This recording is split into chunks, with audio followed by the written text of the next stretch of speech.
On a peaceful day, a man tries to grab some chips while a little girl looks at him. Unfortunately, the bag that he picked up had a defect, and most of the chips fell to the floor.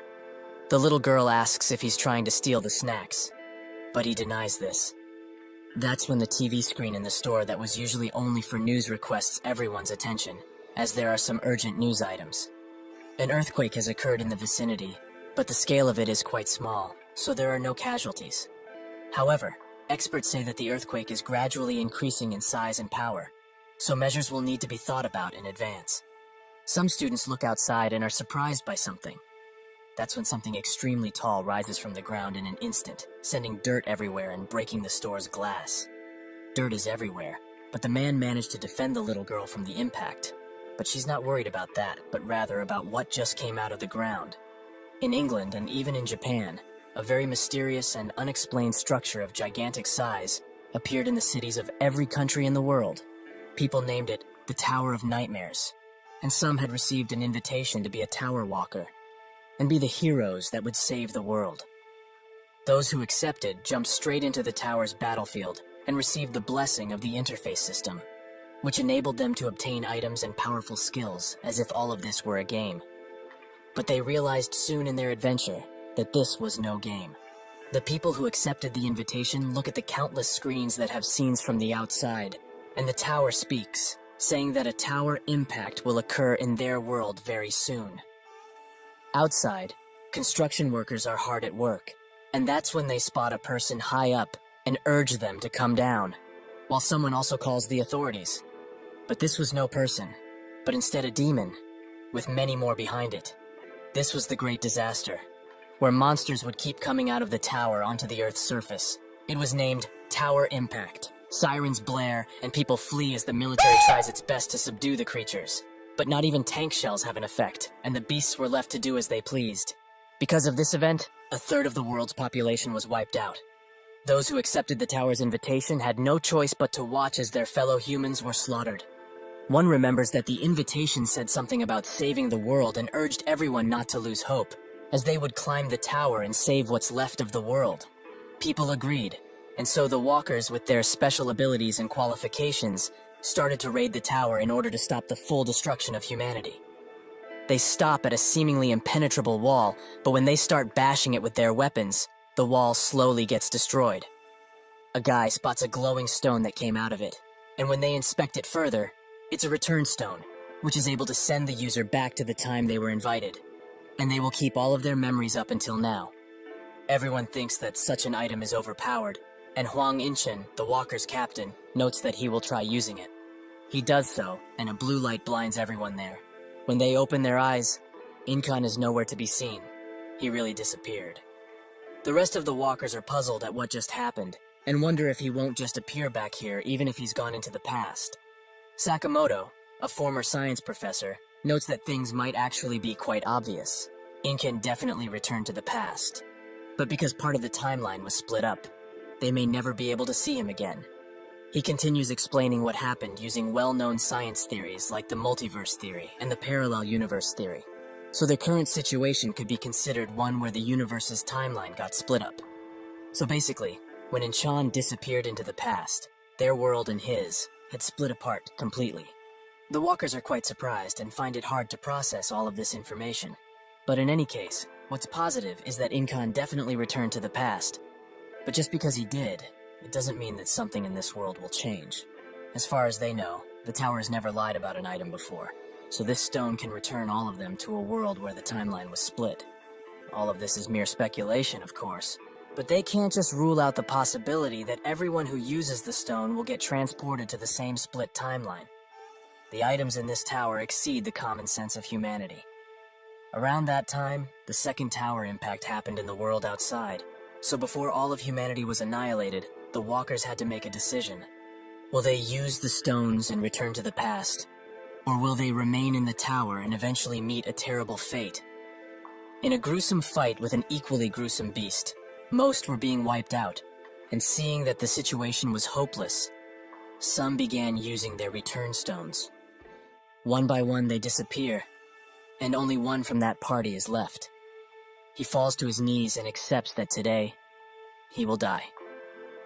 That's when someone wielding 2 daggers completely annihilates the once towering beast and asks the remaining group member if he's okay. The man says yes, and that's when many more walkers come from behind him, with one wondering how all of those bastards chose to run away like this. The man can only cry, and his savior thanks him for holding out until the very end. They gave him a stone, and these people were the only hope remaining in the tower. People who weren't tempted in the slightest by the return stone. Humanity's last line of defense and last warriors, carpe diem. One eventful day, most of them are dead, and one of the last remaining wonders asks, when did all of this go so wrong? Earlier, while they were fighting a monster, the one who uses daggers urged Jae-hwan to attack now.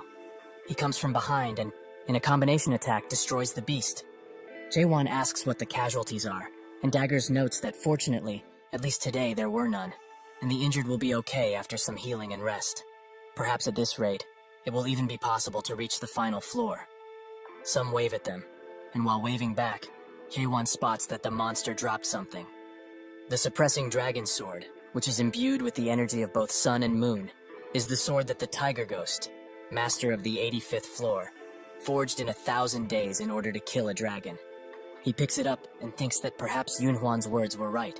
They may be able to reach the final floor. This is what he thought, that all of this was going in their favor. But when they reached the 98th floor, the chamber of purgatory, reality struck him hard. Most of his comrades are dead or in the process of dying, so he's the last one remaining. The beast slaps him to the side, directly into a wall. This leaves him even more hazy, but in his core, he knows that it's over. Everything they overcame and did together, was all of it really to die like a dog in this godforsaken place? The beast charges with a flame attack, ready to end his life. But that's when Yunhwan comes from behind it and manages to deal some good blows to it. He urges Jae-hwan to get up and fight, as he can't hope to beat this beast on his own. However, the beast is too quick, and it manages to impale Yunhwan with its horn, an injury that can't be healed. Jae-hwan screams for him, and the beast uses this opportunity to run the already mortally injured Yunhwan into a wall. Jae-hwan can only watch, but finds the strength to get up and pick up his sword. He charges valiantly towards the beast, and now the winner is down to a single second. Jae-hwan manages to come out victorious, and tells Yunhwan that they should get moving. But his injury runs too deep, and he holds an already consumed return stone. He apologizes, and Jae-hwan thinks that because this guy never managed to lose his smile, even in this cruel and often unforgiving tower, the walkers gave him a nickname, Smile Knight. That same Smile Knight lost his smile today for the first time. Jae-hwan urges him to go before he changes his mind about this. Thus, he walks away. But the stone Yunhwan was holding is way too shabby, and it lost its power long ago. While walking a set of stairs, he thinks about Jae-hwan, who is much stronger than he originally thought. Thanks to that, he's convinced that it's possible to reach the top of this hellish tower. In his final moments, he sits by a window and says that if it's him, perhaps this world has not lost its hope just yet. With those words, the smiling knight's life ends. Jae-hwan stops at the door of the next floor and thinks of Yunhwan and how good of a friend he's been all this time. But he finds the courage and resolve to move forward to the 99th tower, which seems to be a snowfield of sorts. While in it, he dodges countless attacks from a beast, which urges him to give up, as this is a hopeless situation for him. But Jae-hwan refuses. Or is he perhaps too tired of playing with him this early? The beast continues its attack, and later, Jae-hwan hides below it, which angers the beast as it hates this game of hide-and-seek they keep playing. It's been 10 whole years since he reached the 99th floor, and even though he faced countless hopeless situations on his way to the 98th floor, the level of danger on this 99th floor is just incomparable to the lower levels. The boss of this floor is the ice dragon, Velkesis. Its breath, which came from a forgotten land, was hard to resist, even with the cold resistance maxed out. Jae-hwan thinks that if he hadn't picked up the pieces of equipment abandoned by the walkers who left, he would have died much earlier. The suppressing dragon sword he got on the 85th floor, the ice demon armor Yunhwan himself gave him, and the Flame King's bracelet. This came from Han Seo-yul. He regrets even now that he wasn't strong enough to protect her, and her image still haunts him to this very day. He thinks of how she died, but the blacksmith interrupts his thinking and asks if he's really going to challenge the 99th tower again. He confirms it, as he feels that now he can manage to beat it. The blacksmith of Atopos, Jay, wonders if it will really be so. This is the village that was reclaimed after defeating the 50th floor boss, the monstrous dragon Altemianus, which goes by the name of Atopos. Although countless injured or dead walkers came in every day, people never truly lost hope, and the priests had established emergency rescue units to rescue walkers who were no longer able to fight. And the blacksmiths of the workshops created equipment for the walkers, who fought for the salvation of humanity, free of charge. Jae-won notes that it appears he's the only blacksmith left in Atopos. Jay says that he shouldn't remind him, as he's the only customer he has anyway. More importantly, it seems that supplies from the lower floors are dwindling by the day. There were still some supplies of minerals coming in a few months ago, but now you would be hard-pressed to find any. Jae-won thinks that this is only natural, as there are barely any living humans in the tower. He doesn't even know what year it is, and there have been more than 10 tower impacts that have occurred thus far. And from that point in time, people were no longer being summoned to the first floor. All of the humans on Earth were most likely wiped out, right? Jay doesn't comment on this, and instead asks if there's nothing bothering him as he goes up the tower nowadays. Jae-won finds it curious that he says this, as at the place where the first return stone was discovered, there were some very strange scribbles on the wall. These couldn't have been made by another person, but if not, by whom? He says that he found nothing in particular, and Jay notes that 2 days ago, Grandma Hyline disappeared. People don't age in the tower, so if someone were to disappear, it would be one of these two. Either they returned to the past using a stone, or jumped off the tower. Hyline from Hyline's potion, and Jay from Jay's workshop were the only support-type walkers that remained. Jay continues to be hard at work, and that's when Jae-won says that he should teach him the blacksmith skill. Jay stops forging, and Jae-won smiles. Later he returns to the 99th floor, and Velkesis says that he must be bored of playing hide-and-seek.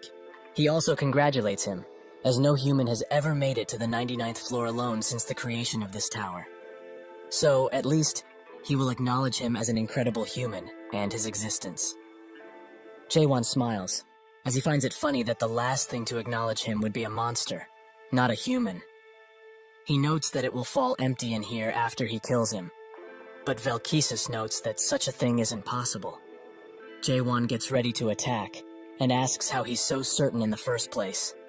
Even the armor that he prides himself on is starting to crack. Velkesis finds his arrogant attitude quite irritating, and notes that they have fooled around enough, so they should end this.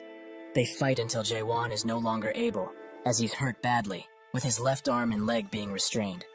Velkesis asks why he keeps fighting until the very end, as even if he persistently holds on like this, the fate that he will face is filled with solitude and crushing nothingness. Jae-won says that he talks way too much for a being like himself, and breaks out of his restraints, ready to attack once again. Velkesis says that another thrust of his sword won't do anything, so he should just give up, as he cannot be defeated by skill alone. Jae-won started raiding the tower later than other people, and because of this, he missed out on things like secret classes or skills, which were taken very quickly. That's why he gave up on other skills and focused on a single one, the thrust.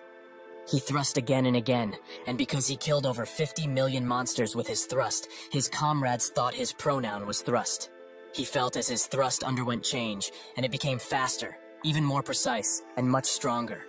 As a result of this, his thrust surpassed its purpose as a single motion and started to gain attack power that was comparable, or perhaps stronger, than a hidden skill. But he had an advantage, as it wasn't a skill, so he never became tired, because it didn't consume spirit power. Even if that is the case, this beast's armor is way too tough, as he managed to only scratch it after hundreds of thrusts. Velkesis uses his position to prepare an attack, and it seems that dodging is not an option anymore. Prepared That's when to he die. notices a light, the same light he saw on the 98th floor. If so, he will put everything he has into a single attack. The attack goes through with great force, and Velkesis is more than shocked that he managed to damage him. Jae-won notes that it's not enough, as that attack should have completely blown away his entire chin. Velkesis urges him not to get carried away after he managed to strike him once, and he rises in the air, noting that this time he will finish him off for Prepared to die. good. He uses his beam to chase after the running Jae-won, who thinks that if he keeps attacking from the air, he has no realistic chance of winning. Velkesis pounces down next to him, and says that his situation is quite unfortunate, as if there were 10 more humans like himself. Perhaps then he would have been slain. If only his race had not been fooled by the mayor's stone, their fate as a species would have been completely different. Jaehwan asks what he's talking about, but Velkesis has had enough and tries to strike him with his claw. Jaehwan manages to get away, and while standing at the door, he thinks that if he had even grazed him with the claw, he would have died. He thinks of his words about the mayor's stone and wonders what it is. The battle raged on for 5 years, but eventually Velkesis took his last step, and the system congratulates Jaehwan about a myriad of things. He finds these many pop-ups quite annoying, and he asks Velkesis what the mayor's stone is. He says that he knows the answer to that question already, but he will learn everything. On the last floor, he drops the ice dragon sword, which is imbued with his breath. Jaehwan picks it up and thinks that it doesn't resemble a sword at all. Out of some black goo, a door opens, and Jaehwan goes in. Above it, some sigils appear, which spell out Control Room. Jaehwan arrives on the other side, where he sees countless monitors of the current tower. The summoning ground, Atopos. Everything is here. Someone from behind him says that he's surprised he came here already, as he thought he would have gone to the village first. Jaehwan gets ready to attack, but the voice urges him not to be so nervous, and he also forgot to broadcast an important message, so he should wait a bit. That's when a system message pops up in front of Jaehwan, congratulating him for being the first to clear the tutorial games in World 294. His achievement has been recorded in the library of the Undying Library, the Akashic Records, and it will be preserved such that it can only be viewed by the monarchs of the Almighty Land. Jaehwan has ignored all of the rest, as he is stuck to one sentence. What does it mean by tutorial? His whole world crashes down, and the man who spoke with him comes out, noting that he must have found this quite shocking, but he hopes he will get past it fast. Otherwise, he might get engulfed by his own emotions. He says this, but it appears that he's too late with the warning. However, he shouldn't feel upset, as he's done quite well for a mere human. Suddenly, something catches his attention, as the water that was representing Jaehwan's emotions clears out. The creature notes that he recovered faster than anticipated, and Jaehwan demands to know who he is. The creature apologizes, saying he was too excited to meet him, so he forgot to introduce himself. But still, to think that he reached the 100th floor by himself, this has never happened before. He is a demon by the name of Beastrain, and he is the current master of the Tower of Nightmares that he's just cleared. Jaehwan says that if all of this was a tutorial up until now, the real game hasn't started yet, right? Beastrain congratulates him for his swift understanding, but before explaining, he has something to show him. He snaps his fingers, and a large monitor showing the first time Jaehwan came to the tower appears. He watches this with widened eyes, and Beastrain notes how fresh they looked, and it's also been a while since he's seen these scenes. He showed up when Yunhuan introduced him to the party. Beastrain notes that his favorite part is coming soon, and they certainly didn't expect what was coming next. A real tearjerker of a story. He cried so much watching these, but how is it for him? Does he have any regrets? Perhaps feelings of anger or sadness? It's only natural if he does, but these are useless feelings now. But he feels bad, so he will give him a brand new chance. He can start this game from the beginning. Isn't that such an amazing opportunity? This would be something that only happens in the novels of his world, with the main character starting from the beginning with all of his memories intact. Jaehwan wonders what to do, as he was supposed to save the world after climbing the tower, right? That's what the invitation said. But it seems that they were fooled from the very start. There was no way for them to stop the tower impacts, and the only thing that they could have done was to keep raiding this damn tower. The salvation of humanity was just a false hope and a fluke. Jaehwan notes that he probably knows very well already, but he won't return to the past. Ever. Beastrain begins laughing, so hard in fact that only his giant mouth remains. Is he really talking about the past? He will make things clear for him now so that he doesn't get confused. No item in the tower, nor in the Almighty Land, can send someone back to the past. Jaehwan notes that there was a return stone in the tower, but that's when he realizes something. The return stone is the mayor's stone Velkesis was talking about, the thing that fooled them. Beastrain confirms that its true name is the mayor's stone, and it doesn't send them to the past, but rather, it traps them in the dreams that the mayor creates. He couldn't even imagine, until they reached the 77th floor, that there was a race so obsessed with going back to the past. The humans are the only race to have had this obsession. Jaewon confirms that indeed they are, and Beastrain congratulates him for being so cool-headed. But it's about time they start the real game, right? It's not going back to the past, but rather, it's like a new game plus. He trusts he will make the wise decision here. But Jaewon instantly presses no, leaving Beastrain quite puzzled. Jaewon says that thanks to him, he now knows what the tower truly is. An item information tab opens about the tower, and it explains that it is known as the Stronghold of Regrets, the second product of the creator of nightmares, Mara Mullark. Jaewon notes that he has already entered the mayor's dream that the tower created, so if that's the case, he will hunt him down and go to the next floor. Beastrain sighs and notes that there's nothing on the next floor, because it doesn't exist.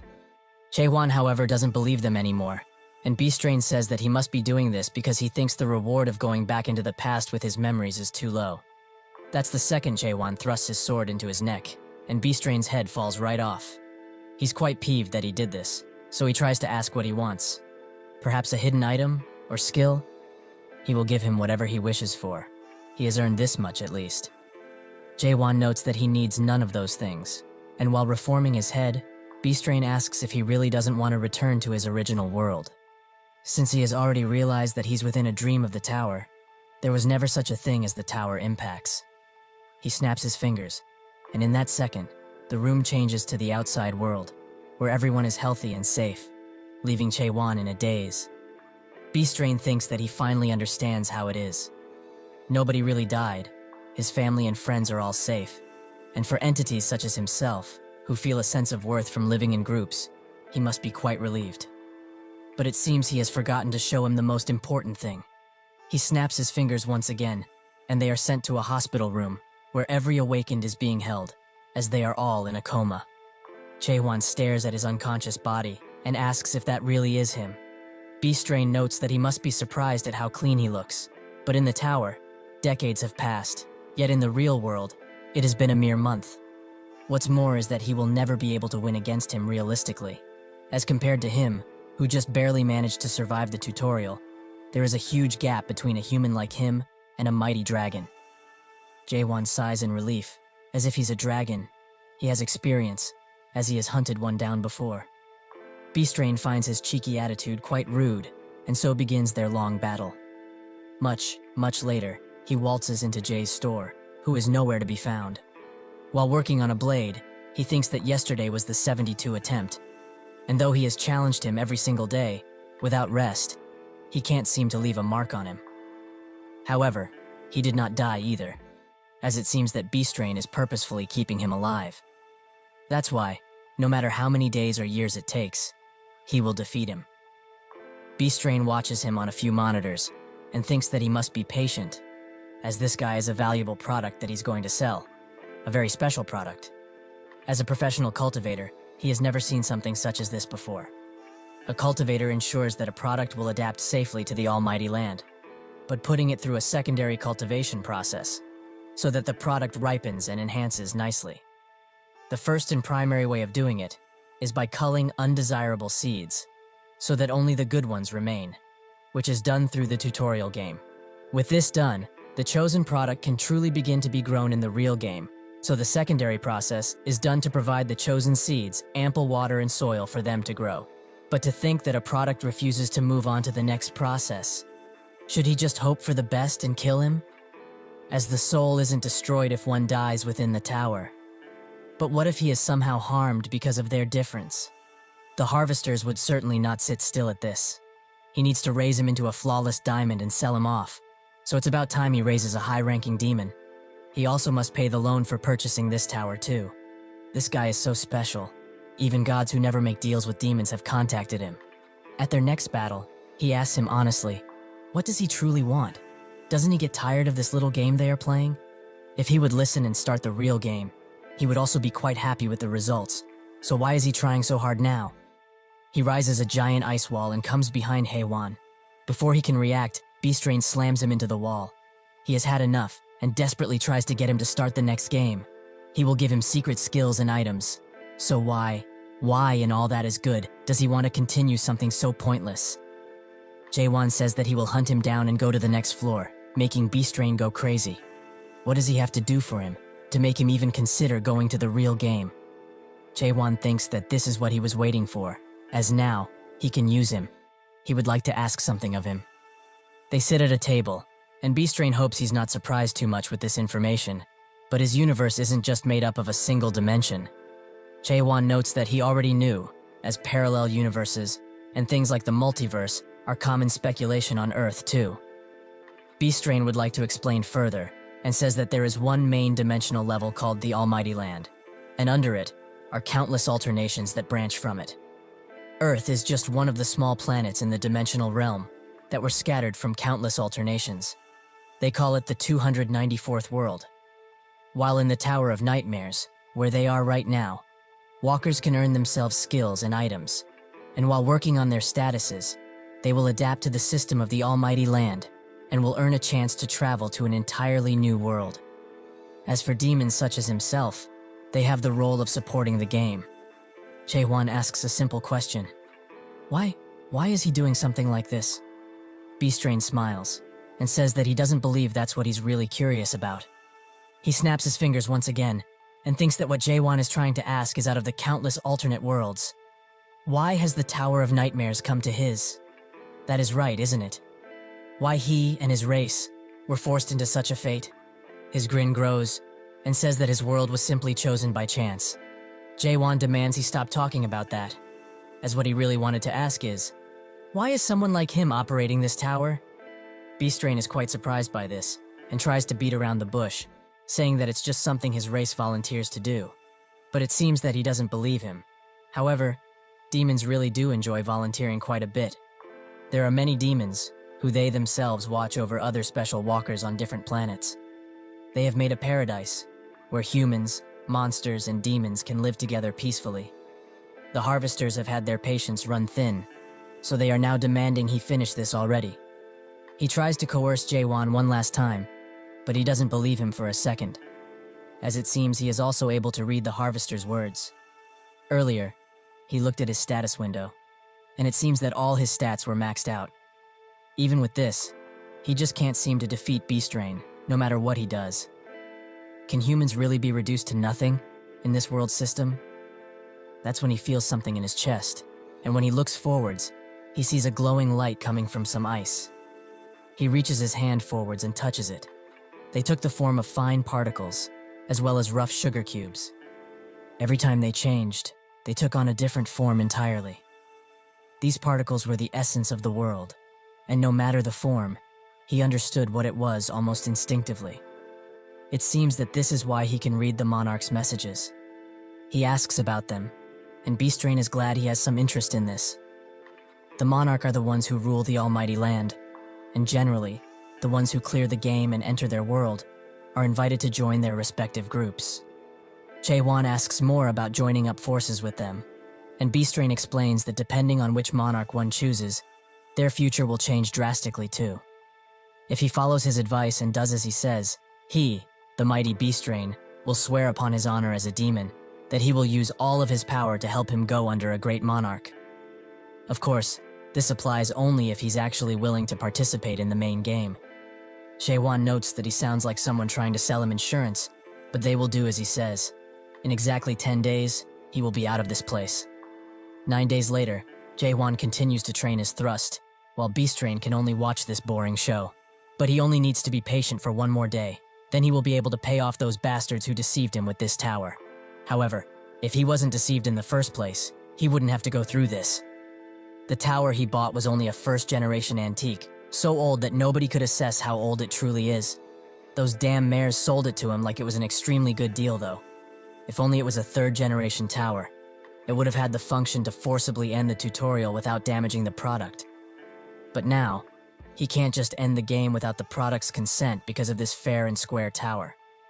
However, what could he truly have done, as apparently, being poor is a sin. He only hopes that tomorrow, this nightmare will be over. The next day, he gives him a ton of tips and summaries of what's going to happen. And so the message to end the tutorial game pops up once again. Beastrain asks if he memorized everything, and Jaewon confirms it. Now the only thing he needs to do is press that yes button. Beastrain has been waiting for this day, so he sheds a tear from the happiness he's getting right now. That's when he is struck once again by Jaewon, so he demands to know what the hell he's doing. However, he should know the answer by now. He's simply hunting him. After being able to notice the particles, his thrusting motion became unstable, as every time he thrusted, he felt an odd sense of discomfort. It felt as though one of his senses had awakened. He strikes Beastrain extremely hard and quickly. Is this the sense of being alive? Later, on the 91st floor, which was used as a breeding plant, Beastrain notes that he has never seen somebody like him before, and it would have been easier on both if things were like this sooner, isn't that right? Jaewon asks what he's planning, as he won't be able to finish the tutorial without his direct consent, right? Beastrain says that it's precisely the case, but he has given up on getting his consent a long time ago. But this time, he would like to ask him a simple question.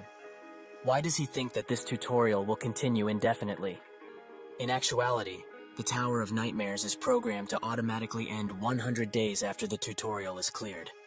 So the only choice he has is to tie him up like that and wait patiently for the main game to start. Jaewon notes that in the Almighty Land, people call him the Gentleman of Cajolement, right?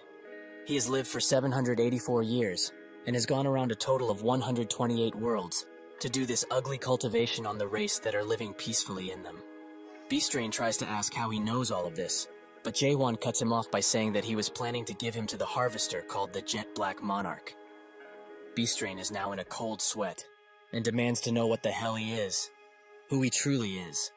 The prize he has been nurturing for many years here, but not anymore. He breaks free of his restraints with ease, and like an eagle he tries to strike Beastrain.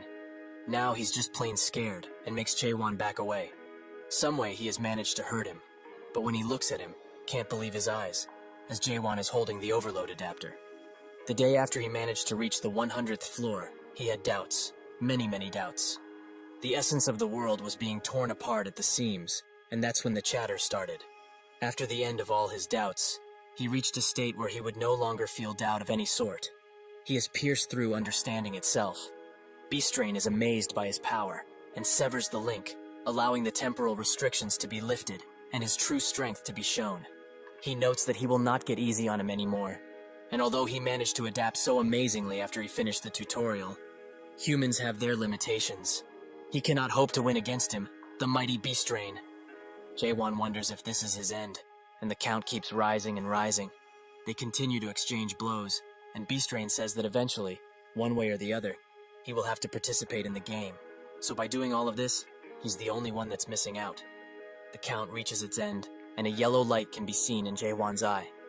The same thread of opportunity has appeared once again, the same that helped him countless times. He rushes forwards, and Beastrain is extremely shocked. This is no mere adapting anymore. How is he doing all of this? Jaewon hits him extremely hard, and urges him to listen for one last time. Humans are not toys that can be played around with.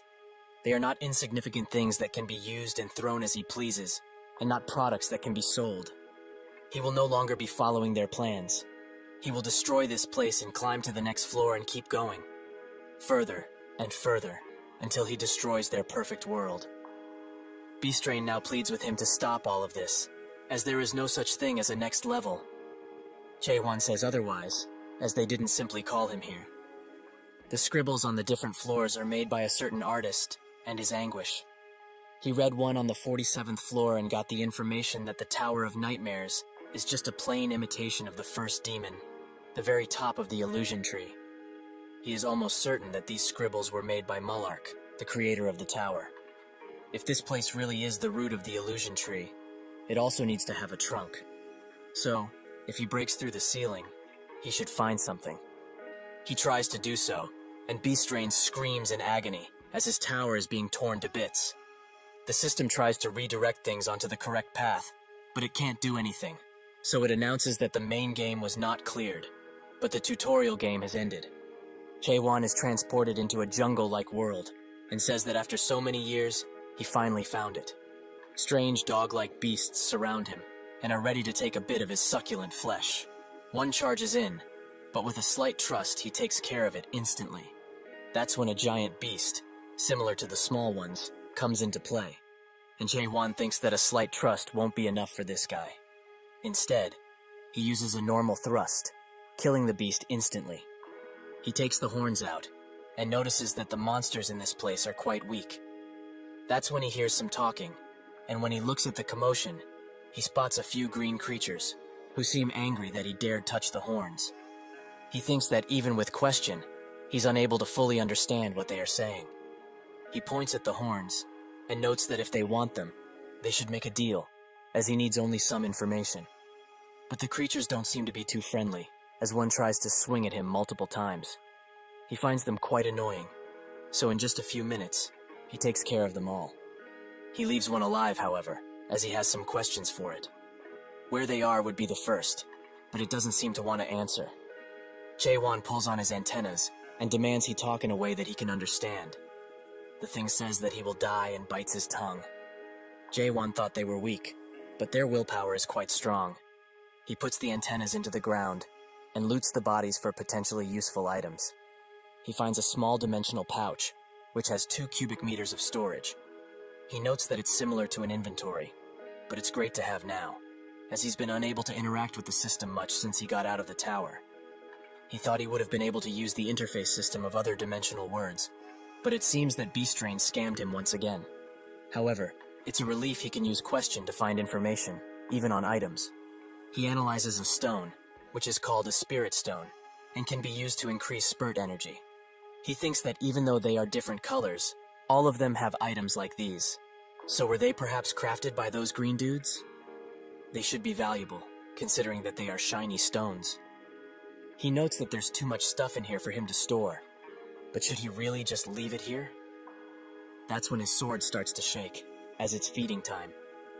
He pulls it out, and it transforms into a set of jaws, which consume everything. Jae-won looks at what's left and spots a map. It's of a place called Chaos, a place which Beastrain didn't give him any information about. Somewhere else, the beasts are chasing another group of people. A woman tries to throw some knives in their direction, but is one of her colleagues instead. She apologizes, and he lets it go, but only because he finds her cute. She apologizes once again, as she has dragged a gigantic byhorn to the group. Jae-won looks at them from above, and notices that the woman seems the strongest out of the group. So are they perhaps on bad terms for her to be doing this? They will die if this continues, though. But how did such weak people manage to clear the tower, especially with that level of skill?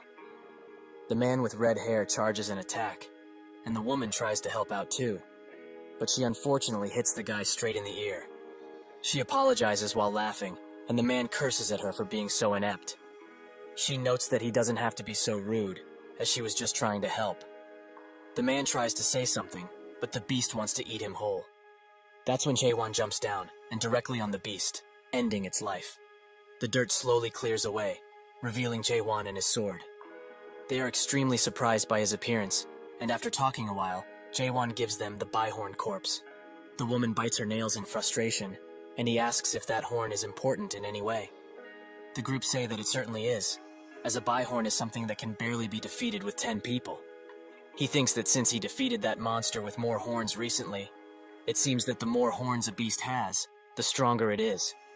The woman approaches him and demands to know who he is, as there's not a single adapter in Chaos who can kill a byhorn with a single thrust. He turns to her and asks what Chaos is, leaving her quite surprised. While they walk, the leader of the group asks Jae-won if he's really passing by in place like this. Jae-won confirms it, and the leader notes that it's quite strange for him to speak the language of this place. However, language barriers are even rarer. He asks once again if he's really okay with them getting the byhorn, and Jae-won confirms that they can have it. The woman thinks that for a mere passerby, he holds extreme power, as he one-shot a byhorn without even using any skills. She tries to use detailed inquiry on him, but it has no effect. But she knows his spirit power should be around a non-adapter in terms of capacity. So just who is he? She begins whispering to him, noting that she has a question. There are not but a handful of adapters throughout the whole Chaos that can kill a byhorn in a single attack. She wants to know who he is and where he came from. Jae-won in turn asks a question himself. What is Chaos? She asks if he's actually just messing around with her. But when he says no, She asks why he keeps asking the same question. He just stares silently at her for a few good seconds, and she wonders if it's because he doesn't know a thing she's saying, or perhaps asking who he is might be too difficult to understand. Jaewon says that she knows exactly what she means, but who he is, that question is rather difficult. Where he belonged, and the relationships he had on Earth, all became meaningless the moment he was transported to the tower. In return, he gained new friends and made new memories there. But as the tutorial slowly came to an end, those two disappeared, almost as if they were a mirage. Although those friends that were with him are probably now on Earth, and if he takes into account that the clear reward was to retain all of his memories while starting over, it means that they wouldn't be able to remember him, nor the memories they have made inside of the tower. He says that he doesn't remember a thing, and she seems apologetic at first, but her real feelings come out, as she doesn't believe that he has amnesia at all. He notes that he never once mentioned anything about amnesia, but she feels that it doesn't make a difference. Is he the mighty of the abyss or something? Jaewon doesn't even know what she's talking about, so he asks her to stop nagging him so much. He pulls out his weapon, that is quite hungry at this point, and she's quite shocked. This must be it. The spirit weapon is the source of his power, right? Spirit weapons are a rare sight, and the other party members have also noticed it, making their eyes glow in anticipation and greed. She's mad that somebody like him actually ruined her perfect plan, but that's when an idea comes to her mind. She notes that she will stop with the asking of his identity, but in return, she would like to make an offer. Does he wish to hear it, perhaps? Afterwards, this woman, who called herself Mino, explained what chaos is on a basic level, and also some things about the party they were currently with. Most importantly, that they are a wicked group of people that belong to a clan named Red Fox. She is basically asking him to kill all of them, but he will remain vigilant for now, as she said that soon they will try to attack him. Night arrives, and the leader says that they should sleep somewhere around here, as moving in the dark is quite dangerous, as they might provoke more horned monsters. They make a camp and sit around with Jaewon thinking that based on the map he found, the village should be close by. He uses comprehension, which has reached its second state, and hears that the group is conspiring to do something, as they have found out he's at the level of a non-adapter, so it's obvious that the spirit sword carried his battles up until now. Spirit weapons are artifacts one can only get in the abyss. Jaewon thinks that they are up to no good, but they would be rightly horrified if they found out he got this from the root of the illusion tree. From what Beastrain said, the tower's equipment isn't that impressive, so he finds it quite strange that people are after him. However, now he's almost sure that this place is not the almighty land. The party starts to move, and Mino arrives, first noting that he should get ready with that spirit weapon of his. Jaewon says that he doesn't have it now, as he lent it to someone who wanted to use it during his night watch. She finds his stupidity limitless, and eventually, the party surrounds them. The leader notes that he's quite the fool, but even if he had that mystical weapon, it would be useless against them, the mighty Red Fox. Mino asks if he really wants to see more blood than usual tonight, and Haewon smiles, as he finally gets the chance to see her true abilities. The attackers rush in, but she throws 2 knives, which land square in their heads. She kicks the other while grabbing another knife and throwing it at the remaining attacker. She lands gracefully and apologizes for throwing the knives so strongly. It's because she's quite angry with them. But from this point on, they are all going to suffer what they just did. The leader says that he became suspicious of her when she started accidentally luring monsters to them. But she is the Witch of Massacre, just as he anticipated. But who made a request to the Dark Forest clan? Mino notes that it doesn't matter who did, as there are numerous people who want them dead and rotting in within chaos, because they are murderers, through and through. The leader rushes in, and says that the Dark Forest clan wouldn't intervene because of something like that. He starts wielding the spirit weapon, and notes that she probably took this request personally. But if that's the case, she will die tonight. She finds his need of a spirit weapon quite cowardly, but he notes that an insurance plan is also set, so she shouldn't worry about him. She scans the area, and feels that everyone is at least a Stage 1 adapter, with 40 or perhaps more surrounding the area. No wonder she felt a lot of presences around the area. The leader notes that on top of she, who is quite renowned as the Witch of Massacre, there is also a guy who killed a Byhorn in a single strike, so preparing this much is only natural, right? However, If he knew he would get the spirit sword with such ease, he wouldn't have called their master here. Mino is pretty surprised that Black Fox himself came, so he must be pretty free nowadays. Clant, the Black Fox, the Red Fox clan master and a Stage 3 adapter, notes that she should feel honored by his presence, as they have gathered half of the Red Fox just for her. She notes that indeed she is quite honored, but since he's already free, couldn't he wait a bit longer? She thinks that if they fought one-on-one, she might be able to win. She tells Jae-won that she can't hope to protect him, but he should run away quickly, using the stone. He asks what it is, and Mino notes that it's a return stone, which will send him to the nearest fortress. She only holds one on her currently, so he should just use it and leave. This isn't a stone that would send you to the past, but rather to save yourself in the present. He wonders how things would have been if Yoon-hwan had this stone, instead of that useless mare stone. Jae-won asks her, if there was a way to return to the past, would she? She notes that the timing and the current situation aren't that great for answering this question, but she wouldn't.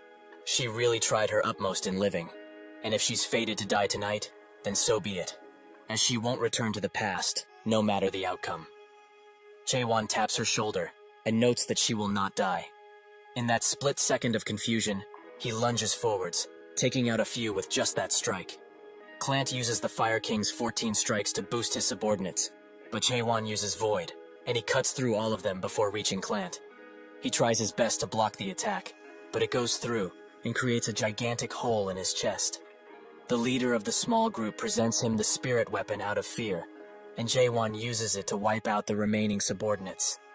Mino is extremely shocked, as she thought that he was a dumb, clumsy, and dull idiot.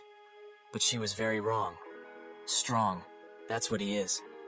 She comes next to him and asks once again who he is, but he asks himself, has she forgotten already? Perhaps she's the one who has amnesia. She tells him that he's quite narrow-minded, and also asks for the return stone back.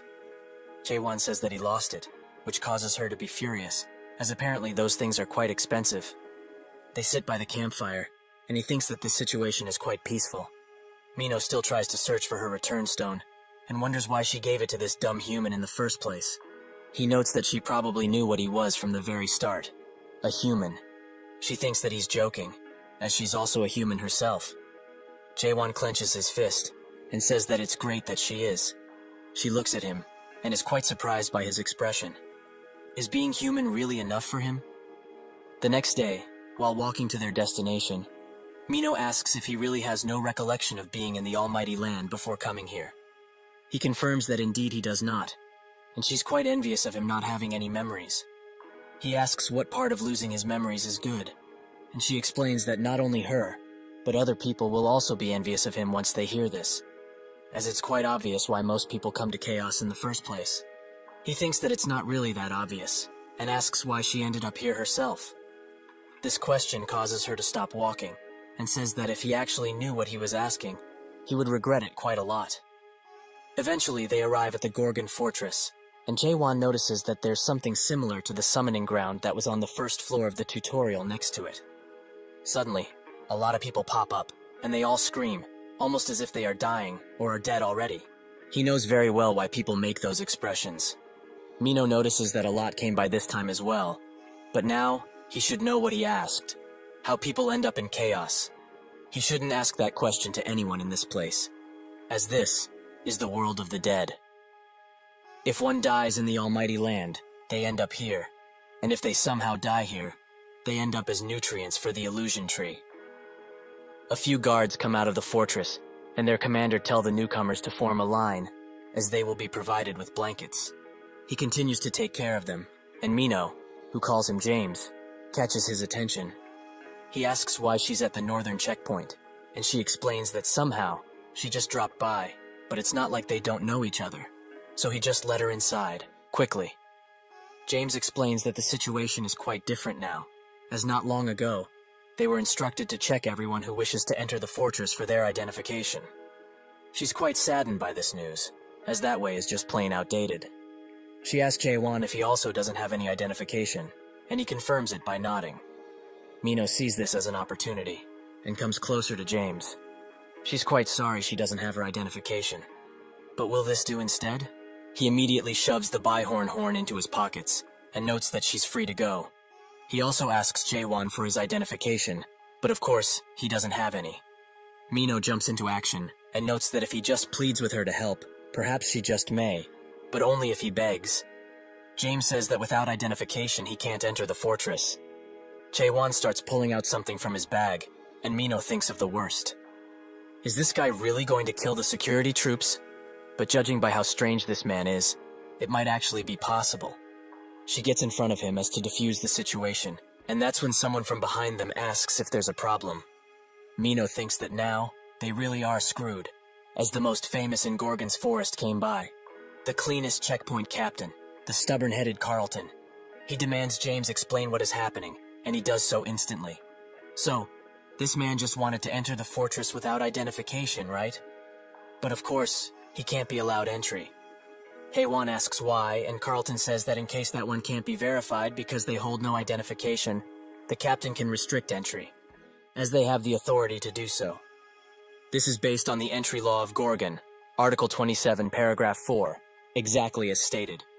Everyone bows down, as Carlton used his law skill, which Mino finds quite inconvenient. Jaewon just slashes the restraints for her, and demands he stop, as he has no reason or interest to know what the law says. He asks what is written on the identification, and Carlton explains that the name, the organization they are affiliated with, and other things like job, criminal records, so on and so forth. Jaewon notes that he won't be needing an identification if that's the case, as he won't be identifying himself. Carlton wonders why the law skill isn't working on him, and tries to use it again. In accordance of Article 2, Paragraph 6, he will be restraining him. Blue chains start to envelop Jaewon, but they don't last long, as they break apart the second they touch him. Everyone there is quite shocked, especially the guards, and Jaewon asks if he can't just do what this woman did. Mino thinks about what she did, which was straight bribery. The recipient of the bribe and his accomplices are now horrified of what's to come. Jaewon throws him something and says that he should just take this and let him inside already. James immediately gets on his case for trying to use something as lowly as bribery on the captain, and suggests that this man be executed on the spot. But Carlton has other plans, as he has been waiting for an emissary of the Deer Whisperer. He starts scanning Mino with a device that tells them that her soul corruption has reached 15%, so she should take her medicine as soon as possible. Carlton also urges her to do so, and Jaewon asks what soul corruption is. She explains that it's a chronic disease that people who live here get. One's soul is slowly being corrupted the longer they stay here, and once the corruption reaches its peak, he probably knows already what will happen, that is. That is why the horned beasts, or their horns specifically, are quite precious around here. He saw how easy that guy took the bribe, right? Because this is the only medicine that can help to prevent soul corruption. They move on to Jaewon with the scanner, but when they do scan him, it emits a red light, as no corruption has been detected. Carlton smiles and gives him the spirit stone back, as he has already checked it. Jaewon asks why he didn't take it, and Carlton advises him to not give it to just anyone, as that item is quite precious. Jaewon also notes that he's not the Deer Whisperer person he was expecting, but Carlton already knew. They go inside, and James asks if it's really all right for those people to be let through. Carlton in turn asks if he knows what a spirit stone is, and James says that it's a precious item, especially for adapters, as it increases their energy, right? Carlton notes that he's correct, but that's not all. He removes his glove and shows his hand, which is now covered in corruption. He explains that anyone who isn't the Deer Whispered can't control the Spirit Stone, as the only person who can avoid advanced soul corruption while in his possession is him. Although that man is most likely not the Deer Whisperer, he is still able to control the Spirit Stone. James asks if he can really be trusted, and Carlton notes that he doesn't trust him, but rather, his soul. He remembers that just now, the device they used for checking the corruption gave them an error, right? 0% corruption, and the device isn't faulty either. There's only one real situation where the device to measure corruption is unable to detect the level of one's soul corruption. It's when a person's soul is purer than anyone in chaos. And additionally, it doesn't really matter if he's the Deer Whisperer, as they only need someone who is able to control the Spirit Stone. The inner fortress will decide to do with him anyways. James asks if all of this is related to the Fortress Master's sickness, and Carlton notes that he also doesn't know that much, But based on what he heard just now, there was a certain someone who was going to let them pass after taking a few bribes. Chae-won and Mino walk the streets, and he thinks that the streets have a complicated design, and it doesn't help that she became a burden. This happened because Carlton, the ever-so-lawful, started spewing his nonsense about articles and identification constantly. And unfortunately for her, Mino had no way to defend herself against this onslaught of rules and demands. They walk on a bridge, and he asks where he can find a good blacksmith. But that's when someone spots the spirit weapon he's holding, and smiles. Eventually, Mino comes to her senses, and Chae-won urges her to go on her own way from now on. She says that this is too much to throw her away like this. Is it perhaps because of what she did at the gate? Chae-won says that since he's gotten into the fortress, he doesn't need any of her help, as they are too different from each other. So, she should just be on her way already. Mino bites her lip, but charges forwards, as she doesn't want to let him go just yet. He doesn't know his way around here, right? So rather than asking for directions, she can tell him where to go. Chae-won sighs, and notes that he's looking for the mayor. She knows of a place where he might be, so shall they go? Chae-won says that they will, after they finish the business they have with these people that have been following them. The goons are glad that they finally found them, as they heard rumors that the sword Chae-won is holding shoots fire out of it or something like that. Mino urges them to leave, as only death will befall them if they keep messing around. They demand she speak more politely, as the youngest among them is going through puberty right now, and gets a bit excited when he hears people talk so vulgarly, as it's not good for him, and he knows that. If they want to be let go, they should hand over that sword, and a few valuables, as a protection fee. Chae-won outright denies them, while Mino is surprised that the giant is really the youngest. The goons urge them to grasp the situation they are in quicker, if they don't want to get hurt, that is. However, Mino is still asking how that gigantic guy is the youngest, which causes him to charge in, as her vulgarity must be punished. With one thrust, Chae-won takes his hand off, and someone's roof too. They are all quite noisy for such lowly beings, so they should just bring it on already. They are now extremely furious that he dared to hurt their precious little brother. They will never forgive them, and will avenge him at all costs. One of them notes that he's still alive, and Chae-won, who is unfazed by these threats, just stares at them. They all charge in, swords in hand, and a loud clang can be heard. While Chae-won cleans up his sword, Mino asks if he takes care of everything with just these thrusts, and he explains that indeed he does, as it's the only thing he knows how to do. Light, medium thrust, anything goes. Mino thinks that he's kidding, but she remembers that there was another person similar to him, who only knew one technique, but they used slash instead of thrust. Also, why did he miss the first attack, and blow away that roof from across them? She knows it's not because he can't control his power. So what gives? Chae-won notes that when he was dealing with these thugs, he felt someone using a stealth skill across from them, exactly on that roof. He just wanted to scare them off, as they got on his nerves quite a bit. Mino is quite shocked he blew up a roof just to spook someone, which Chae-won thinks that it's quite normal. She also asks if he would like a name for his technique, like the infinite Asura thrust, but he refuses, as he doesn't like these grandeur names.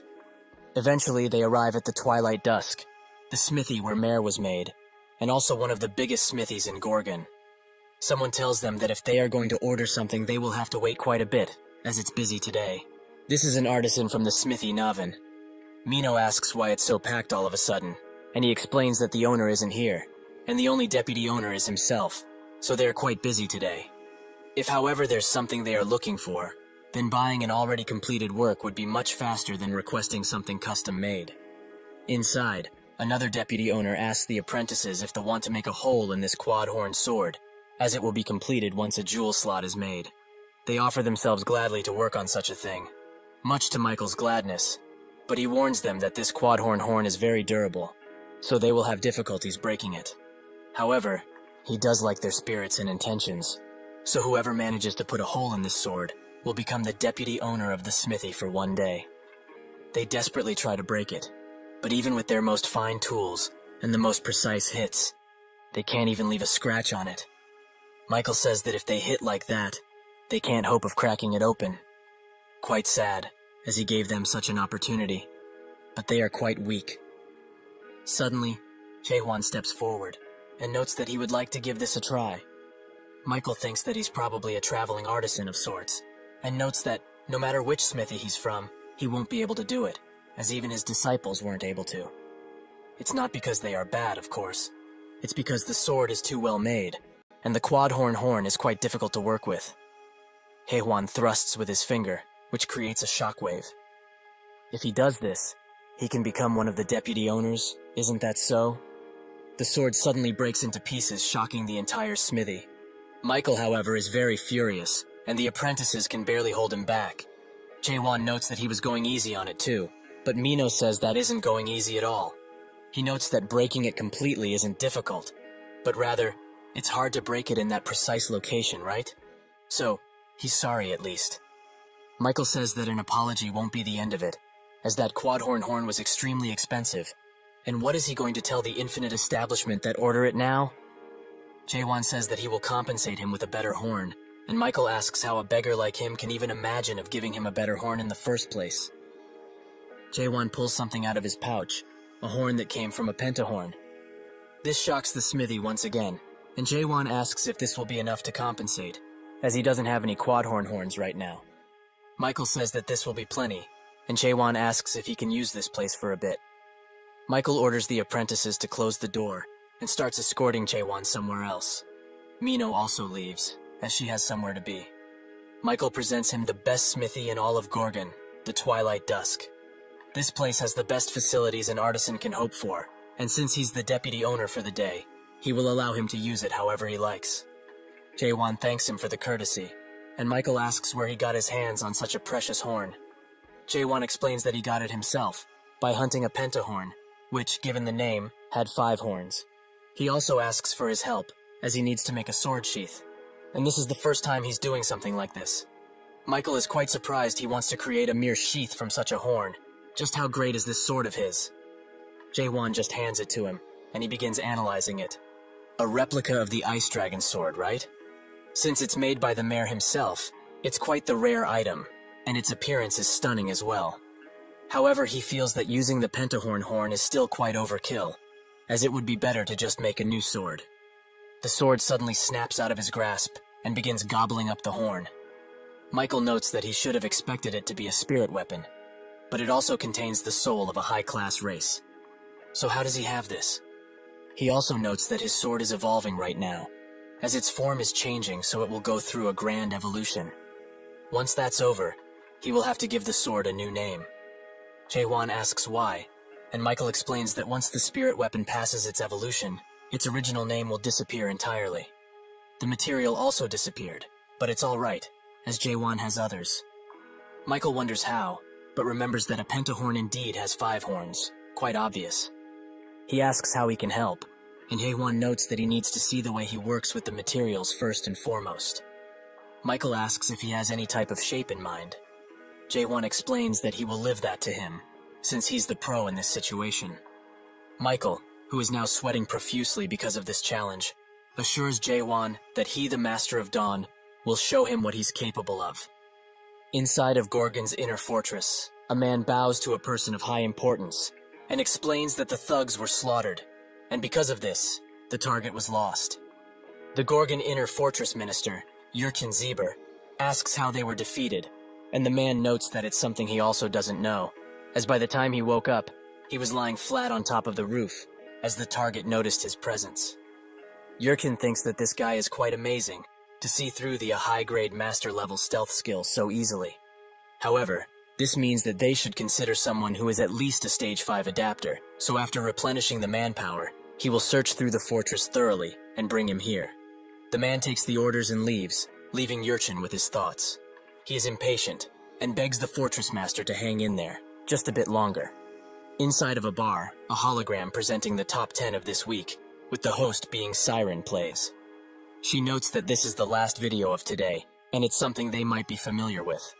A video which is quite popular in Little Brother, and quite controversial, as it's at the center of attention now. The 99th floor solo clear. This is Jaewon, however. His face is blurred out. The bar patrons wonder what happened to him, as the monarch seemed to like him quite a lot. One explains that the tower received a cultivation suspension, as that demon bastard was up to something. and probably got caught. They talk about rumors of him, how he abandoned cultivation altogether and ran away. So the video must be fake as well, as it's impossible for someone to clear the tower all alone. They ask for some more booze, and that's when Mino walks in, who catches everyone's attention. She sits at the bar, and one guy tries to hit on her, but after she tells him to get gone, he does so instantly. She wonders why she's feeling so upset all of a sudden and orders the hard stuff, enough for her to drown in. While she drowns her sorrows in the bottle, she notes how ridiculous that guy is. A total nutcase, thinking that he's a big shot. He's plain crazy. The bar owner, Claire, notes that she's heard enough from her, as her rambles have become quite annoying. She already has many men around her, so why hang out with someone like him in the first place? Mino explains that whenever she sees him, she get really upset. He destroys everything without a care in the world and swings his sword as if this place and its rules don't even exist for him. He also says strange things that just can't be understood. She remembers the time where he told her that she isn't human, as it seems to have stuck with her. It's as if she's nobody in front of him, nothing at all. Everyone around here is trying their utmost to live. Yet that person appears suddenly and keeps showing that face, which screams that they are different, almost as if he's looking down on all of them. When she sees that side of him, she just can't sit still. Claire pats her on the head and notes that she's still a child. She shouldn't meet or get involved with that guy any further, as she might actually die. Suddenly, a golden bird flies through the bar and hands Mino a scroll, which is from Carlton. She wonders what that guy wants with her while opening it, and that's when someone from behind her asks if she's the Witch of Massacre. Mino tries to hit him with a dagger instantly, but he grabs her arm tightly and notes that he doesn't dislike rough greetings like this. But frankly, now just isn't the time, as he has something that she needs to do for him. Back at the smithy, it seems that refining the horn has taken quite the horn, as it has transformed into a monster of sorts. Michael wonders how they are supposed to process such a beast, and Jaewon pulls him up, as he must get a grip. Has he forgotten they are in the midst of something? Since he said that he will help him, they should do it properly. Earlier, they try to breach through the horn, but even the best tools rack under the pressure. Michael says that he's tapping out, as this is too high level to process it now. Jaewon notes that the problem isn't with the level, and uses the first stage of question, which gives the power to question and dismantle the world and its essence, and also, understanding, the power to understand the dismantled world. Suddenly, the horn starts changing shape right in front of Michael's eyes, who is quite shocked. He closes his eyes to cover himself, and when he opens them, he's faced with a gigantic beast. This is how they got into this predicament, where Jaewon is extremely calm and notes that they should do things the proper way. Michael, however, is scared to his wits, as if this is the essence of the pentahorn. He's been using such trivial skills on it. However, this must be a dream, so he must wake up. He starts running towards door, and Jaewon tries to stop him, but he won't listen. He rushes outside and screams for help, but is even more shocked, as he is now seeing the true colors of this place. One of the apprentices asks if he's done smelting, and the giant eye who watches over them at all times says that he does not deserve to see things like this just yet. While Jaewon tries to refine the horn, Michael wonders how such a world exists, and how did he end up here in the first place? Jaewon manages to strike the beast with a great attack, but it's still not enough, so he rushes to attack it once again with the hammer. Meanwhile, outside, Michael is going crazy, as his whole world has been turned on its head. Eventually, everything turns to normal, and they manage to break the horn in two. Michael notes that sometimes, there are things in this world that are quite useless to try, as it seems he's too old for handling these types of horns, so he should have come to meet with him earlier. Michael also explains that he knows he came to meet the shop's owner, the mayor, but he's been away from the workshop for quite a while, and the only available help left around here is a pathetic human like himself. A person who has never made a tower in the first place shouldn't be called an apprentice, is what he thinks. Jaewon notes that race doesn't really matter, as he only cares for the sheath to be made, so they should continue. Michael says that he's had plenty enough for a day, and Jaewon notes that he should just try it 10 billion times, which makes him laugh. In his eyes, it seems like he hasn't done enough, right? But truly, he has tried his utmost. He has tried everything after seeing him work, even if he doesn't believe him. Jaewon remembers when Jay told him that he's mastered all of the skills associated with blacksmithing, and is proud to have a 99% chance of fixing anything. But after reaching this level, he had kind of a strange idea. Maybe he wasn't running toward that 99% probability, but rather away from the 1% probability. Hye-hwan knows that he's been working harder than anyone else out here, but does he know what principle triggers the process skill? Michael says that if he is talking about the principle of skill, Mare's process skill was one of the first skills to exist, and it's something that's like water or fire that has existed from the very beginning. How can mere humans be able to explain the origin of the world? What's even the point of trying? Jae-won notes that if he's saying stuff like this, he hasn't been using his skills that well all of this time. Michael looks at him sternly and explains that the principle of strengthening the hammer and chisel through spirit power and using that power to delicately shape and sharpen the horns, that's it. Jae-won says that if that's the case, why can't the other artisans use process? Michael says that it's because they haven't learned the skill yet, but thinks that if the principle of this skill is that simple, even if one didn't learn it, wouldn't they be able to use something that's at least similar? Jae-won says that he doesn't know what the skill is, yet he's still using said skill. Michael asks who even know the principle of the skill in the first place. Does he know the principle of process? Jae-won explains that he didn't know previously, but he just found out about it. He uses the process skill on the horn, and asks the others to look carefully, and asks him what he sees. They see the particles breaking down, and Jae-won notes that it's not going to be easy, as because of his tremendous effort, the walls of the world have become as hard as it. His efforts aren't wrong in itself, but doesn't he understand it? If he tries that hard and it doesn't work, then it's not him who's wrong, but the world. Michael is shocked by this revelation, and thinks of the time Mare told him that he's doing a good job at his level. But this is the way the Mare does things, now how humans do it. He asked how a human should do it, but Mare didn't have an answer for him, as he didn't know. However, he should blame the race he was born in, as he can't become more than an apprentice in the body of a human. At that time he tried to surpass his limits to no avail. He asks now, what does he want them to do? Go against the world? The world's an honest one that pays back according to how much effort one puts in it, right? So what's wrong with living and adapting to this place? Jae-won says that the world isn't honest, as it tells him he can't do things that he certainly can. He may be old, but he still has that fighting spirit. He should look carefully once again, and not rely on the predetermined system, but on his own eyes instead.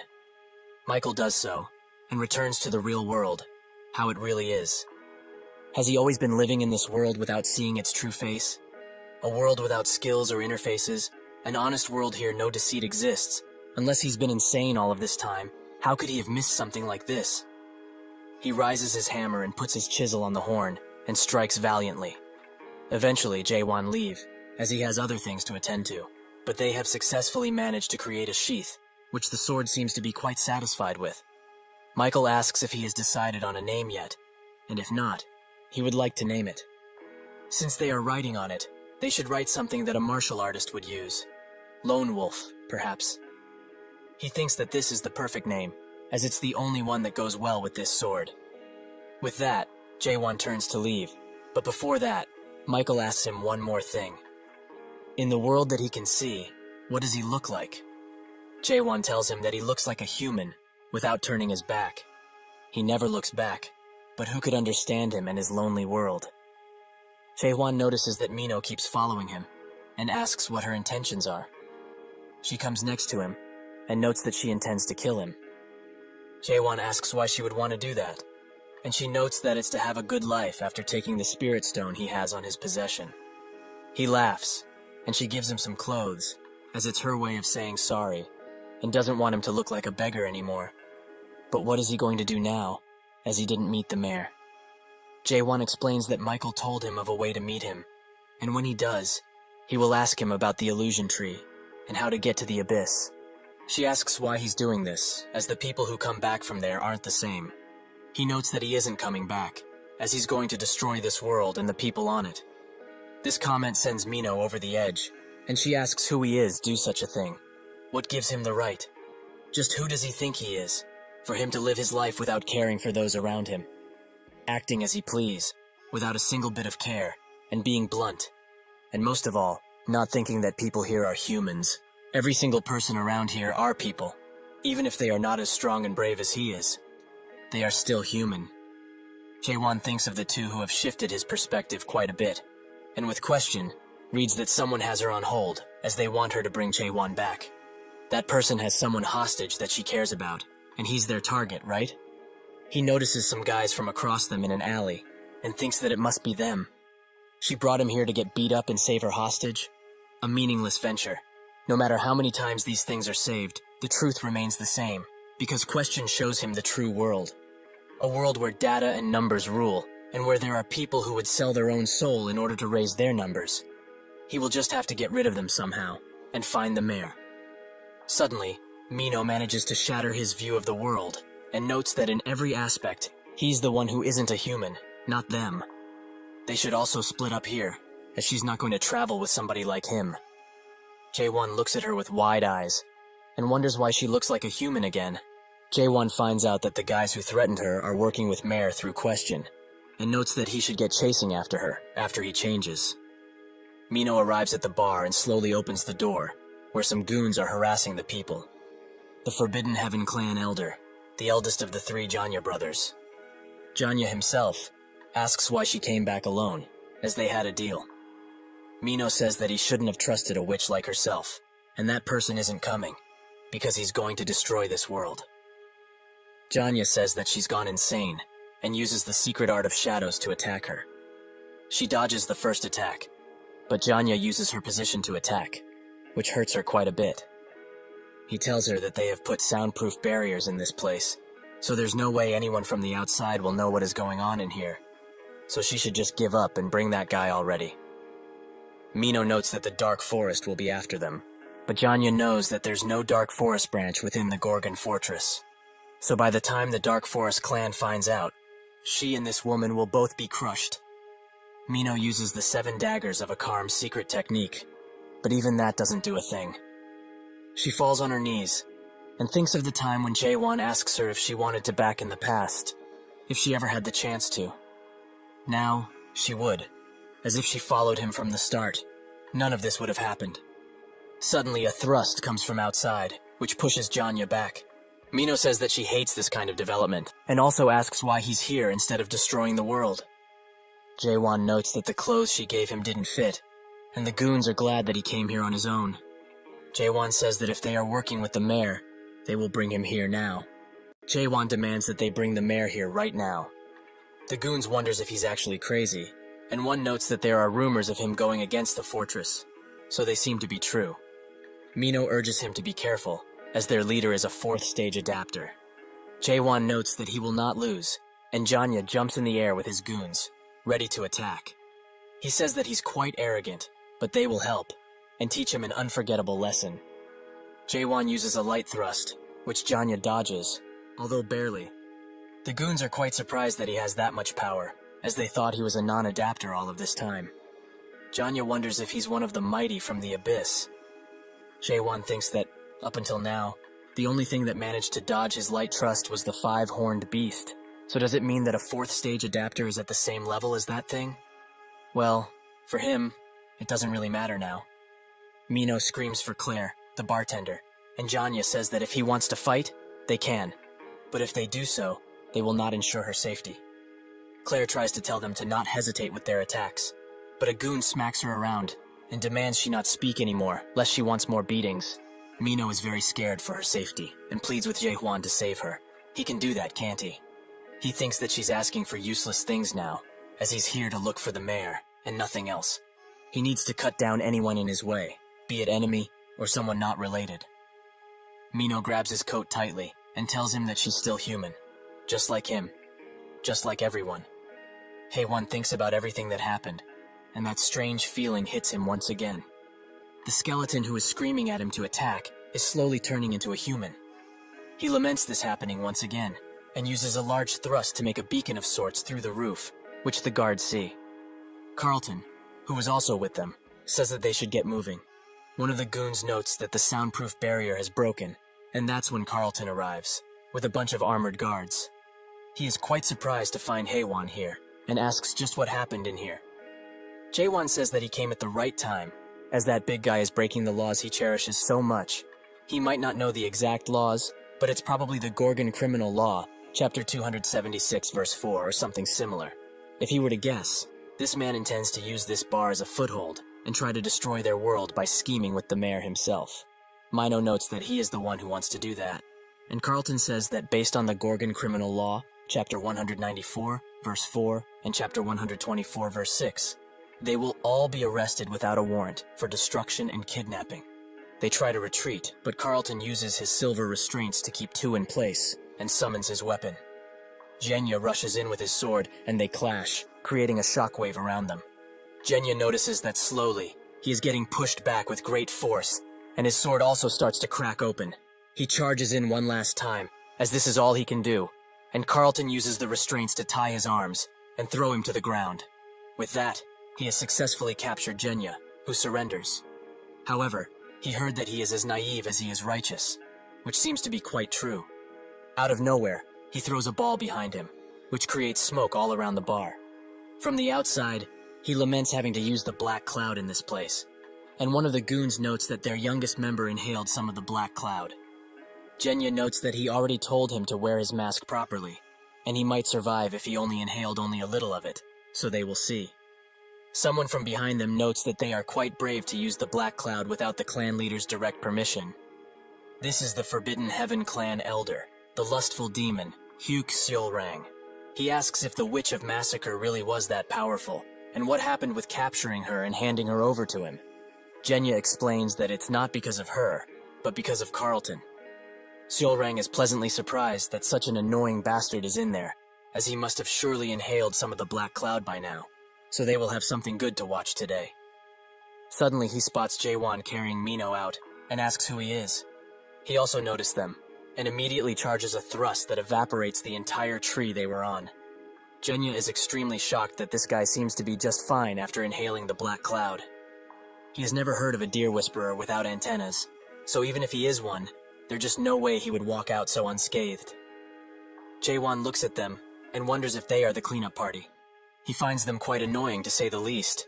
He charges up an attack and thinks that he didn't want to use this just yet, but he has no choice now. He uses Garnak's majesty, which creates a figure of the beast the sword is made out of. In that moment of confusion, the foot soldiers, who had just arrived, get cut up into bits and pieces, seemingly without any movement from Jaewon. Seolrang doesn't want to have anything to do with this strange yet powerful guy, so he runs away, noting that he will leave this into their surely capable hands. Genya calls him a rat bastard, and looks at his goons, and thinks that this is how everything ends. This is the culmination of his life. Jaewon says that there is no way for him to survive, so he should answer his questions. Where is the mayor that they are hiding? Genya explains that if he tells him that piece of information, getting out of here with his life would prove meaningless. As if that person finds out, he would be better off dead, he's sure. Jaewon wonders who that person is, and Genya, out of desperation and no other choice, pulls out a spirit stone and swallows it whole. Jaewon is surprised, and remembers what Mino told him, that everyone here looks like they are eating drugs, but this is a common misunderstanding that people usually make. What they are eating is no drug. It's something that they eat in order to reduce the soul's pollution, since nobody wants to truly die. Genya bursts into a grotesque form, which towers above everyone. He screams out, as now, he has truly turned into one of the dead. He uses his claws to kill the people around him, and now, he can also see the real world, what it truly is, and what he has been living in all of this time. What good is dignity in a world such as this one? What was he really scared of all of this time? He can be free now, without the restraints of these walking bodies.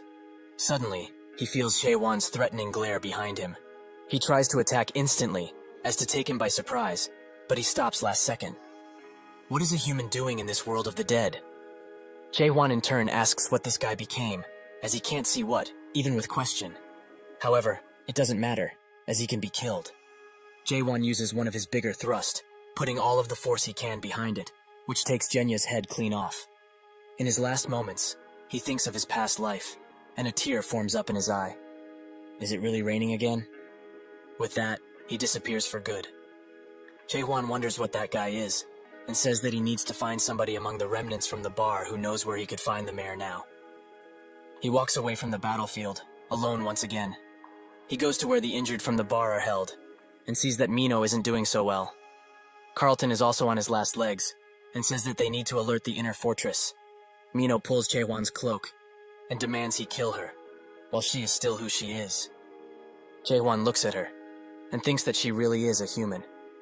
He can't use comprehend on her at all, and his question wavers when she's around. So why would the dead collapse? However, there is no need for any sort of emotion where he is heading, so he will do as she wishes. There is no room for hesitation. Claire grabs his hand and tells him to wait, as there might be a chance she still lives. A soldier urges her to get to the medical facility now, and Claire pleads with Jaewon to not do anything. At the impromptu medical camp, the medics discuss Mino's condition, which seems to worsen by the minute, as her deadification has advanced quite a bit. Jaewon notices some commotion outside and takes a look. Alarms are blaring all around the place, urging people to evacuate right now, as the dead have appeared within the fortress. A man asks a guard where they are supposed to evacuate to, but he seems to be quite unlucky, as that guard has already turned. It butches him instantly, and more dead come, ready to kill everyone they can put their hands on. Suddenly, a few people jump through the sky and land on the dead. They start killing all of them, and their leader seems to be a man with long hair and a unique sword. Claire notes that he must be the person Mino talked about, the one who said he will reject all the rules of this place. He wants to judge the entire world by his own standards and define himself what a human is, right? She knows people like him quite well, actually, as she has seen one before. People don't just stay here and adapt because they are idiots.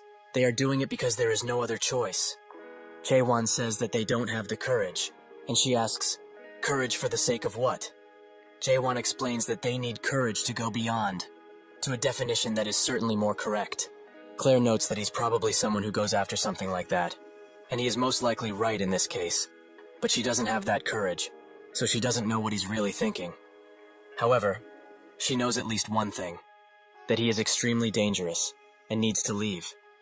This contradicts Mino's words, who told him to not leave, as people find their hope when they gaze upon him, so he shouldn't give up on this world, at least not yet. James asks how much medicine they have left, and a doctor notes that they've used most of the medicine to stabilize the fortress master, so they do not have much left. James damns everything, and commands his subordinates to bring all of the medicine that they have left. Jaewon analyzes how they prepare the medicine, which is just ground up horned beast horn. Jaewon asks James if they are able to revert Carlton back from the dead, but James notes that if he knew, he wouldn't react like this at all. Jaewon starts smacking Carlton around, as to wake him up, who eventually does so. He immediately asks him to kill him, as he is the only person who really can. Jaewon notes that usually, people would be asked for help in a situation like this one. Carlton, even in his state, starts reading out laws. Jaewon thinks that he has such useless loyalty, but it can be commended. However, if there were more people like him from the start, there wouldn't have been a need for him to be trapped in that awful tower for 40 straight years. Carlton's soul corruption rises to 94%, and deadification is about to take its course on him. The anti-dead extermination squad, the demon extermination squad captain Jahir, who is also a stage 5 adapter, arrives inside. James knows what his arrival means, and Jahir says that due to Gorgon's special laws, Article 1 verse 4, he will have to get rid of Carlton and the other corrupted individual right this instant. He slashes his sword towards Carlton, but Jaewon stops it with his bare hands, and notes that this guy can't die yet, as he still has a few questions for him. Jahir is shocked this guy managed to block his sword with his bare hand, and says that he doesn't know who he is. But Carlton is about to become a dead, and soon.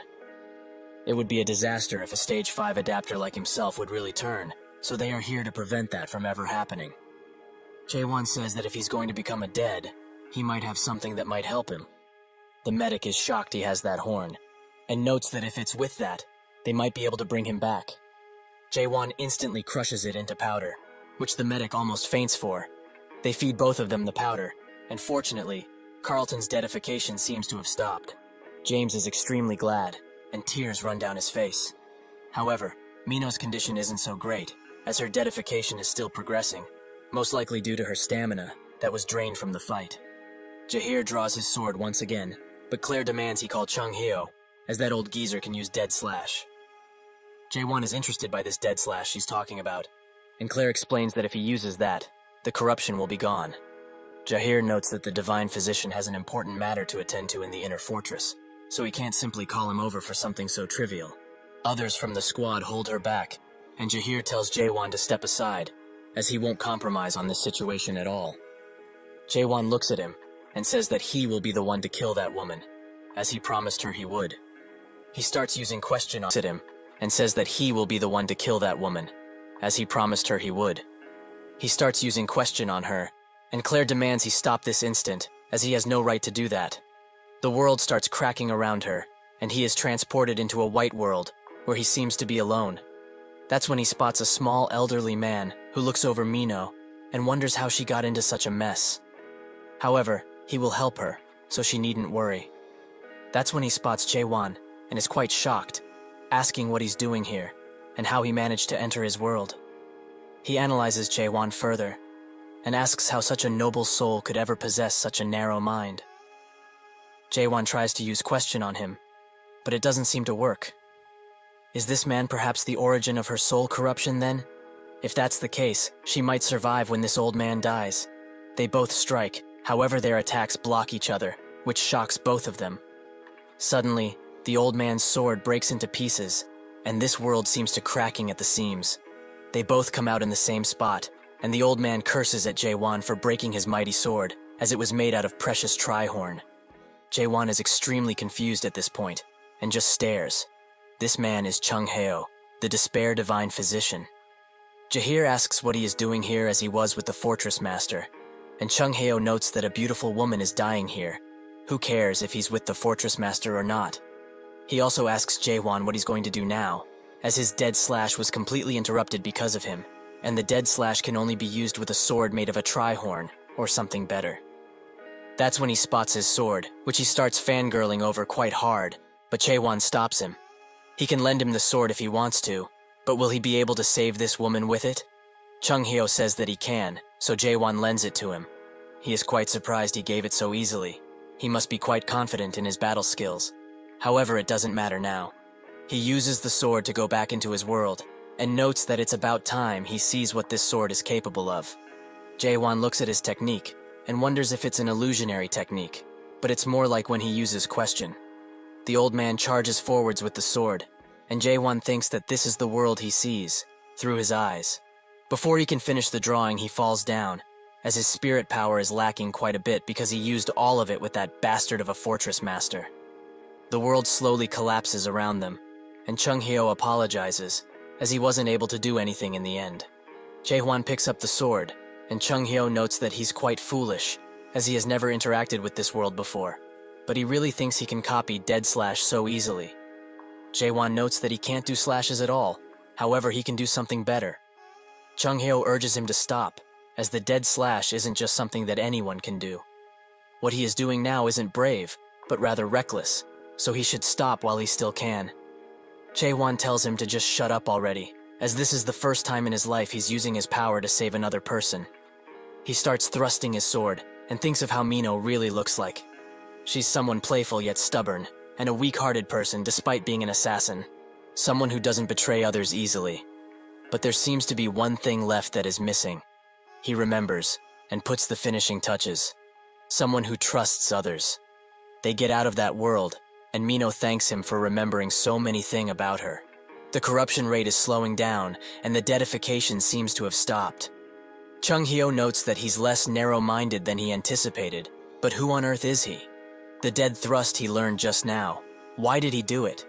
Jahir is extremely surprised that Jaewon managed to use something similar to the divine physician's technique, who says that he hates to admit it out loud, but it is.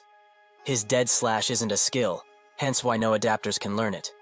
This means that this person is someone like him, an awakened. The awakened are existences that lie outside of the standard system rules, and also an extreme minority of humans who have obtained a strong strength miraculously after rejecting the system outright. They are people who possess the strength to totally overthrow the composition of powers that belong to chaos. Even in the almighty land, there are few known awakened. Jahir says that if he's also an awakened, he might be able to save the Tower Master, as his life is invaluable.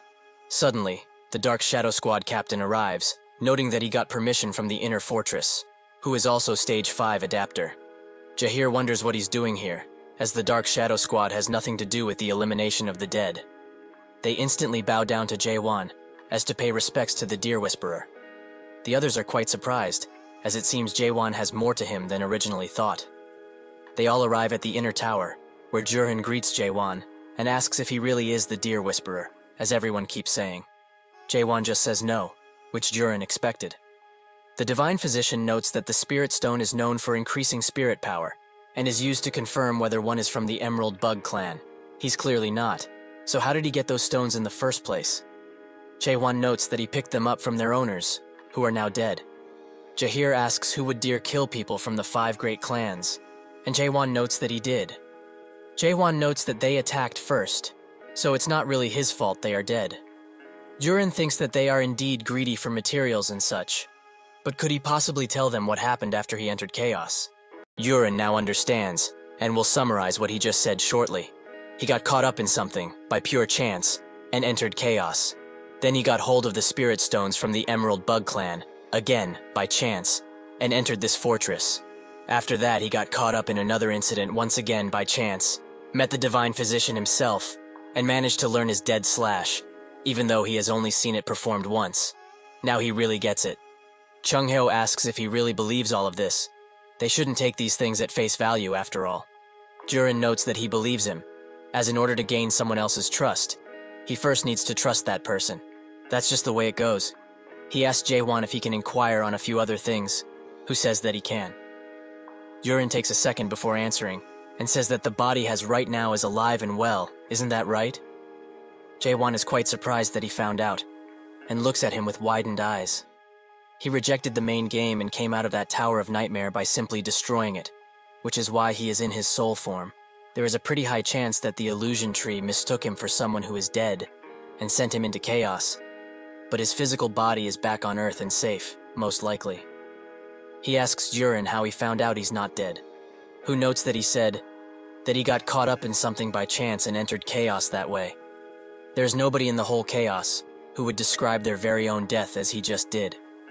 However, is the reason why he doesn't want to reveal his full identity due to something like he being chased or threatened by someone? Jae-won says that perhaps it is so, perhaps it is not. Jurin notes that it must mean he was close with his guessing, but the truth is, he's got something shameful to apologize for. For the last 4 days, he has sent subordinates to monitor him closely. Jae-won says that he knows, as he's carried one away previously. Jurin expected him to know already, and says that he is much stronger than they ever thought, so it was quite hard for the subordinates to monitor him. But they did gain some information about him. He pulls up 4 tabs, and explains that his target danger level is SS rank. His power level can't be estimated, and he has caused 380 million horins worth of damage to the fortress. Does he know what others like to call someone like himself? Chung-hyo notes that he's just a crazy person, and Jahir wonders if this guy is a hero or a villain, as he could swing both ways at this point. Jurin explains that he might be a hero to some, and look like a complete lunatic to others, as people are calling him by various nicknames. And to him, people like him are called the protagonists. There is a rather special characteristics that protagonists like him hold, the simple fact that they are famous. But he isn't really that famous in any way, as someone has been keeping his information hidden from the common people, and that power seems to be doing all of that with hostility in mind. If they are the people behind him, he wouldn't have had any trouble with entering the fortress in the first place. He is a protagonist, who is being chased by some kind of large and unknown power, which also managed to escape into chaos by pure chance like he did. Jae-won thinks about Jurin just said deeply. Although he is not really sure, wouldn't it be that person known as the Monarch of Pitch Darkness that is chasing him? He is one of the 12 monarchs of the Almighty Land, but just how strong are these monarchs anyways? Jurin notes that he won't dare ask who and what he exactly is, and he also won't ask him to compensate for the damages he caused within the fortress either, as they, the Gorgon Fortress, will provide with protection. Jae-won asks if this Gorgon Fortress of theirs is strong enough to go up against one of the 12 monarchs of the Almighty Land. Jurin asks if one of the 12 monarchs is really chasing him, and Jae-won notes that there is a pretty good chance that it's one of them. Jurin says that this is great, because if it is how he says, the monarchs would become unable to interfere with the matters that take place within chaos itself. Jae-hwan asks what they want from him in return, as nothing is free in this world, and Yurin explains that he only needs to do them one favor. He begs him to please save the fortress master. 2 hours later, they go down a set of stairs, where the Dark Shadow Squad captain notes that the North Inspection Gate captain and the woman are said to be recovering in the treatment center. However, are they really sure they want him to bring them to the training ground instead of the VIP room? Chung Hyo says that they need to go there, as him and this guy need to decide which is superior, this child's thrust or his slash. He also asks if he's cleared the Tower of Master, which catches Jae-hwan's attention, and in turn asks if he knows anything about it. Chung Hyo notes that he does know quite a bit, but he will only answer his questions if he wins, and only then. That probably is impossible for him. After the fight, Chung Hyo wants another rematch, while he is still in the ground. The training grounds is filled with Chung Hyo's figure, as Jae-hwan has thrown him around countless times. He tells him that the match is finished, but Chung Hyo doesn't want to give up just yet, as he hasn't used his ultimate technique, which if he uses, he will die, so he is just worried about him. He also asks how old he is, and Jae-hwan explains that most likely around 60, if he had to guess. Chung Hyo notes that he's 1,000 years old, and the mere 60 or so years of slashing would never have a chance against his 1,000 years of slashing. Jae-hwan wonders if he really did slash for 1,000 years, as it feels like he has only done it for 10 years, judging by his current abilities. Chung Hyo gets mad enough to soar into the air once again, and wonders if he will still feel the same after he gets hit with this next attack. He summons the figure of a mighty beast through his sword, and Jae-hwan prepares thrust it. The swords clash, creating a large blue shockwave, which sends both of them backwards. Chung Hyo notes that he's not bad at all, but Jae-hwan is quite annoyed, as he's being pushed back quite a lot after using the normal thrust. Chung Hyo says that his technique is pretty well made, but what is the name of it? Jae-hwan notes that it's just normal thrust, which Chung Hyo finds as quite the arrogant name, as if he names it like such. Then it makes it look like he has an even stronger technique. Jae-hwan says that a stronger technique does exist, and he charges it up. Chung Hyo wonders what he's showing him, and gets extremely scared, as this guy is starting to resemble the Soul King of Chaos. His mind wanted to forget the horror he experienced when he faced the king, but now, it has resurfaced. Would he really be able to cut through something that reminded him of the Soul King? Of course, nothing is really comparable, but that certain level of power will literally blow the Gorgon Fortress from the inside out. Jae-hwan is ready to unleash the attack, but to prevent the imminent destruction to happen, Chung Hyo gives up the fight, noting that he lost. In the 5th region of the Almighty Land, the region of Strong Steel, inside of a fortress, a man asks what happened to Pitch Darkness. Another man explains that, based on what he found out, the current Pitch Darkness monarch is trying to contact Chaos. The unbending Strong Steel, the monarch of Strong Steel, Heo Yu, asks why he would do that. All of the monarchs of the Almighty Land have already signed a secret agreement to not interfere with the matters of Chaos at all. The subordinate stars shaking, and notes that the matter is a bit more complicated than this, so he urges him to look at the screen, first and foremost.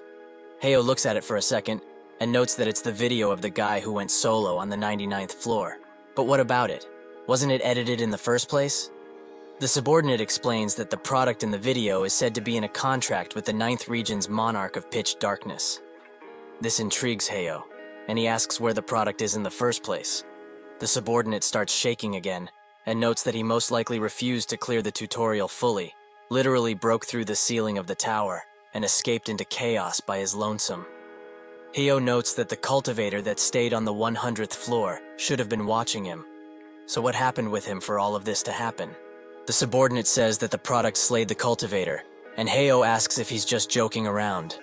The subordinate says that he also couldn't believe it at first, but the monarch of Pitch Darkness has confirmed that everything he said right now is the truth. Heo starts pondering, and wonders if that bastard of a monarch has connections with Chaos. The subordinate explains that they found something extremely strange during their investigations, as the monarch of Pitch Darkness seems to be involved with the matters of Chaos, and for a long while now. Out of the 10 clans within Chaos, a few have been in constant and direct contact with the monarch of Pitch Darkness.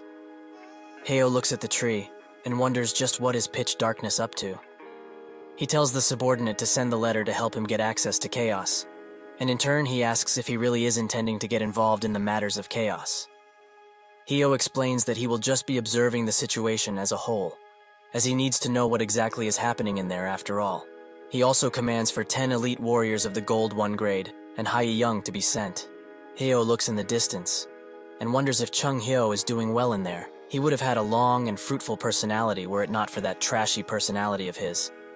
But now, he's probably living a quiet life in there. Jumping back to Chung-hyo, who is clinging onto Jae-won's sword for dear life, as he won't let him unleash that attack. Jae-won, however, has already heard him and asks him to just get off. Chung-hyo gets down and wonders just what kind of man would be able to do something like that after just 40 years of simple thrusting. Jae-won explains that he probably thrusted around 10 billion times, give or take, but Chung-hyo doesn't believe a word of it, as he would have needed to do 8 thrusts a second every day for 40 straight years, without eating or sleeping at all. Jae-won says that he can do 100 thrusts in a second, not just a measly 8. If he's asking of how he only thought of using his sword for thrusting, he will answer. Golden energy starts coming from him, and Chung-hyo's eyes widen, as he is now exerting the same alien energy that he did when they first met. It wasn't pressure at all that he felt, only a thrust that bears a hostility which would make mere people faint. All of that hostility is thrown towards this world. He can't believe his eyes, as this child has become the thrust himself and is thrusting towards this world every second that passes by, even at this very moment. Jae-won already told him that he thrusted about 10 billion times, and counting. By the way, he hopes he remembers the contract they both signed before dueling, where the loser would have to grant the wish of the winner. Jae-won starts reading off the plea Chung-hyo put on this paper, who tells him to stop, as he heard him already, so there is no need for something like this. However, is he perhaps intending to use him as his subordinate from now on? Jae-won explains that he wasn't thinking of doing anything of the sort, as he simply wants him to just answer a few questions honestly. That is all. Chung-hyo notes that he will, but they should take a walk outside then. Firstly, Jae-won asks what the Tower of Master is. Chung-hyo notes that he probably knows that a mayor made the Tower of Nightmares. Well, the towers made by the mayors have ranks, from F to S. However, among the mayors, there are those who simply do not care for such things as rankings. A master is someone who already made S-rank towers when they were but an apprentice, and someone who reached the top as a renowned artisan quickly. But not all towers made by a master would be a Tower of Master per se. Among them, there are towers that are made with no real intention to perform cultivations in the first place, and only unique towers are known as Tower of Master. Jae-won asks why they would make those towers in the first place, and Chung-hyo explains that he, and nobody else knows what these masters are truly thinking, as the masters themselves are individuals that are seeking the world's truth, after all. However, one thing is for certain. Among those who cleared the Tower of Master awakened would appear every now and then. Jae-won asks if he's from the Tower of Master, and Chung-hyo notes that he's from the 4th Tower of the Master, Melville. It was a tower known as the Moby Dick in that world.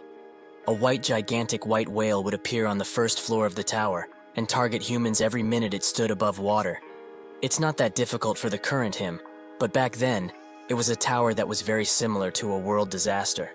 Many of the martial artists of Murim died in there, and clearing that tower was like a miracle. Chung-hyo notes that he also looks like a person who came from a Tower of Master. But the question is, who made his tower? Jae-won notes that Mullark did, and Chung-hyo is quite surprised by this piece of information, as he didn't think there would be anyone who managed to clear one of his towers. Jae-won asks if he knows him, and Chung-hyo says that he sure does, as they have traveled together. Jae-won would like an explanation, and Chung-hyo notes that the story is pretty long, so they should go somewhere else if he wants to hear it. They go to an open bar, where Claire hands them a few unicorn kebabs. Chung-hyo asks her if she's going to be serving meat and drink from a stall for the time being, and Claire explains that a certain someone, who is here and shall not be named, destroyed her bar. Chung-hyo says that it's hard to believe she still opened up shop after having gone through a lot back in the day. She sure likes money. Jae-won looks at the food, and at the people around, and is quite hesitant. Chung-hyo notes that he must feel like something is off. It doesn't feel like they are still alive, yet food and drink still exists in a world where people don't feel hunger, isn't that right? He finished chugging his drink, and explains that chaos was originally a blessed world. This place was one where souls that were worn out from the Almighty Land's war went to their well-deserved rest. Everyone was able to regain their lives after being released from them. The warriors dropped their swords and bows, while wandering minstrels sang about peace and no wars. Jaehwan notices a few drunkards fighting and thinks that is because of the drink, but when he goes to taste it, the mead tastes just like water. Chung Hyo explains that drunkards do not exist in this world, as they are just acting like they are. In chaos, one doesn't get drunk, hungry, or old after all. However, in such a paradise, humans started to want the opposite. They missed real life, which had the chance of death, and started to act like they were living true real life. A life where if they didn't eat, they would die, and if they drank the mead, they would get drunk. A life where they have a physical real body and a beating living heart. However, one random day, drunkards started to appear, an expedition of dreams, of the impossible, and gathers people together to rediscover real life. That would be the Abyss Expedition. Jaehwan asks why they would head to the Abyss in the first place, and Chung Hyo notes that it's to look for the fruit of resurrection. It's a fruit that hangs on the branches of the illusion tree at the end of the Abyss. Jaehwan is intrigued by this. Can somebody who is dead really be revived? Chung Hyo confirms that the fruit does exist, and is the only way that the dead of this world could ever come back alive.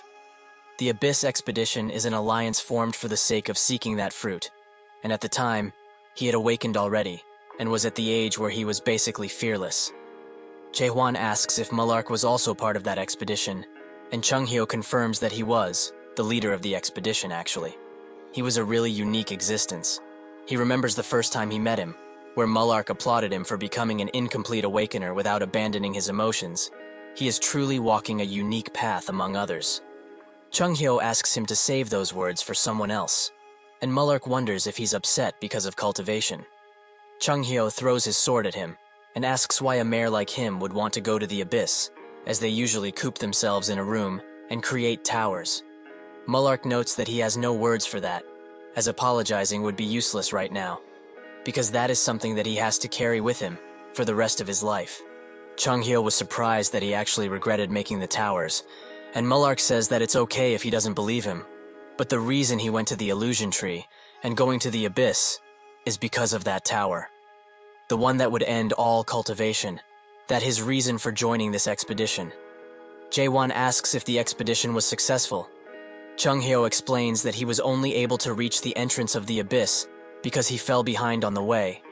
But it does seem that Mullark reached the top of the illusion tree, because a lot of fruits began to drop from the branches.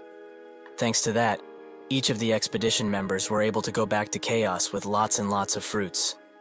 Jaehwan thinks that if it is so, why is this old man still in chaos? Claire urges him to get his facts straight, as that expedition was a failure, and he knows that all too well. Chung Hyo explains that they only succeeded up to the part where they obtained the fruit, as when they were heading back, those bastards were waiting for them at the entrance, ready. The monarchs and the patriarchs of the almighty land. While they didn't muster up enough courage to go back into the Abyss, the 4 fortress masters and 10 faction leader who were also a part of the expedition weren't a match for those guys at all. There was a crystal clear difference in power, and were in a totally different league. That was how the fruit was stolen from their hands, and those bastards used the fruits that they stole to revive themselves each time they died. They have been doing that for well over 900 years. It's as if they had another place that's built for them, a place known as the Resurrection Palace. The monarchs and 5 great families take turns reviving their dead, and it was decided from the start who would live, the only ones who could live actual proper lives. Jaehwan thinks that this must be why everyone around here is so lethargic, as they know that the real life they wanted, the fruit, was stole away from them. Jaehwan wants to ask more about Mullark, but Claire tells him to drop it, as he's passed out drunk. But based on what she heard, after the expedition was finished, nobody ever saw Mullark ever again. It's almost as if he fell off the earth. James comes around and thanks him for the help, as if it wasn't for him, his captain would have surely died. Jaehwan seems to have forgotten about him, and James explains that the next time he enters Gorgon, he should do so through the North Gate, as he won't need identification there. Of course, they should keep this a secret from the captain. With that, he leaves, and that's when Jahir calls for the Divine Physician. He is clearly distraught, and notes that they've got some big trouble. They all rush as fast as they can, and Haewon can feel the energy around. Judging by this, it means that the Fortress Master is in that state already, a full dead. The spiritual pressure he is feeling right now, much more than what he felt from the dead that he fought previously. It's coming from deep within the fortress, or rather, more accurately, beneath from it. This makes him think of Yurin, and the favor he asked him for with a serious face. He remembers that he said that he won't have to pay for any of the damage he caused inside of the fortress, and will additionally provide him with protection should it be necessary. All he needs to do for them is one favor: to save the Fortress Master. Jaewon notes that their Fortress Master is going through deadification, and Jahir says that indeed he is right. He explains that out of nowhere he just went berserk, which is weird, because usually it only happens like once a week, but today, of all days, it just happened. He is telling him all of this in advance, just in case he gets the wrong idea about things. The Fortress Master is a really good person, and before his deadification unfortunately began, he was basically a living legend, since he was someone who also went to the Abyss expedition, with Mullark, and the Divine Physician. This makes Jaewon pay more attention to the conversation at hand, and Jahir says that, from what he saw at least, he is also able to perform the dead slash, right? Since the Divine Physician is in that poor state, can't he do it in his stead? Jaewon outright refuses him, as he simply imitated what this old head did, and is certainly not as good as him. This might have been different had he learnt from him, though. Suddenly, the ground starts to tremor beneath their feet, and Jahir now fears the worst, as he knows what that is. Suddenly, a surge of dead energy comes out of the fortress, and releases a large shockwave all around.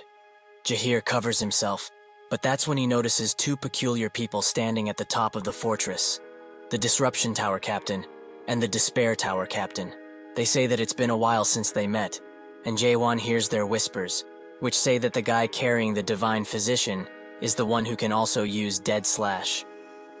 Jahir pleads with them to step aside, as there is an urgent matter they must attend to, but they also probably know what already. They descend, and note that what he is asking them to do is quite a problem, as they have their orders that need to be completed. Jahir asks whose orders are those, and with a stern look on his face, demands to know if they are really intending to go against the wishes of the heavens like this. They say that the only heaven they have, and worship, is the Forbidden Heaven. They rush in and jump in the air, preparing to attack. Jahir notices how fast they were, and pushes Jaewon out of the way before anything can happen to him. They both land at the same time, creating a large explosion upon impact, but Jahir managed to block the both of them with only his blade. Jaewon watches him and notes that he is doing quite well. Jahir thinks that he didn't expect at all that the Forbidden Heaven clan would have people inside of the fortress. He notes that they grew quite a lot for outer fortress residents, but still, do they even know who they are facing right now? They say that he shouldn't underestimate them so much, as they are not the same people anymore. Jahir advises the both of them to think very carefully about this, as if they turn back now, the Fortress Master will surely forgive them. One of them notes that if he's talking about the same fortress monster that is being locked up down there now, he can forget it. That thing, because it can't be called human anymore, can't even control its own strength, and can't distinguish between good and evil anymore. That is not the same heaven that they served. Him being the extermination squad captain and all, why is he still serving the thing he swore to destroy, despite the current situation? Jahir looks at them dead in the eyes, and notes that he believes, with all of his heart, that the Tower Master will return to what he was originally. Suddenly, Other comes behind him and swings the hammer at his head. Before Jahir can react, the hammer lands, throwing him into a wall. If only he would have been a little more wiser, they wouldn't have had to fight like this. Isn't that the case? Jahir tries to get up to his feet, and thinks that these two are just Stage 4 adapters, so there is no way they could defeat someone like himself, who is a Stage 5 adapter, even though he is outnumbered. How are they doing this much damage in the first place? He can't even estimate how fast or strong they are anymore, as this isn't any type of normal growth he has ever seen. It's almost as if they received the boost from the deadification. Something is seriously wrong here, and this is starting to get too dangerous. He tries to tell Jaewon to leave while he still can, but Jaewon is having none of it, and throws Chung Hyo at him, who is still passed out, even after all of this. Jaewon explains that this was revenge for pushing him earlier, and that's when the disruption team captain grabs his attention. He asks if he really is able to perform the dead slash, just like the divine physician. Jaewon asks what it is to them, and they start talking between each other using telepathy, which Jaewon can see. They gather that the guy in front of them is a non-adapter, so he is probably talking nonsense. What can he really do with that short sword of his? Also, his physique isn't great, so he won't even be able to throw a proper punch, they think. Jaewon instantly transports himself behind them and asks if they are talking about a punch like this one. Before the disruption captain can react, his cheek is met with Jaewon's fist, which sends him into the wall. The despair captain tries to defend himself immediately after seeing this, and Jaewon explains that they have way too many openings, which basically leaves them defenseless. He punches the disruption captain as hard as he can, which breaks his helmet a bit. He stands on his feet, however, and slashes downwards, which Jaewon easily dodges. He starts spinning the spear, which creates some distance between them, allowing him to charge in, while Jaewon is still on the retreat. He thinks that he became much stronger than he was, so where did this sudden energy come from? The need of revenge? Or perhaps is his heart full of hatred? He looks at him one more time and deduces that it's neither of those. What drives this lunatic is fear, and fear alone. Are they really trying to betray others in their condition? Just plain ridiculous. Jaewon notes that he isn't the savior they think he is, that tiny old man is. However, killing the both of them will be an entirely different story. He jumps high into the air and prepares to descend like a hawk upon him. Inside of the fortress's deepest chamber, Yurin, accompanied by someone else, watch the fortress master, both with concerned looks on their faces. Yurin explains that it hasn't even been a single day since the dead slash was used on him, so why in the world is the deadification still advancing? The divine physician himself came this morning, and they together confirmed that the deadification had calmed down, so why did it go berserk all of a sudden? He can't believe that something like this happened when they just found a sliver of hope, a silver lining to all of this. If the fortress master had lasted for just one more month, they might have been able to release him of this damned curse. Earlier, Chung-hyo explained that it's too hard to do right now, as Jaewon's dead slash is just an imitation of his, and the situation is very different from Mino's, the girl he saved. The fortress master has a corruption which has seeped into his very being, and in that sense, they are lucky, because a normal person would have become a dead by now. But if they had just another month, Jaewon's dead slash might have been of great help, as even though it hasn't been tried ever before, it just might be possible for two people to use the dead slash in unison, and moreover, if it's him they're talking about, he might be able to even do it alone. Yurin bites his lip in frustration and thinks that there are people here who know about Jaewon, but damn it all, as he was sure that there have been traitors inside of this place since then. He remembers the talk he had with the fortress master, who said that people who are able to control the corruption of their soul have appeared. Yurin asked how that is possible, as only the Emerald Bug Clan could do that previously. The fortress master confirmed that it is so, which is exactly why he must go and have a look himself. Yurin was hesitant to let him, as matters related to soul corruption are the most dangerous thing one can be interested about. He is positive that the other captains would be very happy to come with him. The fortress master said that it seems he doesn't trust him all that much, but he should, as he is one of the few people who managed to survive that battlefield. And although they lost the fruits in it, he is still going to be involved in matter regarding the lives of the people from this fortress, no matter what. But unfortunately, he came back extremely corrupted, and with horrified eyes, almost as if he saw something which he shouldn't have. That's when these people appeared, and started watching him the moment he came back from his walk around the outer fortress, where he got infected in such matter. Now that he thinks about it, things just line up too perfectly. Was it really Maihan that did all of this? He tells everyone to be calm, as this situation is a serious one, and warrants carefulness. Yurin notes that this situation is too dangerous, so they should go in only after the divine physician himself gets here. Maihan says that if they delay like this any longer, this whole fortress will meet its end. Yurin explains that they can't ever hope to perform the dead slash without the divine physician here. So is he intending to kill the fortress master now? Maihan notes that even if they are to all charge at him together, they can't hope to win. He already knows this, right? Given the situation, they are forced to use the dead seal. Yurin starts sweating profusely at this notion and notes that he can't do that, as it is the very last resort, just in case they can't hope to do anything else. Maihan explains that there is no going back if things are delayed even further, so with the dead seal, they can at least pressure his spirit power, which is the only thing they can still realistically achieve at this point.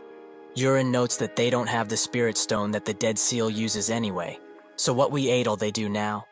Maihan says that they all know about it, so he should stop trying to hide it. Out of the corridor, the Dark Shadow Squad captain arrives, with a box in hand. Yurin is extremely shocked, as even the Dark Shadow Squad captain, who belonged to the inner administration, is a traitorous dog. That box contains what Yewan had, the Spirit Stone. Maihan explains that the future of the entire Gorgon is at risk here, so how dare he try and hide such a thing? He knows all too well what would happen if the Fortress Master really completed his deadification. He isn't really intending to let that gigantic dead roam around in this peaceful fortress, right? He has seen with his own eyes many times, even recently, just how much of a threat a single mid-sized dead is to Gorgon. A gigantic one that would come from the Fortress Master would bring upon calamity and destroy everything in its wake without any rhyme or reason. Does he truly want that to happen and kill all of those innocent people? Yurin thinks about the situation. The Fortress Master is basically going berserk, and the Divine Physician is nowhere to be seen. What he said is not unreasonable, and he gets what he is trying to say. However, it doesn't mean that they can do anything, even if they have the Spirit Stone, as the Dead Seal technique is a well-kept secret that only the Emerald Bug clan can fully utilize. Maihan tells him to not worry about that, as he has already brought people in here who know how to use that oh-so-infamous technique. They are not of the Emerald Bug clan, but they will do the job just as well. Yurin feels that something is extremely wrong here, so at this point, if they really perform the Dead Seal, the Fortress Master's spirit power will also be sealed into the Spirit Stone, he is certain. Since there are no successors within Chaos, anyone who gets hold of this Spirit Stone has the Fortress Master's spirit power and will inherit it, becoming the next master of the Gorgon Fortress. If that Spirit Stone falls into some dangerous hands, it will be disastrous. Suddenly his eyes widen as he sees someone pick up the Spirit Stone with just their bare hands, something that only the Emerald Bug Clan and Jaewon are able to do. He thinks of the Fortress Master's words, who said that people who can control soul corruption appeared, so this must be them. Everything that has happened up until now, from when the Fortress Master was corrupted, until he went berserk, was all of this the Outer Administrator's grand plan? Yurin tells the others behind him to capture him, but they don't move a single muscle, and don't even look at him. He falls to his knees, as this is the only thing he can do. They were all in on it, so there is nothing he can do anymore. One last time, he apologizes to the Fortress Master. Because of their complacence and incompetence, they weren't able to protect Gorgon in his stead. For that, he is truly sorry. He sheds tears, but that's when the ceiling above him shatters, and a large ray of blue light descends, shaking the entire fortress to its core. They all wonder what is happening, and Yurin's eyes are filled with hope once again. The Shadow Squad captain gets in front of Maihan, and is clearly annoyed by this. From that hole, Jaewon and Jahir arrive, with the still sleepy Chung Hyo. Maihan demands to know who they are, and how dare they trespass in here. Jahir tells him to stop his foolish act, and throws the two defeated leaders in front of him. Their traitorous acts have been exposed to the world already, as his people have spilled out plenty. The Disruption Team captain apologizes, and in that second, explodes. Jahir demands to know what he is doing to them, and Maihan explains that he probably offed himself upon being exposed. So how can he blame him on someone wanting to take their life like this? Jahir thinks that his act is just ridiculous, and tells everyone to get a grip on things, as this is a full-blown rebellion at this point. If the Dead Seal is completed, everything the Outer Administrator planned will come to fruition. Suddenly 4 men surround him, and one apologizes for doing this. This is the will of the Forbidden Heaven clan, so all he needs to do is stay put until the seal is completed. Jahir calls them cowards, and Jaewon looks at this. He notes that in return for saving the Fortress Master, he was offered protection at first, but he made the wrong promise, as Gorgon can't even defend itself nowadays. So, they will change the contents of the promise. He will save the Fortress Master, kill all of the traitors in this room. All he wants in return is this old decrepit man, as he wants to set up the Abyss expedition once again. This catches everyone by surprise, especially Maihan, who seems to not be happy about this. He calls his idea a bunch of nonsense from an unknowing fool. He already heard of the story about a certain person who was able to kill Janya, who was dead, in one single strike. He thought that it was a lie at first, but now he thinks that it's true. If this really is the case, they will have to go all out on him. Jaewon clenches his sword, and Maihan commands everyone to attack, and they surround Jaewon and Jahir in an instant. With a few light thrusts, he clears out the people who attacked Jahir, and even cuts the hand of the Shadow Captain. He keeps attacking, but they keep coming at him, in an endless onslaught of people. He stops attacking and sighs. Jaewon waits for all of them to be in one place, and uses a normal thrust to wipe them out. The attack also reaches Maihan, who desperately tries to block it, but can only deflect it, as it is too powerful to fully block. The attack lands next to the Fortress Master, and Maihan stares in shock at the gigantic hole it made. If he got hit with that, he is almost certain that he wouldn't have made it out alive. Jurin and Jahir are also very shocked.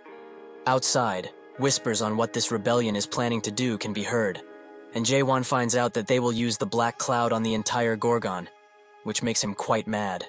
He tells Maihan that he is the outer administrator of this fortress, and also the Forbidden Clan's first elder. He doesn't know exactly what he is trying to do, or why he wants to corrupt souls so much, but he knows this. He likes people like him, quite a lot actually. Maihan notices that he is charging his power, so he orders his men to take that guy down, no matter what it takes. They all charge in, and Jaewon says that he is very thankful for them, because if he knows that people like them exist in this world, he can easily destroy it. He releases the attack, a mighty thrust that can't hold a single color, so it changes constantly. The attack pierces the heavens and explodes into smaller thrusts, in a flash of beautiful lights. Jahir tells Jurin to get up, but he is too mesmerized by this.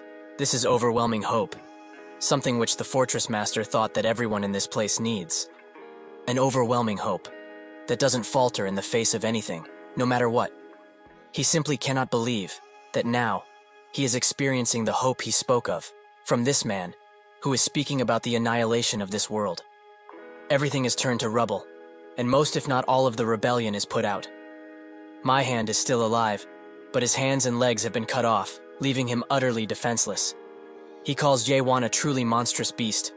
However, he is too late, as Gorgon is already doomed, and the Fortress Master even more so. Jaewon shuts him up for good, and asks Jahir if that old geezer is still sleeping. Jahir explains that he won't wake no matter what he tries, so Jaewon grabs him and smashes him against one of the remaining walls. That certainly wakes him up. Suddenly, the Fortress Master starts shaking uncontrollably, as the deadification they have all tried to stop previously has begun. The system warns everybody that the Fortress Master's soul corruption has unfortunately reached past 99.9%, so the only thing it can do now is estimate the danger level. The others wonder what is going on, and Jahir screams for the Fortress Master, but nobody answers. The system explains that the estimation can't be done in time, so the verdict is that this will be an extremely large dead. Alarms start blaring all over Gorgon, telling people to evacuate. They all rush to the exits, and the guards to their best to lead them. But what can only wonder, just what is happening in that fortress right now. Chung Hyo tells Jahir to escort Jurin out of the premises, as they have something to do. Jaewon will be coming with him, as even if he can't save anyone with that sharp thrust of his, but instead, he will be helping in clearing the path. Jaewon asks why he got a new sword, and when. Chung Hyo angrily notes that he broke the last one, so they should stop with the chatter and get to work already. They enter the spirit world, inside of the Fortress Master, and Chung Hyo takes no time in cutting him with all of his might. This brings back the memories of them drinking until they were passed out drunk, or trying to be, and how much they had at the time. Chung Hyo explains that engraving these kinds of memories that have been forgotten due to the deadification is what Dead Slash is really about. If they are filled with memories about their loved ones and the things they cherish most, at least, the worst can be avoided. Suddenly, his expression changes drastically, and a new image pops up, one of war and death. Chung Hyo wonders if this really is the Fortress Master, but when the figure turns its head, it reveals its eyes, which are filled with hatred, anger, and bloodthirst. Chung-hyo says that cannot be the fortress master, but his eyes turn into the same ones the figure had. The ground starts to shake around them, and Chung-hyo explains that this shouldn't have happened. Something is seriously wrong. This thing is not the fortress master anymore. It's something much more deadly. He breaks out of the restraints and starts convulsing rapidly while rising into the air. His eyes turn dark for a second, but are renewed with the same red pupil shortly after. His fingers become slim and long. His back is filled with darkness, and a crest appears on his forehead. The possession of the fortress master is now complete. Chung-hyo watches all of this in horror and explains that thing isn't the fortress master. It's something he knows, or someone. He slowly descends to the ground, and the very moment he touches it, they are both struck with an extremely heavy pressure. The figure starts speaking, and notes that it would have never guessed it would be able to descend into this world with the help of this body. In the end, even this person, who was quite powerful, became a dead, right? He also recognizes Chung-hyo and begins smiling widely. What is an incomplete awakened like him still doing around here in chaos? Didn't he find what he wanted in Abyss 9 years ago?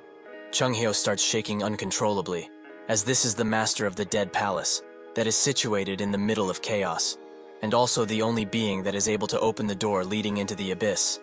His name, the Soul King, Catastrophe. Jaewon tries to use question on him, but nothing seems to work, as he is very similar to a dead, but at the same time, a completely different being. Catastrophe flicks his finger and asks why he hasn't left chaos yet. This flick erases Chung-hyo's established world in an instant, and replaces it with a dark, vicious world where he can do as he pleases. He asks if he hasn't left because he wants to protect this utterly pathetic and useless world. Chung-hyo is at a loss for words, as with just one finger, he managed to erase his established world. Catastrophe also looks at Jaewon and finds him as quite the curious being, since he is a human, that still possesses his very heart, even after completely awakening. Chung-hyo thinks that this guy's authority is called Dead Descent, and he most definitely used it on the Fortress Master's body right now. But if that is the case, and this is just a measly clone of him, how can a clone emit this much pressure? It's becoming too overwhelming, even for him. Jaewon says that if he failed, now naturally it's his turn. So he was actually thinking of killing that thing right about now. Catastrophe is quite amused by this notion and asks if his words hold true. He snaps his neck into a crooked shape and notes that truly, he is a very interesting person. Chung-hyo tries to stop Jaewon, explaining that he can't do anything about it right now. Not even the great Muller could hold a candle against the Soul King. Even if this is a clone, he mustn't rush into battle like this. Jaewon urges him to not be so scared, as he is sure he can beat him. Chung-hyo looks at him and wonders, just how is this child so calm when facing an impossible task? Catastrophe starts laughing loudly and maniacally, with his mouth being contorted to open even wider. Suddenly he stops, and after a few convulsions and dark energy emitting around him, he pulls out a sword out of his gaping mouth. If he really meant that, he should give it his best shot, right? He really wants to see what a foolish awakened, who still possesses the heart of a human, can truly do. Chung-hyo recognizes the sword he just manifested. It is called the Void Sword. This weapon is extremely powerful and feared, as it turned half of the previous expedition squad into dead, with just a slash. He cannot believe he is seeing that thing go into action once again. Catastrophe charges in, and Jaewon barely dodges the attack. He explains that he has seen eyes like his previously. He is trying to go into the abyss, isn't that right? Chung-hyo is quite surprised by this reveal, as he didn't know. It is a fact that they don't have much information about this guy. But will he really be going to the abyss, of all places? Catastrophe notes that people like him, who are trying to get to the end of this world, still exist, despite him thinking otherwise. But he is much too weak to do anything, as he is not even as strong as that mare Mullark from over 900 years ago. He strikes at Jaewon, who uses his hand to get away from his slash, and uses a thrust to remove the other arm. Jaewon thinks that he is already at an advantage, since he removed his arm, but Catastrophe just grows it back, and uses Jaewon's surprise to his advantage. He moves swiftly to his side and manages to hit him in the arm, but the rest of the attack is missed.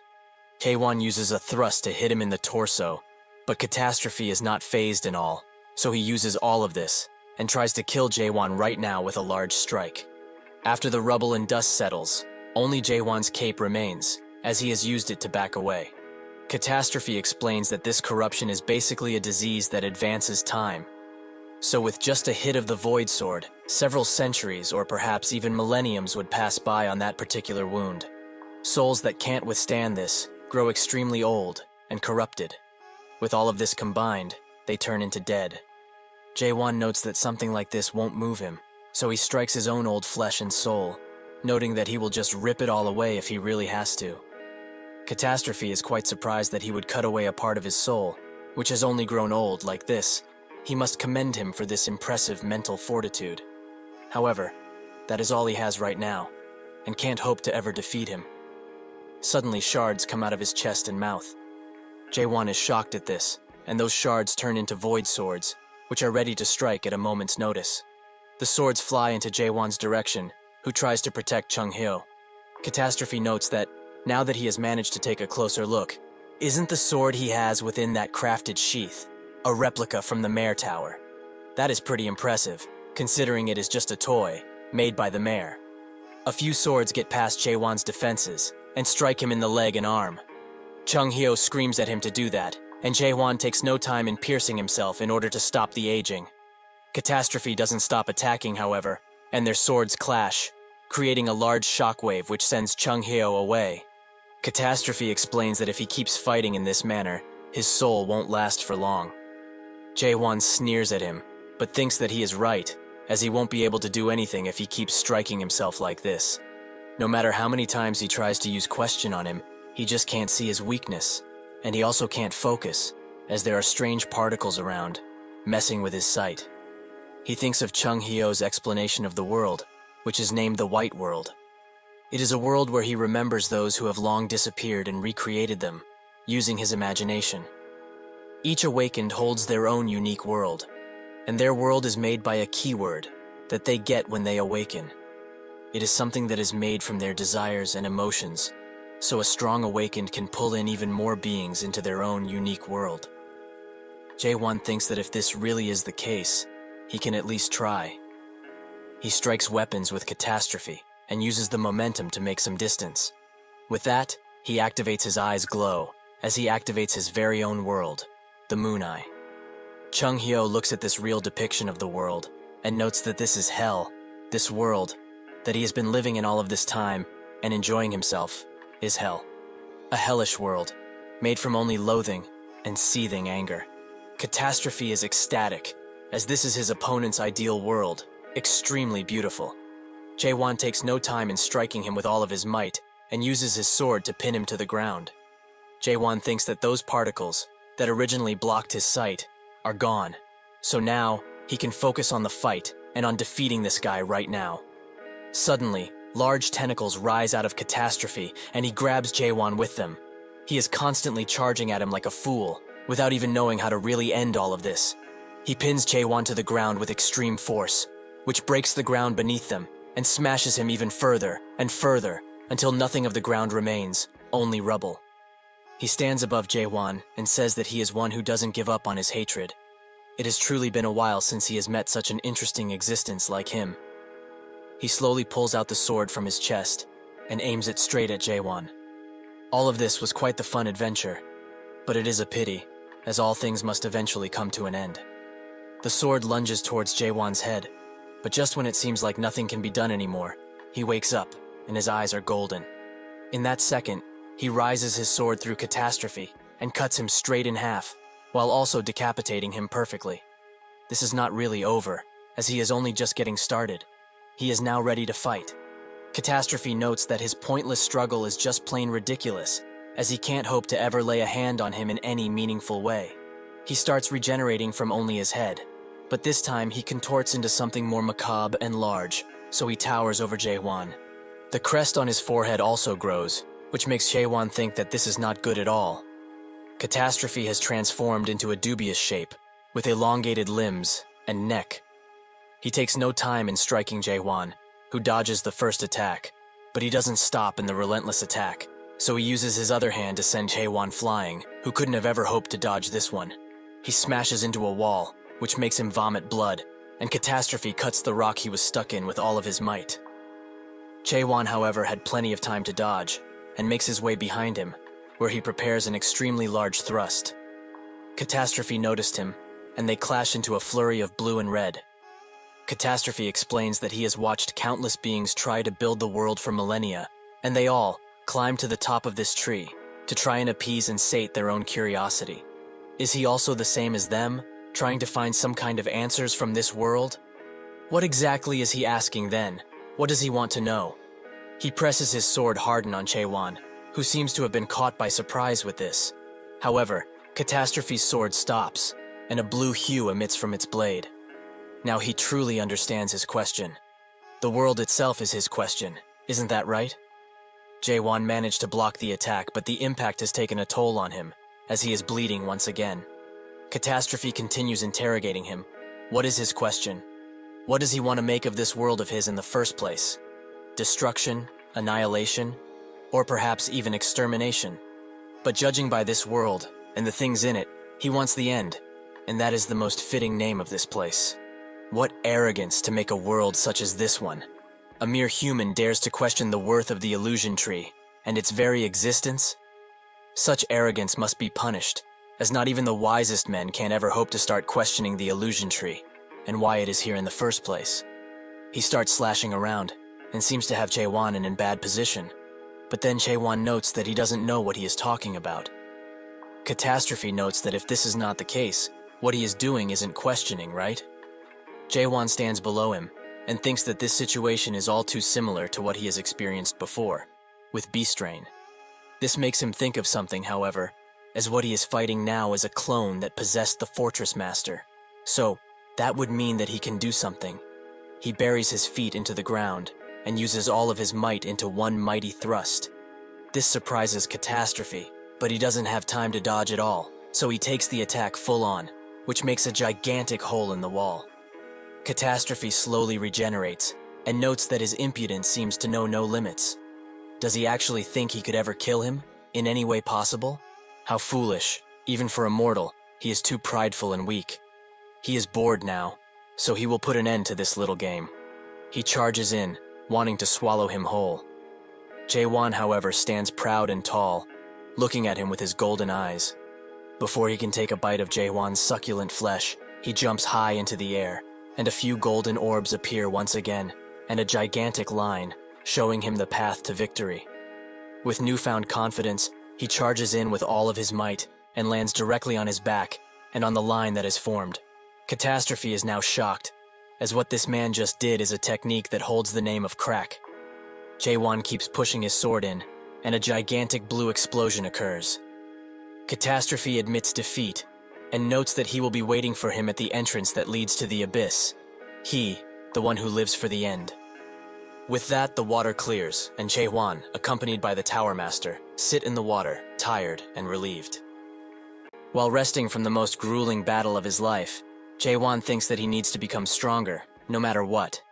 Just thrusting isn't enough anymore, especially since he used the strong thrust, which worked wonders against a lot of people. But versus a single strong individual, it is not as strong, due to the damage radius being far too wide. In this fight, he was only able to use it to distract and buy time, whenever he could.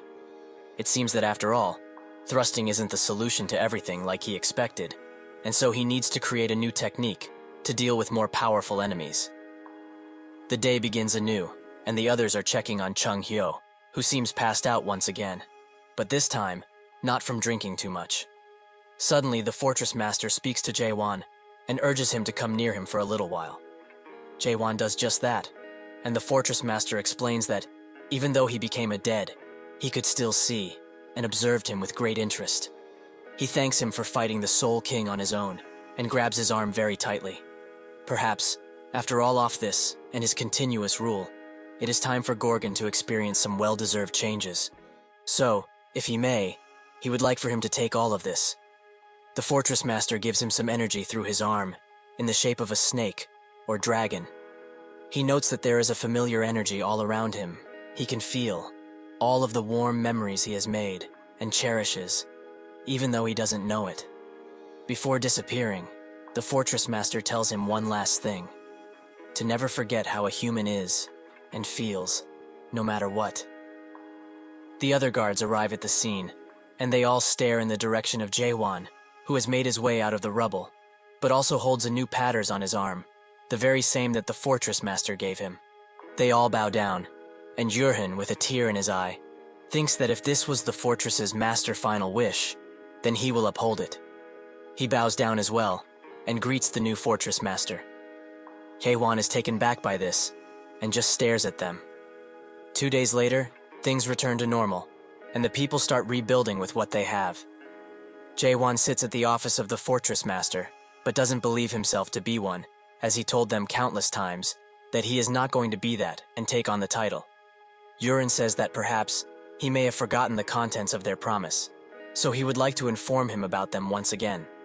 He shows him the conditions, which specifically said to save the fortress master, which is now impossible to complete. Jaewon asks if he's telling him to take responsibility for the fortress master dying, and Yurin notes that it is something of the nature. Jaewon tries to twist this around in his favor, saying that even though the old fortress master did indeed pass away, since he, the new fortress master, got out of that alive, that should resolve the condition, right? Yurin smiles, and notes that he is very right, so therefore, he has to keep that promise in the future too, since he is now the fortress master, even though he denies it. Jaewon laments having so much responsibility on him, and explains that he has no time to waste around here, as he needs to climb higher and get to the abyss. Can't he just pass the position to someone more capable and willing? Yurin tells him that something like this is not possible, as Gorgon wouldn't acknowledge that person anyways. Jaewon thinks that Gorgon is the pattern that the fortress master gave him before passing away. Did it really choose him? Yurin explains that since the position of fortress master isn't something that can be just passed down to anyone, he must fulfill his duties. The only time the fortress master changes is when the current one dies, like what happened recently. Additionally, he has some documents that needs to be looked at for the day. Since he is now the fortress master, he also included some useful tips and records that will certainly help him be better. Jaewon picks up one of the files and sees that it's filled with laws, mostly about how nobody can disrespect the fortress master. So that is why everyone only said good things about the fortress master before. Yurin tells him that additionally, he has a few items that he may find useful in the drawer, and he will be going back to organizing books. Should he need any assistance, he should feel free to call for him. Jaewon, out of curiosity, looks inside of the drawer and finds a crumbled up paper, which was written by the 17th fortress master. The paper slowly takes a new shape and surprisingly starts speaking. He doesn't know who he is speaking to, but congratulates them nonetheless. When he discovers this, it means that he has become the brand new fortress master. By now, naturally, he is probably thinking hard about how to rule over Gorgon and its people. Jaewon wonders what this strange piece of paper is, and it continues to explain. He should not worry about such matters, as the fortress master has one thing that they need to do: to enjoy themselves, as a good fortress master is one who knows how to play, and most importantly, party. He should just leave the security to that branch, the inner fortress to the administrator, and so on and so forth. He is not the first, and probably not last to give out such advice. It has been passed down by numerous fortress masters, so at least it must hold some value, right? Based on the status of Big Brother, more than half of the fortress master's soul got corrupted previously, due to them dying from overwork. Jaewon feels the intention from this paper, and sees how it was written. This advice is for his own good, but also for Gorgon's and its people. He pleads with him to not be greedy for more, not change anything, and most importantly, to never lose himself. Every single existence in this place knows already that this world can never be changed. Because of this, what it truly needs is not change, but an extension of life. So, what is needed is not change for the minority, but peace, for the majority that can hold out and survive. So he begs him, one last time, to not be greedy. A good fortress master here, in chaos, is one who does nothing at all. Jaewon ponders the situation for a bit, and thinks that he finally understands what kind of existence the fortress master is in this place. An existence that exists solely to get rid of hope, for an extension of life. An existence that stops changes for the life of the majority, so that they can live peacefully. Yurin comes back into the office and asks what he is thinking about, as he seems to be pondering something deep. And Jae-hwan notes that, after thinking, he is going to get rid of this position, the Fortress Master one. Jurin asks what he means by saying that, and Jae-hwan doesn't tell him, except noting that they need to start from now. So he asks him what the Fortress Master means to him, as an individual. Yurin thinks of the question for a bit, and explains that a single fact they can take from this is that a fortress simply means that it's a fort, a military building that has a single purpose, to protect people from danger. Jae-hwan asks, if the enemies were to not exist any longer, what would happen? Would this still be considered a fortress? Jurin comes to the realization that, if that were to happen, the purpose of the fortress would be no longer, and the position of the Fortress Master would no longer be needed. However, he says that a fortress without any enemies is not really possible. Jae-hwan says otherwise, and notes that he will be the one to unite all of Chaos under one banner. In Chaos, there aren't any funerals. Instead of that, people do a ritual that is known as Soul Farewell Procession, which is held to send off those who have passed on for good. If usual funerals are held to remember and rest the dead, the Soul Farewell ritual is held to a race of the dead. As it is being held, people would talk about the souls of the dead, and after it is over, they will never speak of that particular person ever again. That is the very last thing that Chaos can give to those who have left Chaos for good. Yurin starts speaking for the ritual, and notes that by now, they all know the old Fortress Master, Emil Grochesk. But they weren't able to bury him, because he has disappeared from this world completely. He had not a single shred of a physical body left, and his soul is long gone. He came a nutrient for the illusion tree, and only left memories of him behind, which is precisely why they will forget all about him. For the last week of the Soul Farewell ritual, they will talk about him fondly, for the last time, and for his sake.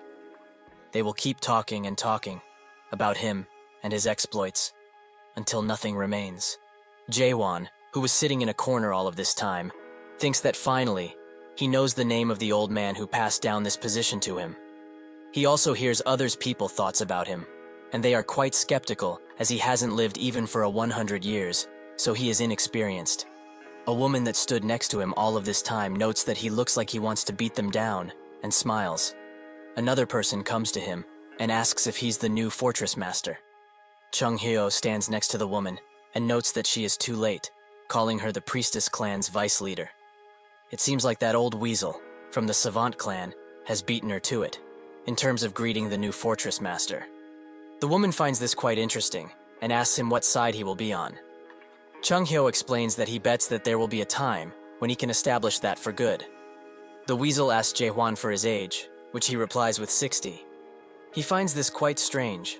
Was there perhaps a hidden institution in Gorgon? Or is he perhaps the son of the Fortress Master? This comment makes the people around them look in disgust, as they found this comment extremely rude towards the old Fortress Master.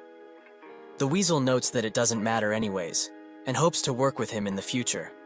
He is the vice clan leader of the Savant clan, Yang Ilhan. He thinks that, based on the rumors he heard, this new Fortress Master is a non-adapter, so now he can get back for the humiliation he faced 10 years ago. Back then, he was tasked to set up a branch in Gorgon, no matter what. But while he was bribing the other guards in order to get in, he got caught by a certain gate captain and promptly arrested. Afterwards, he was sent to the Fortress Master, who told him that, after trying to bribe the guards, he caused a lot of disturbance in Gorgon, so he can't allow him to set a branch here. He was rejected in an instant by a stubborn Fortress Master and an even more stubborn gate captain. But today, he will be getting his revenge. With this random child being the new Fortress Master, this opportunity seems to be predestined by the heavens themselves. They shake hands, and Ilhan uses the highest level illusion skill he owns. The spell enters Jae-hwan's mind, and he is sent to the 8 gates of hell, where fire permeates throughout, and a large draconic being starts to attack him. The others notice that he is sitting still, and guess that Ilhan bastard must have used the 8 gates of hell, which is extremely shameful, as that is too harsh for someone as young as 60. Ilhan smiles from ear to ear, as by now, this kid should be tasting the hellfire from the Crimson Dragon, Tiamat, in the illusion world. Soon enough, he will be wailing around, and he will have no choice but to obey his orders, like a good dog. Jae-hwan notes that this place, Chaos, sure has a unique way of shaking hands, but if that is the case, it is his turn now. He uses the same type of magic to let Ilhan see the true world, and the moon eye that watches them at all times. His eyes start to get bloodshot, and he screams uncontrollably, while cowering in fear. Jae-hwan explains that usually, he should be executed for insulting the fortress master in such a manner. But he is letting him go just this once, so he should be mindful the next time they meet. Chung-hyo finds this outcome quite boring, but the woman is very surprised. After all of this, Jae-hwan prepares to make an inaugural address to everyone in this place. He gets on stage, and Chung-hyo feels that something very strange or bad is about to happen. Jae-hwan presents himself, and that he also doesn't know a single thing about Emil Grochesk and who he was. Not about the work he did, the way he lived, nor the kind of man he was. And if he's honest, it's not really any of his business to know. All that is important right now is that they are not happy with him, and he gets it. He doesn't have a lot of spiritual power, is pretty young, and if they thought that he received this position by pure luck, they would be correct, as he suddenly became the fortress master without ever wanting to. They are unhappy with him being in this position, and he also doesn't want it. So, what should they do, so that everyone is happy? After thinking for a short 30-second, he has come to a perfect solution. Whoever it is, it does not matter. If they manage to defeat him in a one-on-one match, they will be given the position of fortress master. This makes Kaiman, the leader of the Southern Sea Clan, laugh, as this is quite a refreshing change for a new fortress master. He asks if there are any conditions to this, and Jae-hwan explains that sure, there is one. The period of this will be 1 month, and if they all fail in taking his position, every single one of them will become a part of the Abyss Expedition Squad that will be departing in 2 months. Yurin thinks that he believed in Jae-hwan quite a lot. Since he saved Gorgon from the Forbidden Heaven clan, he already recognized him as the next fortress master. Even if he made those utterly ridiculous declarations, like uniting chaos and all that, he simply observed, even when he felt uneasy. Because in the end, he is still the fortress master after all. Surely he wouldn't do anything that would harm the fortress, right? Well, that is what he thought, until Juhire came in screaming that things are starting to get out of control, while he was having his morning routine. Having had enough, Yurin stormed the office with extreme anger and asked Jae-hwan directly, just how long is he intending to ignore his position? He walks up to him, but only finds Carlton in his place, who was supposed to be in the medical ward. This enrages Yurin even further, and he screams for Jae-hwan, which can be heard even outside. Below the fortress, Jae-hwan uses a few statues that are shaped like Carlton for training, which Chung-hyo finds to be a waste, as many ladies would want to possess something like this, especially those from the ward that took care of him. Jae-hwan notes that doesn't matter right now. Instead, he should check out the new technique that he created. Jae-hwan starts gathering green energy around him, which intrigues Chung-hyo. The pose he has while doing the preparation is definitely softer, and looking at how he guided the sword, it must have been inspired by his slash. Since that is the case, the technique name should be Chung-hyo Thrust, right? Jae-hwan asks if he wants to get thrusted with the technique, as he will after hearing what he just said. Chung-hyo is angry at his retort, and notes that he's been getting more and more arrogant while unsheathing his sword. Jae-hwan doesn't give him the time to do anything and unleashes the technique at him, which hits the wall above them. Chung-hyo is about to start tearing into him, but that's when something heavy falls from the ground. The Lighting God clan leader, Woon Yong. A few minutes ago, he and his subordinates were crawling through the basement and were standing right above Jae-hwan. Yong got ready to attack, as he wanted to become the fortress master. Even if people thought that assassination was cowardly, to him, it is the truest form of combat. That's when he got blasted by Jae-hwan's technique and put out of service. Eventually he wakes up, and Chung-hyo immediately jumps in his face, which spooks him. Yong asks what he's doing here, and Chung-hyo notes that he was always a small little weasel, so he knew the day would come when he would do something dumb like this. Yong asks who that young guy is, and Chung-hyo tells him that is the new fortress master. Yong notes that all of this just doesn't make sense, as he hasn't even heard of someone like him in Chaos, or even in the Almighty Land. Chung-hyo sighs and explains that indeed, nothing makes sense. Everything about that man doesn't make a lick of sense. Yong is surprised that he would say that, but also that this didn't count, and he wants a rematch. as he still has some fight left in him. Jae-hwan tells him to come forward, as they will fight once again, if he wishes. Yong charges in extremely fast, but Jae-hwan dodges, which makes Yong smile, and use a spinning attack. Jae-hwan again dodges, which annoys Yong. He wasn't going to use this technique, but now he feels compelled to. He gathers all of his energy into a large ball, and thinks that he will destroy this guy in one strike. Unfortunately for him, Jae-hwan teleports behind him, and notes that technique takes way too long to charge up. And so, the first competitor is defeated. Later he reports back to them, after telling everyone that he, the Lighting God clan leader, barely lost to him, just like they ordered him. Chung Hyo congratulates him, as now, there will be a lot of strong people who will challenge this new fortress master. It has been exactly 100 years since they got where they are, in one of the clans of the Almighty Land. The Yuun clan, Yoon Yong, the now possessor of the Lightning God art, was but a slave, to be abused and messed with whenever his master's fancy. This happened right after he cleared the tower, and his comrades also suffered the same fate, to be slaves for the rest of their lives. However, one by one, his friends either were commanded to fight in battlefields, get sold, or simply die from the abuse. After 100 years, most of the comrades that he grew to cherish passed away, in his head and in real life. Despite all of this, though, he survived, and after 100 years of complete obedience, he was officially announced as a servant of the clan. But on the same day that he was chosen to be a servant, something inside of him screamed to defy his masters no matter what. That voice was right, as he couldn't bear to live like this, not even for a second. And because of this, he betrayed the trust he had garnered over 100 years, and went into the secret manual vault of the Yuun clan. That is where he found, and stole, the Lighting God art. And when he learned it, his body seemed to have regressed to its younger days, and he felt invigorated. This was the secret knowledge that the Yuun clan tried to hide, this immense power. Naturally, things didn't go so well afterwards, as he was chased for well over 20 years due to this theft, which actually led to him dying like a dog. But on the bright side, he got summoned to chaos, and was able to become the 9th of the 10 clans. However, this man, who has yet to live for even 100 years, simply became the fortress master of chaos.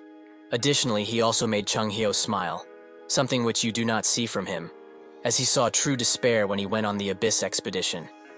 Still, despite all of this, he is still pouting, as it seems kind of unfair. Chung Hyo notes that he got lucky, as he managed to meet him before he experienced true despair. His face is basically screaming denial about that man, but he will tell him something which might change his mind. 1 week before he arrived, Gorgon was almost taken over by the Forbidden Heaven clan. This surprises Yong quite a bit, and he waits to hear more.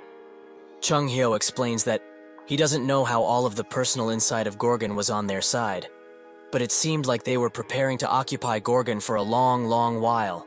Before they could do anything too hurtful, however, Jae-hwan saved all of Gorgon with a mighty attack, and even fended off the Soul King, who descended down here by possessing the body of the Fortress Master.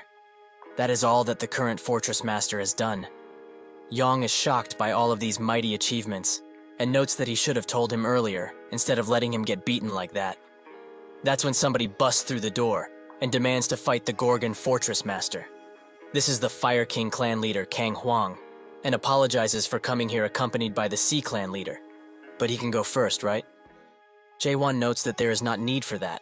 They should both come at the same time, as he was in the midst of practicing his new technique, so he would rather not waste time. This shocks both of the challengers, and Chung Hyo says that things are going to get messy real quick today. Hwang steps forwards, and hopes that he doesn't regret what he just said. He charges in with all of his might, and unleashes a flame attack upon Jae-hwan, which he dodges quite easily. The attack hits the wall, which makes Chung Hyo scream at both. They both clash swords, and Hwang asks if he is actually scared of the flames that are coming from his sword. Jae-hwan denies this, and prepares a mighty punch, which is engulfed in flame the moment it hits the sword. Hwang barely manages to block, giving Jae-hwan the opportunity to attack, with some final words, those being that he should tell him later if he is scared of his thrust. Jae-hwan ends the fight by creating a gigantic hole in the wall, which he most likely sent Hwang through. The Sea Clan master puts out the remaining flames that were strewn about, and notes that Meathead will be fine. Jae-hwan asks why he didn't fight with him, and the Sea Clan master explains that he simply hates the heat, but now they will have plenty of room and time to fight. Even the lights in the room are put out, and they both stare at each other. Jae-hwan thinks that up until now, he fought electricity and fire, but now there is water too. This reminds him of a certain monster-catching game, but nonetheless, this guy seems to be stronger than the other two. He charges in with a thrust, but Kaiman blocks it, and then parries the attack, giving both of them space. Jae-hwan thinks that this guy is quite different from the others, as he is just not charging in like a maniac, but actually calculating his every move. He tries to hit Jae-hwan, however. He dodges swiftly, and raises himself into the air, where he has ample room to unleash a bigger attack. Before it can hit, however, the Sea Clan master dodges, although barely. He stares at the rubble that Jae-hwan created with a single attack, and notes that if he was hit by something like that, he would have been utterly crushed. With that, he gives up the fight, and Jae-hwan asks why, as he has yet to show him his full power. Kaiman explains that, even without that, the result is pretty obvious if one thinks about it, but since he lost and all, they should talk about the Abyss expedition. Hwang comes back from his adventure inside of the walls, and screams at Yong for lying about Jae-hwan's strength, as he got his ass beat because of it. Chung-hyo notes that he should blame himself for losing, not Yong, which makes him even more mad. Yong mocks him lightly, saying that, since they both lost the fight, they are required to join the Abyss expedition, without any fuss. Kaiman explains that he came here with the intention of joining the expedition in the first place, which surprises Yong, but Hwang knows exactly why. Kaiman was the closest friend of the previous fortress master, Amel, and because he was weak, he wasn't able to join the expedition when it first happened.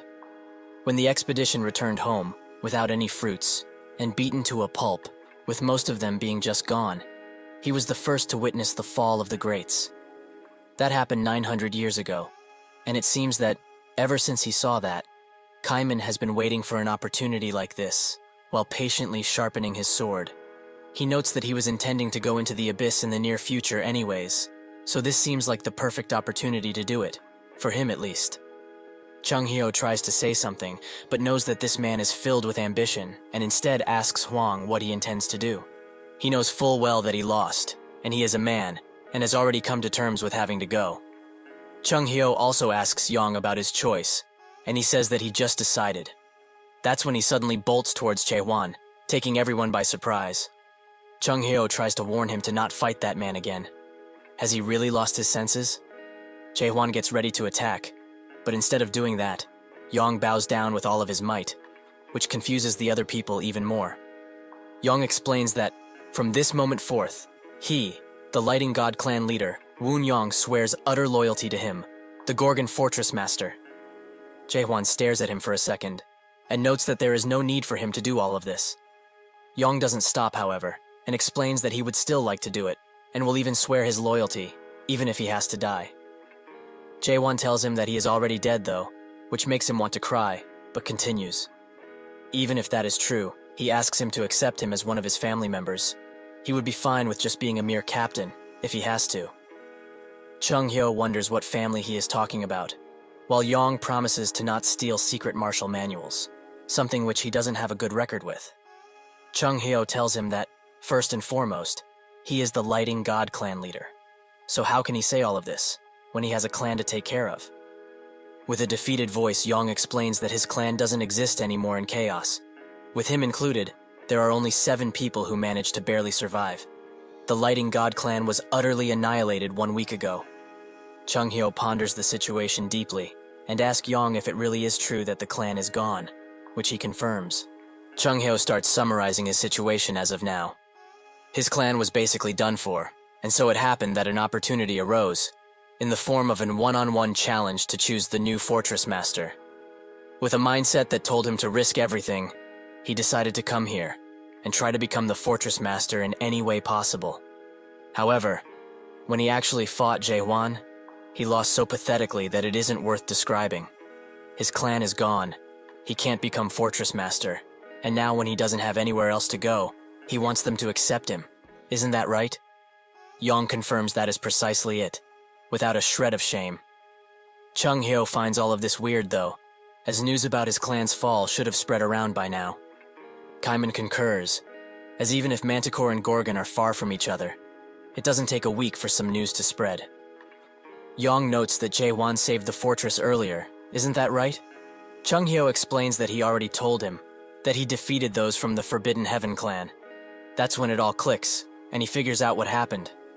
The other two are surprised that the Forbidden Heaven clan actually was inside of Gorgon, but they did wonder what that ruckus was when it happened. Chung-hyo notes that, indeed, it was them, and in Yong's case, they were the ones that destroyed his clan. Isn't that right?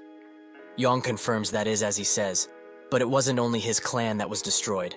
The third-ranked clan, the Dark Forest clan, and the rank one, the Heavenly Dragon clan, have also suffered the same fate, at the hand of the Forbidden Heaven clan. Hwang is utterly shocked by this, and Chung-hyo asks, "Does this mean that the Manticore fortress is gone?" Yong tells them that Manticore has been completely captured by the Forbidden Heaven clan when they attacked. Chung-hyo ponders all of the new information, and comes to the conclusion that information just can't be blocked for an entire week unless something is done to the fortress itself, that is. So this means that the Forbidden Heaven clan has gotten complete and utter control over the skill system after taking Manticore and blocked the messaging skill. Hwang finds it hard to wrap his head around this, as 3 out of then clans were wiped overnight by just one clan.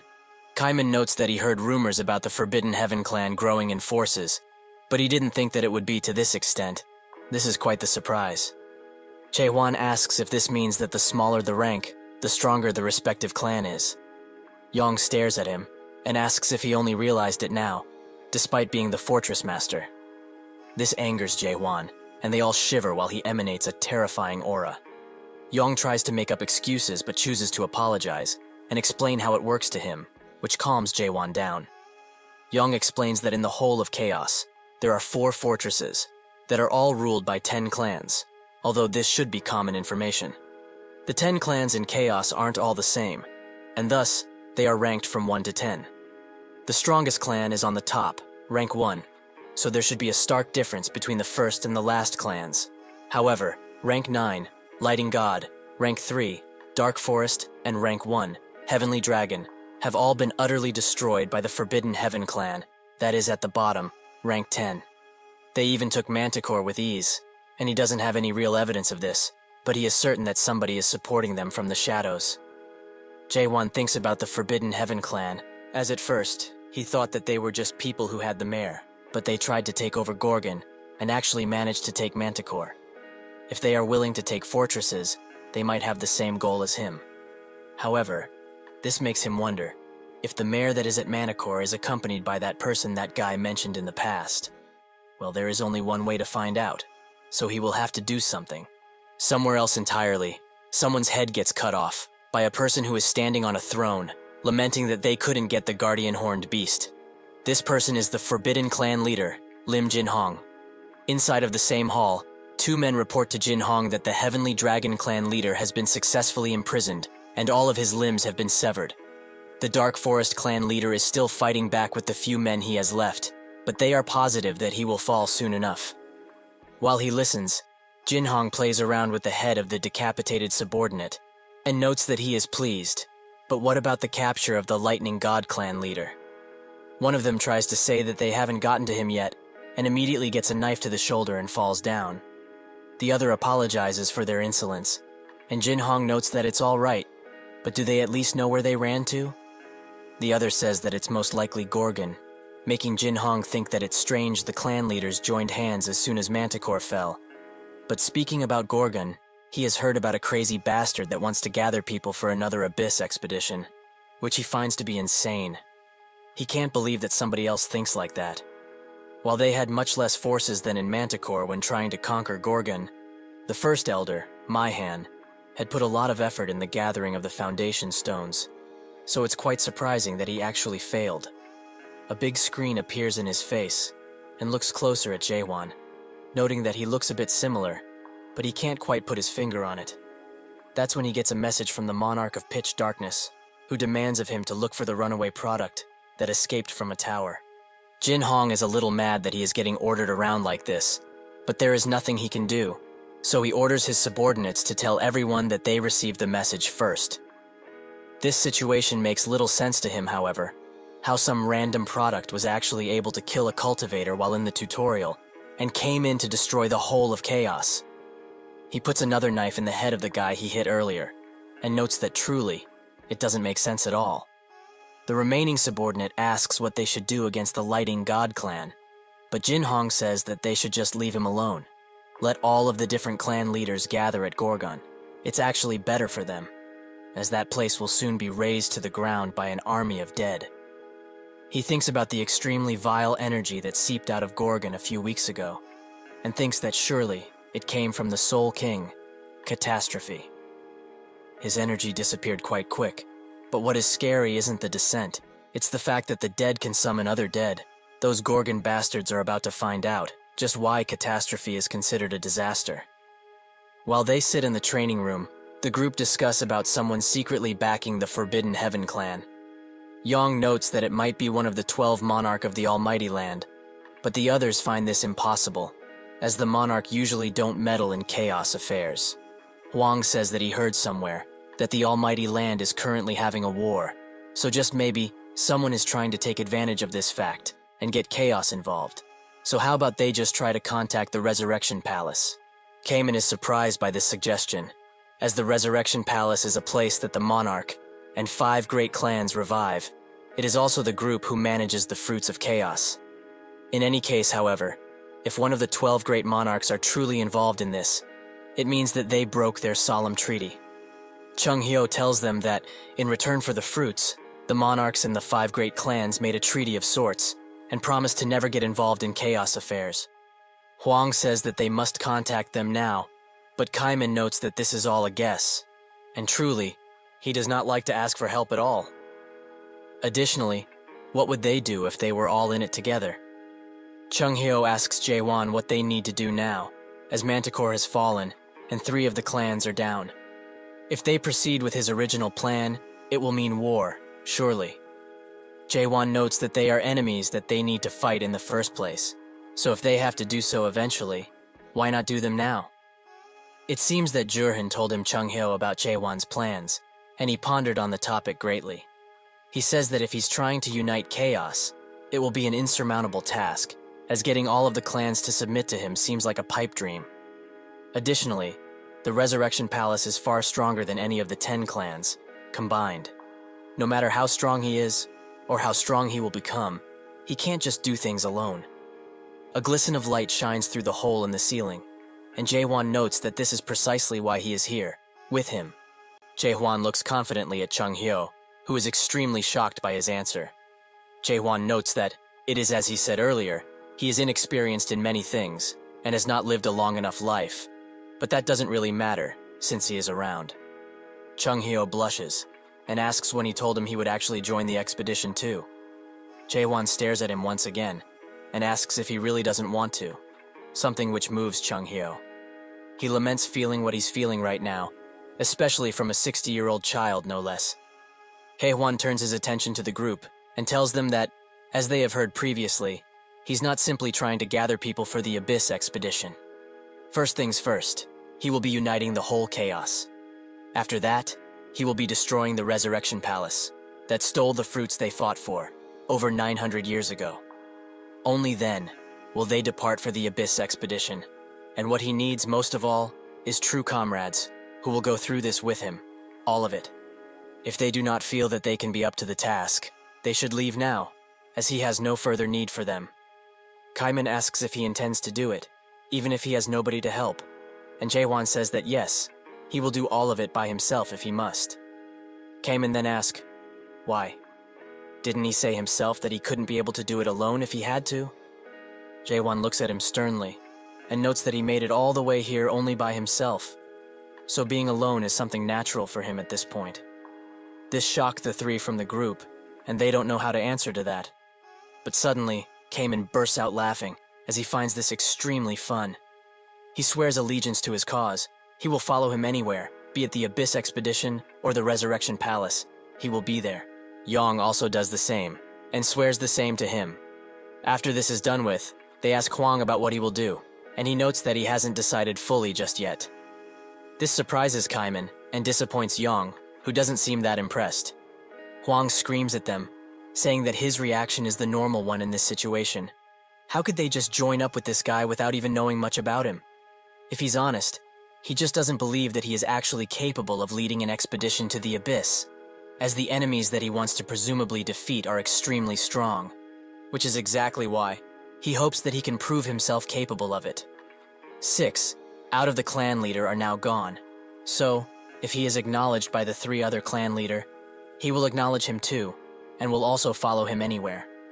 Jae-won agrees instantly, as he doesn't need to think about it for long, but he also has a condition for this. If he needs to be acknowledged by them, then naturally they should also be acknowledged by him, right? So, he proposes this. A tournament, he will host it, and their titles as clan leaders will be on the line. If they all make it to the quarterfinals of the tournament, then he acknowledges them fully, and only then he will be taking their tests. Huang is rather enraged by this, but Kamen notes that it does make sense, since he has no proof that they are the strongest in chaos, and he can't depend solely on their titles either. So when will this tournament of his be taking place? That's when a dark energy emanates from behind the door, and when it's opened, they see Yurin, who is very angry, as he has seen what Jae-won put up on the walls. He notes that it already started in a sense, as he has put flyers all around, announcing the tournament preliminaries. Later in the fortress, Yurin sighs deeply, and Jahir notes that he's sure their fortress master has a plan. Otherwise, he wouldn't have done that. Yurin doesn't know what this guy was thinking, as now the situation has become a lot worse. All of the relatively strong people in Chaos, and those who also want to see the fight, have swarmed the gates, and the outer fortress is already fully packed with people. Additionally, all of the inspection gates are having difficulty with confirming identities, so there's that. Carlton notes that he doesn't seem all too happy with Jae-won's choice, but Yurin says that it's not that, but this is a matter of principles here, something which should be kept. Carlton asks if they can't just make a majority vote in cases of emergency, which the fortress master has to agree with, no matter what. Yurin notes that they could, because among the 5 inner tower leaders, those that would agree would be the 3 newly appointed leaders, so they would have more voting power. These 3 were chosen as leaders because 4 of the 5 tower leaders were slain during the incident with the Forbidden Heaven Clean, and the remaining one became severely injured and is now absent. Thus, they appointed 3 new leaders. Claire, as the fiancé tower leader, Jahir, as the security tower leader, and Carlton, as the law tower leader, obviously. They could get their proposal approved with this much. However, he doesn't feel that Claire was a good choice, as what kind of financial know-how does a bar owner have? She doesn't realistically deserve to be in charge of the entire finance tower, he thinks. She looks at him dead in the eyes, and notes that judging by his reaction, he disagrees with the choice of the new fortress master. But does he even know what kind of value will his choice create? Yurin asks what she means by that, and Claire notices that he has been looking down on her since she is a bar owner, but that's whatever at this point. She explains that if people gather, money will naturally also be there, and Gorgon is now filled to the brim, something which hasn't happened in years, because of this one tournament. She also asks if he knows where the tourney will be held, and he tells her that he hasn't found out just yet. She explains that it's at the northern outer fortress, where the street stall are. So, if he remembers, it's the street where everything was destroyed, because of the Forbidden Heaven clan. The residents, who lost their jobs, started repairing the streets, and are now working as tournament staff. Yurin didn't think about all of this, and only took the tournament into consideration, something which was foolish of him. She tells him that the amount of money they lost from the Forbidden Heaven clan incident was a gigantic 12.87 billion horen, so if the tournament is held for 2 days, she estimates that they will make a total of 13.28 billion horen, probably more, as she hasn't taken other things into account. Yurin is surprised by all of her knowledge, but Claire says that he shouldn't be, as she dealt with a lot of money in her previous life.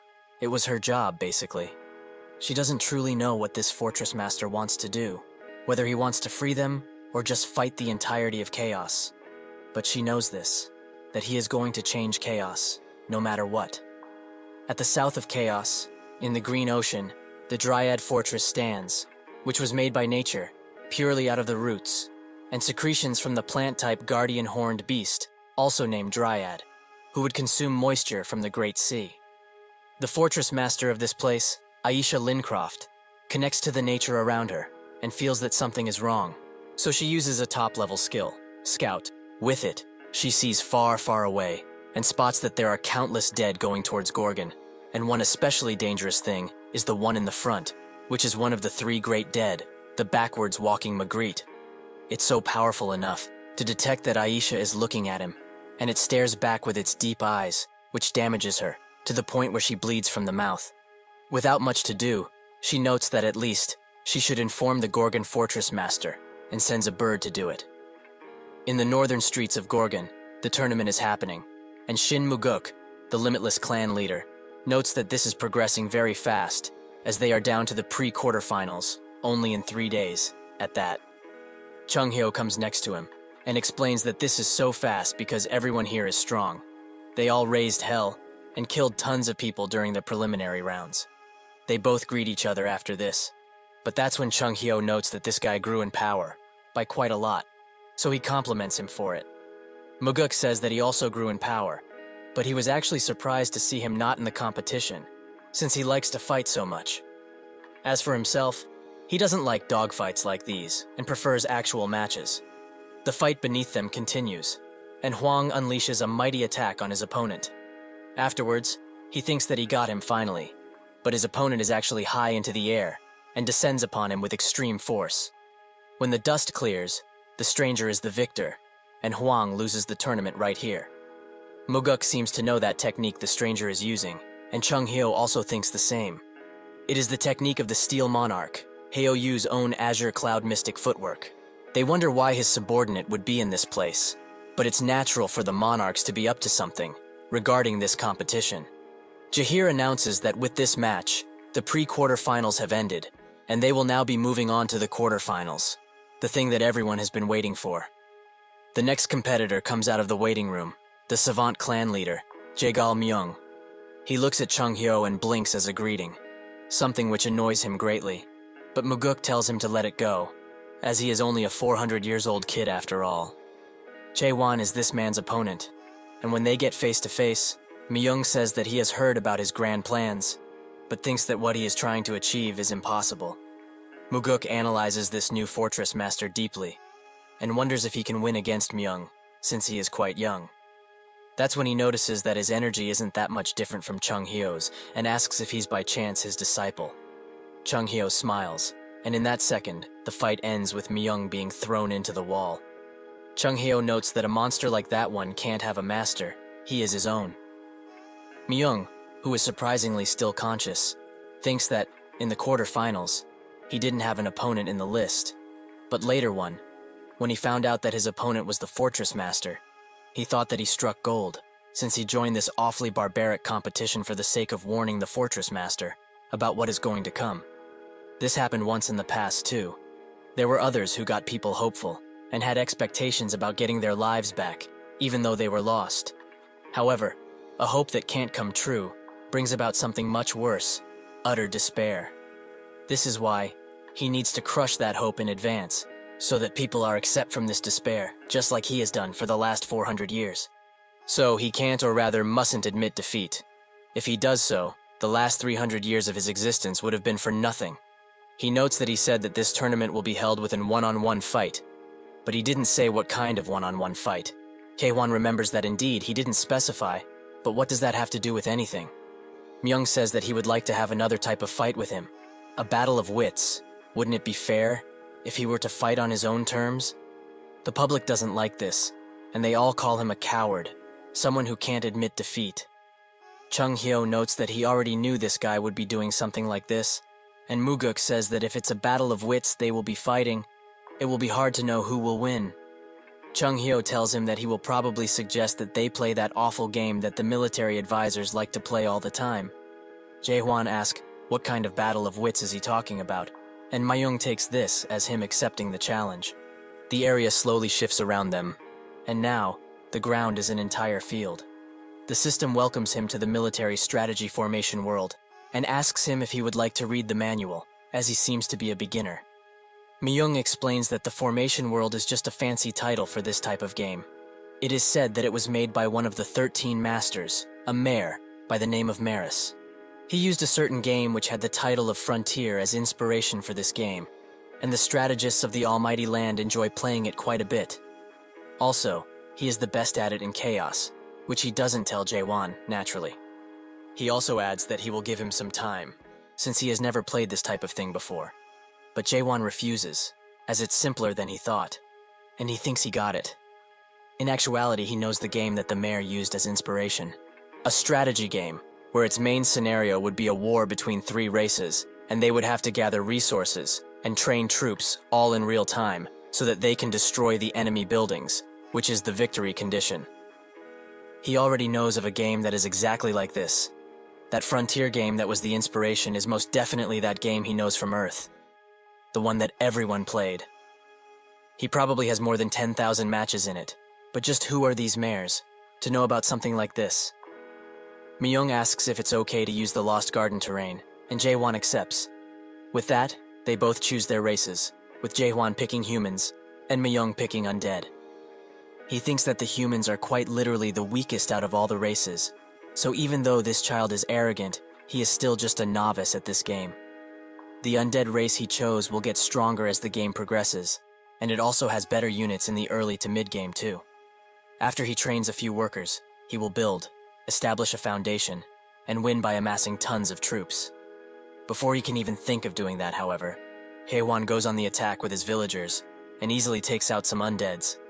This makes him mad, and he asks Jae-won what he's doing. Why is he attacking with his farmers?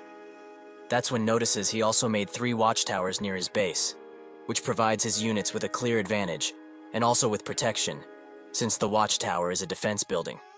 But he can't just take out the watchtowers, as the farmers, who have the strongest stamina out of all the starter units, will interfere. So he basically at a standpoint now. He is helpless because he has to stop him. He can't since he didn't have the time to gather resources or build anything for that matter. Jae-won thinks that this is a rather common strategy in Korea, as it has a lot of destructive power, and it's very efficient. It was also a strategy that people would criticize, even more so if a contestant used it in a tournament. The people watching cheer for Jae-won, while Myung's whole scope of the game disappears.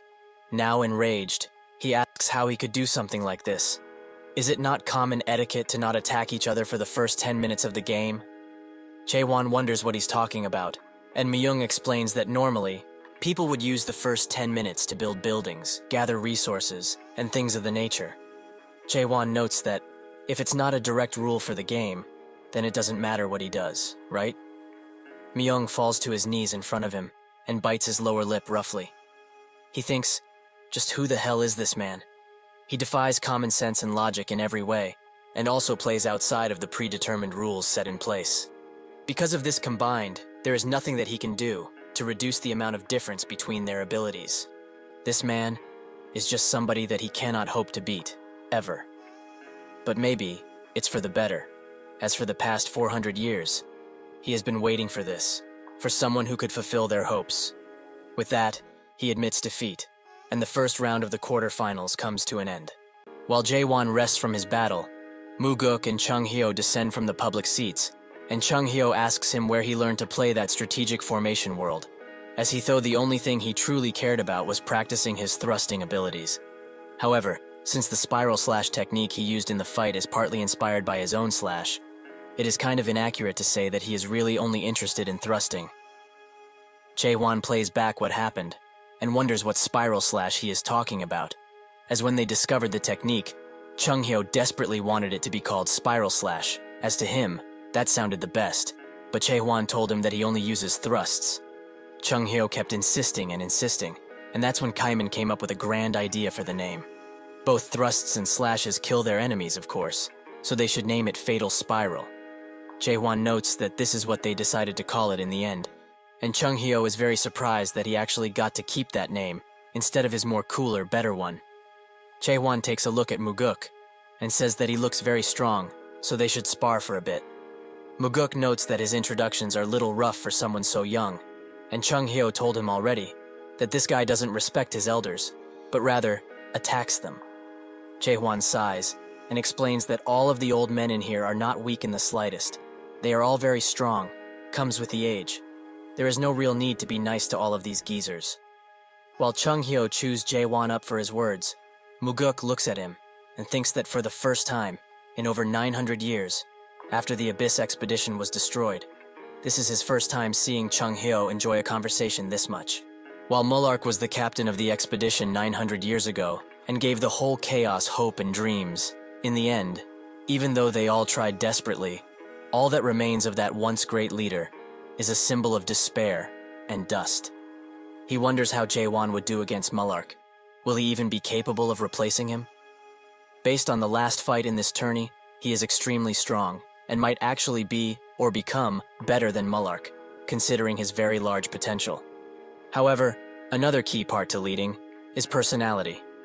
He does not feel any righteousness from him, and truly, he feels like the opposite of Mullark, who was gentle and very mature. Additionally, he has felt a strange bloodlust all of the time he has been next to him. Suddenly he feels a strange and ominous energy from behind, as the eye from the true world is looking at him intently. He tries to look back as swiftly as he can, but the energy disappears the moment he does so. He asks Chung Hyo telepathically if he is an awakened, who notes that indeed he is. It took him a while to notice. He is a completely awakened person, through and through. Jahir announces that the next quarterfinals match is about to begin soon, and Chung Hyo tells Jae-won, who starts climbing the stairs to the arena immediately. Chung Hyo asks what he is going to do, since it is not his turn yet. Muguk ponders him being a complete awakened, and Jae-won notes that all of this waiting around for the rounds and stuff is just wasting everyone's time.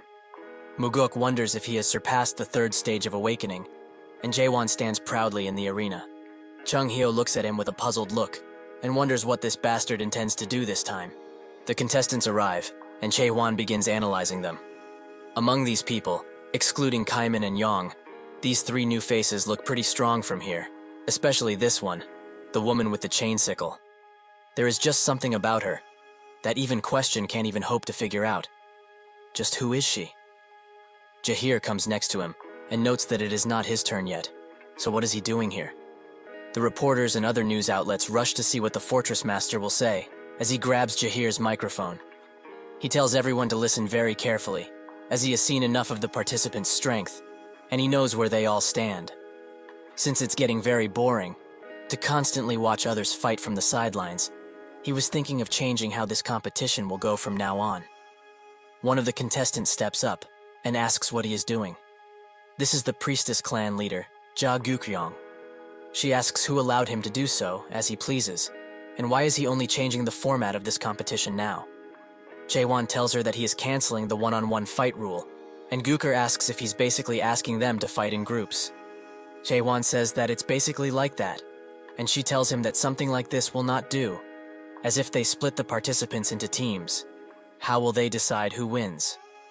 Jae-won notes that she clearly misunderstood him and explains it to her. He is not saying that they should do something so complicated like splitting the teams. There is just one team. The 6 of them will become a team, and he will be alone. This announcement shocks everyone, and Jae-won properly announces, yes, he will be fighting all of them at once, and alone. He promises, to the first one that strikes him down, the position of Fortress Master. The crowd bursts into cheering, and the news outlets announce that this is a chance for their new Fortress Master to show just how strong he truly is. The woman with the sickle laughs, and notes that this is good. Finally, something interesting is about to happen. After Haewon announces what he needs, he throws the microphone back to Jahir, and thinks that now, what he needs the most right now, is the trust of the common people.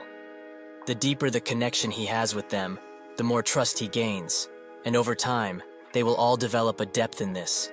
However, in a situation such as this one, where there is not much time, there is another way to gain trust. That way is to show overwhelming strength. One of the contestants, a woman with long hair, gets up and close to him, at the shock of everyone around there. She notes that he is quite likable, and it would be much of a waste to slay him now. With that, she leaves him, and notes that she will be giving up today. While she walks away, Jahir wonders why she did that. In terms of numbers, they all had a clear advantage. So why did she just decide to give up like this? She whispers enough for Jae-won to hear. It's troublesome to do, and soon, that will appear. So there is no need to do anything. Jae-won wonders what she means. But before he can ask, Yong also gives up. as he cannot hope to defeat the current fortress master with his abilities. Jae-won thinks that he is doing all of this in order to become his subordinate and save face. Kaemin clenches his fist and also gives up. He acknowledges that his current abilities wouldn't even be able to move the current fortress master. Jae-won thinks that Kaemin is doing this because of his sense of fairness, as he wouldn't like to go 4 against 1. What a useless fellow. However, this means that even if he wins against these 3, it wouldn't give him a satisfying result. Guker says that this is quite a pity, as it seems that this is not what he planned, or expected for that matter. Jae-won notes that this is not perfect, but still, he is okay with the 3 of them attacking all at once. Guker says that his arrogance truly is boundless, and also, it seems that all of the others left to help him save face. Using question, Jae-won can hear what they are talking about telepathically. The vice leader of the clan notes that this is their chance to teach this fool a lesson, as no matter how strong he is, he cannot hope to endure all of their attacks. Guker asks her to hold her anger back. Has she truly forgotten that they are not here to fight with the fortress master? Jae-won eagerly listens to their conversation and wonders what they are here to do, if not fight him. Guker asks the other person, Hae-young, what she will do, and she notes that she will be continuing to observe them. Guker asks who is behind the Forbidden Heaven clan for the Steel Monarch to make his move in such a crude way, but Hae-young says that she cannot answer that. She just hopes that they can do a good enough job with that they asked. Guker's face contorts after hearing this, but with nothing else to do, she asks what needs to be done. Hae-young explains that they need to personally know the fortress master, and Jae-won thinks that basically, the other person is using her as a pawn to see how useful he truly is. With her mission set, Guker explains that she has no intention to fight him now, but that doesn't mean that she surrenders. Even if they have no intention to fight him, that doesn't mean they will raise their white flag. She is only saying that they are voluntarily joining the Abyss expedition, all 3 of them. The other people look at this with a serious and questioning expression, while Jae-won asks what kind of schemes they are really up to. Guker assures him that this is no scheme. If this journey truly is to bring back life to the people of Chaos, there is no need for schemes. The public starts to become restless, as there is no fighting going on, which is boring. Guker notes that, since they got this far, he should also be honest, he had no intention of giving up the Fortress Master position to any of them in the first place, right? That would be only natural, because this competition wasn't to choose new Fortress Master in the first place. It was hosted to recruit people for the Abyss expedition. She can't lie, she was very impressed with his method too, because after the Abyss expedition failed 900 years ago, nobody would dare plan something this grand. However, because of this, she is proud to be standing in this arena with him, and she is sure that goes for the rest of the people here too. Now, she is speaking to everyone, as she knows they aren't here because they are interested about the position of Fortress Master. She removes her face cover, and her emerald eyes widen as she rises into the air, and countless butterflies appear. She notes that she would like to hear his true thoughts about all of this, and the crowd's eyes glisten purple as they are slowly being bewitched by her eyes. Guker asks, is the reason that they are all here because of the fight that is going on, or for the future and life of Chaos? She would like to believe that Chaos has not forgotten about their dreams. The skill that she is using now is called the Righteous Eye, and it slowly bewitches the spectators to believe that they also need to know about it. Hae-won notices this, and wonders if he should just end things here with a single attack. But that's when an elderly man puts his hands up, as he agrees with the priestess clan leader. He did not come from all of the way north, just to see some fights. The people recognize this man as the Gentleman's Sword, who doesn't carry any affiliations.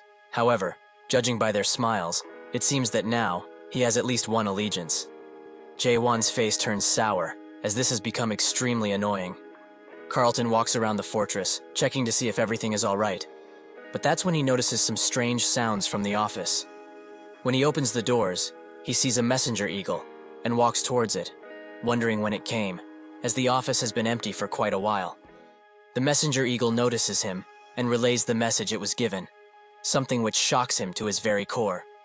A group of dead, including a mega-dead, is approaching Gorgon, and fast, from the Druid Fortress Master. Carlton looks out of the window and see the dark energy coming towards them. It really is true. At the arena, Jaehwan also notices how dark and cloudy the sky has become, but he is distracted by Gooker, who notes that they should not be having an internal conflict right now. They should all just work together, so they should end the competition now, while they can, because really, he has accomplished his true objective. There are already countless souls that are willing to risk neck and limb in order to join the Abyss expedition after all. She thinks that now, with full control over the situation, the last thing that needs to be done is this. She begins speaking to everyone, as there is still an important question that is sadly left unanswered. Just who will be the expedition's captain? Chung Hyo notes that this girl is playing some dangerous tricks on the people, and Muguk agrees. He analyzes her and thinks that she's using the righteous eye skill with a very good illusionary technique. And now, she's retracting her skill. Just what is she planning to do? Gyuker notes that the current fortress master should take up that role, as with his strength that surpasses the 10 clans, and his intelligence that surpasses the smartest chaos scientists, he will become a perfect leader and a true history figure of chaos. The spectators think that the priestess clan leader is amazing, as she is a person who seeks to raise others rather than themselves. The gentleman's sword says that the expedition captain is not a position one can take with only good strength and intelligence. Gyuker asks what other qualities are needed for an expedition captain, and he explains that most importantly, it needs to be someone who is able to lead numerous numbers without trouble, and a suitable personality to boot. He truly believes that they all need to carefully look at the fortress master and determine for themselves if he is fit for the job, and she could do that for them quite easily. She asks how, and the gentleman's sword tells her to use the righteous audit, as it would solve their issue fast. Gooker smiles, and the public agrees that she should use that, since then it will be easy to figure out the Gorgon fortress master. Jahir announces that the righteous audit will be used, and tells everyone to clear the stage, except the fortress master, of course. Gooker notes that, since there is no helping it, and if this is what everyone truly wants, she will do it. She begins activating the technique, and asks Jaehwan, will he go through this audit and take up the position of the expedition captain, like he originally intended? Chung Hyo scoffs, and says that they were completely tricked by this woman to think she would use the righteous audit. Maguk notes that everyone around here knows about her little Q&A ability, as higher stage adapters would plead with her to use that thing on them, to fill up their enlightenment values, in order to progress to the next stage. Chung Hyo is worried now though, as if Jaehwan just blows everyone up like he usually does. They can say goodbye to the expedition, as nobody would want to follow a lunatic that harms his own subordinates. But if they do nothing, his personality will show through the test, and unfortunately, his personality isn't good at all. Jaehwan accepts the conditions, much to Chung Hyo's surprise. Gooker asks once again if he will go through the audit, and Jaehwan once again confirms that he will. She says that if this is the case, she will begin now. For a good few minutes they stand still, and the spectators wonder what they are doing, but that's when the whole place changes into a crashing water body that is taking out an entire ship, which Jaehwan is on. She explains that the first stage of the audit is the ocean region, as in reality, most of the ocean region consists of dangerous seas like this one. So, as you can probably see and feel by this point, things like a ship being fully wrecked happen often around these parts, if the ships are not good enough. Fortunately for everyone on board, a rescue ship has appeared out of nowhere. But there is a problem. There is still one more person who needs to get on board, but this ship can only carry 10 people, and it will sink if they carry any more. Suddenly, a man appears behind Jaehwan and calls him captain. He asks for his opinion. What will they do? He needs to make a decision quickly. Now, he is presented with two choices. 1. Let those who were fortunate enough to get on the boat first survive, and give up one person, or 2. Not leave any people behind, even if it means that there is a chance for the rescue ship to sink and kill everyone. Now what will he do? Jaehwan looks at the choices he has, and wonders if this is really all there is to it, while Gyuker flies above him, and asks what he will do in this given situation. If he chooses to go with the first choice, people will certainly blame him for being a heartless monster. But if he chooses number 2, then they will start questioning his judgment. No matter what choice he makes right now, his right to become expedition captain or not will be put into question. That's when Jaehwan announces his choice, He chooses to go with option 3, something which shocks Gooker, who notes that there are only 2 choices, not 3. Jae-hwan explains that option 3 is that he will be able to save everyone, including the ship. He will not allow it to sink. Gooker bites her lower lip, as she knows that he just found the 3rd hidden choice. This hidden option appears only to those who always look for their own answer, and it goes like this. He will not give up anyone, save the one that has fallen, and make everyone take turns to go into the water and come back. Gooker thinks that this is the only choice here that saves everyone, whilst not giving up a human life.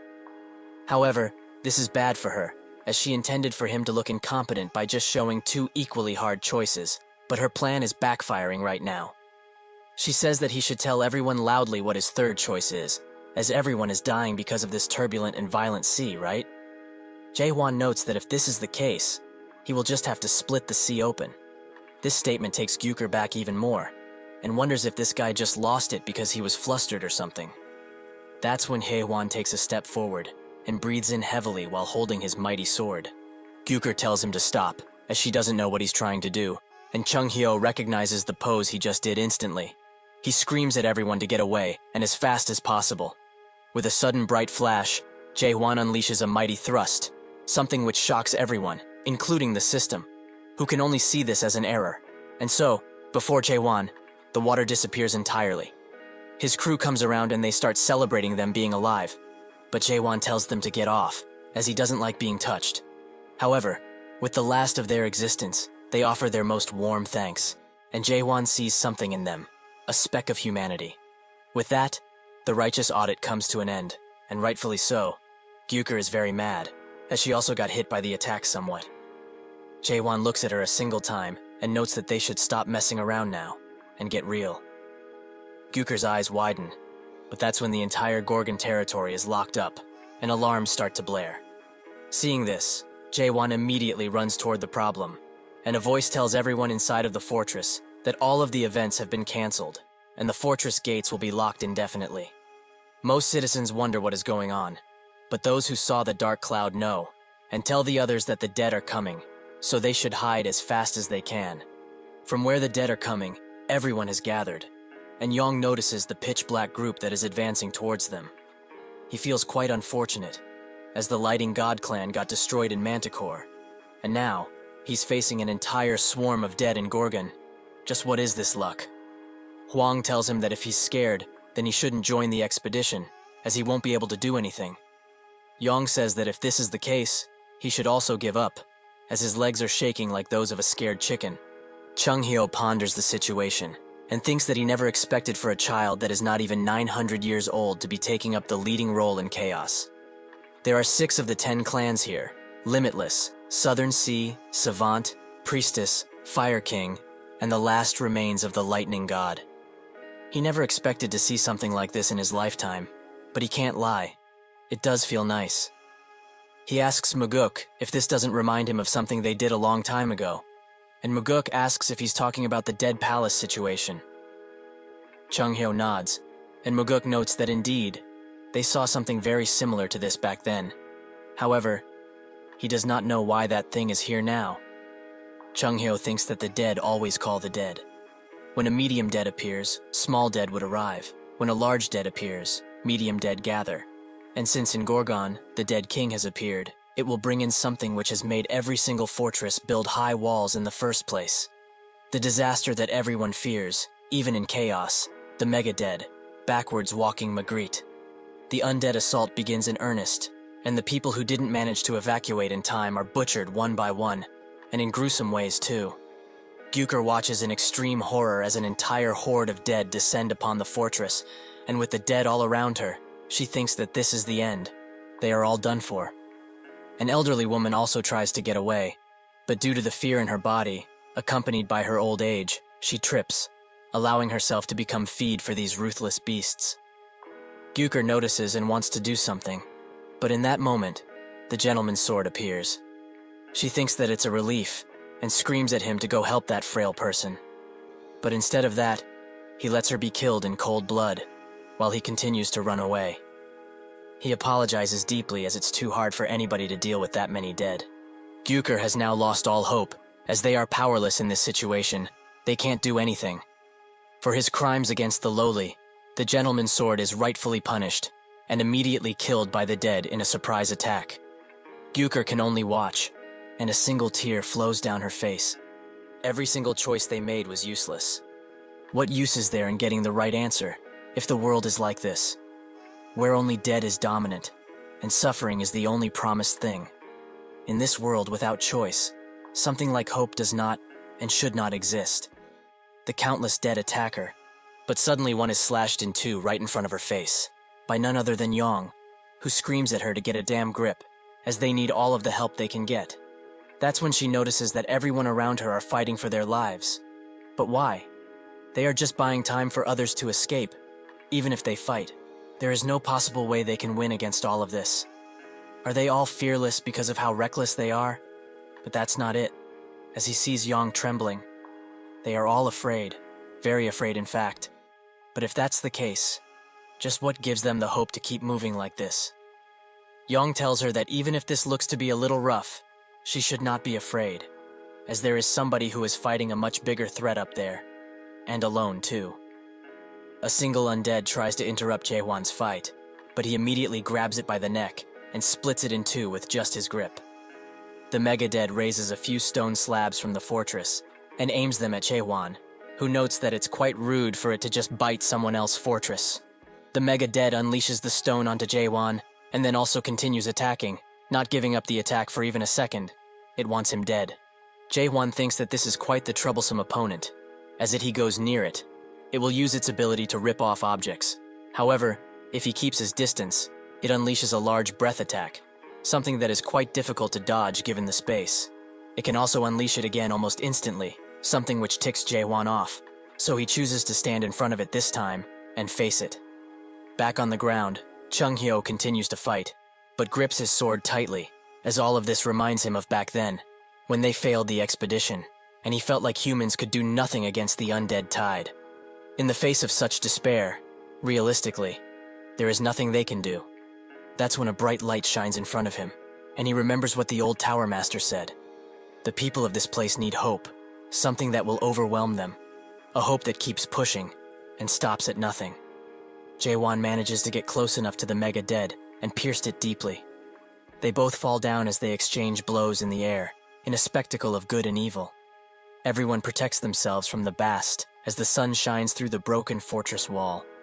But as the dust clears, it is shown that Jaehwan has won this fight, and he smiles, as he thinks he should have done something like this much earlier.